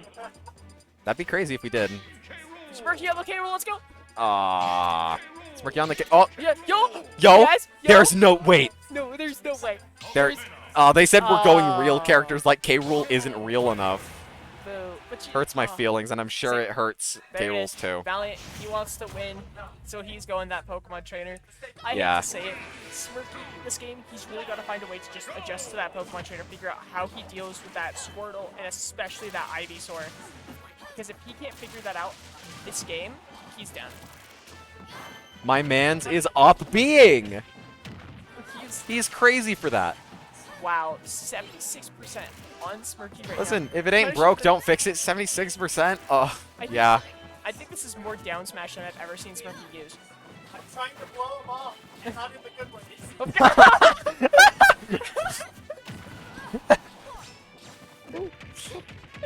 You leave talk like that to the people with microphones, please, and thank you. See, this is why I'm going to host my own local where I can say things like that without risking game. Oh, man. That was... that I was- hope Mike picked that up. I hope so. I hope Mike picked that up. I don't want to repeat it Oh. because I might be kicked But off, you know never what? to return. Valiant's repeating those up airs. Yeah, you know what else is those up airs? These games. Wow, this is You're seeing some really good Squirtle strings. Look at those. Up tilt, nairs. yeah, so much. And honestly, He's blaming it on the commentary. yeah, here's the thing. He's blaming it on the commentary. Blaming on the commentary. He's blaming his own game on the comms. Well, we're not the ones with the controllers. Listen, at the same time, I feel bad that he pays so much attention to something that means so little for his game right now. Buddy, we're gonna talk crap about you whether you win or not. Yeah, Steve. Poopy. Booger. I'm trying to think of how many like 2-year-old insults can I come up with. Yeah. You I mean, remember that time that we didn't say mean things behind Smirky's back? We would never. And see, now we're just saying them to his face again, Yep. so we would never say it behind his back. And that up air was Up air behind Palu's is- back and all over Palu because that thing is gigantic. Nuclear Explosion, talk about Oppenheimer in theaters very soon, not sponsored. I know. Guys, look out for it. You're looking Friday, December. Why am I saying Wait, July? December? July No, 21st. Yeah, I had no, 21 on my yeah, mind, and no, for some no, reason that made me oh. think December. And the 3-stock That coming in from is the Valiant. 3-stock coming We're from talking Valiant. about Oppenheimer, and Valiant's That's talking the- about winning the tournament. That's Okay. that's the We're tournament. gonna That's we're gonna insane. say our closing remarks, guys. This has been Arpeggio. And this has been Edge. This has been a story told in 3 parts, Definitely. right? Get proper sleep, guys. Uh-huh. Drink water. Yes. Take necessary breaks. All things that we have tried to do here for your commentary. We haven't. So, if you'll excuse us, we're gonna go apologize to Smirky. Peace out. Have a good one. Thanks for watching. Where's the end stream button? Where's the end stream button? Where is it? Stop streaming. Click stop. Click stop recording.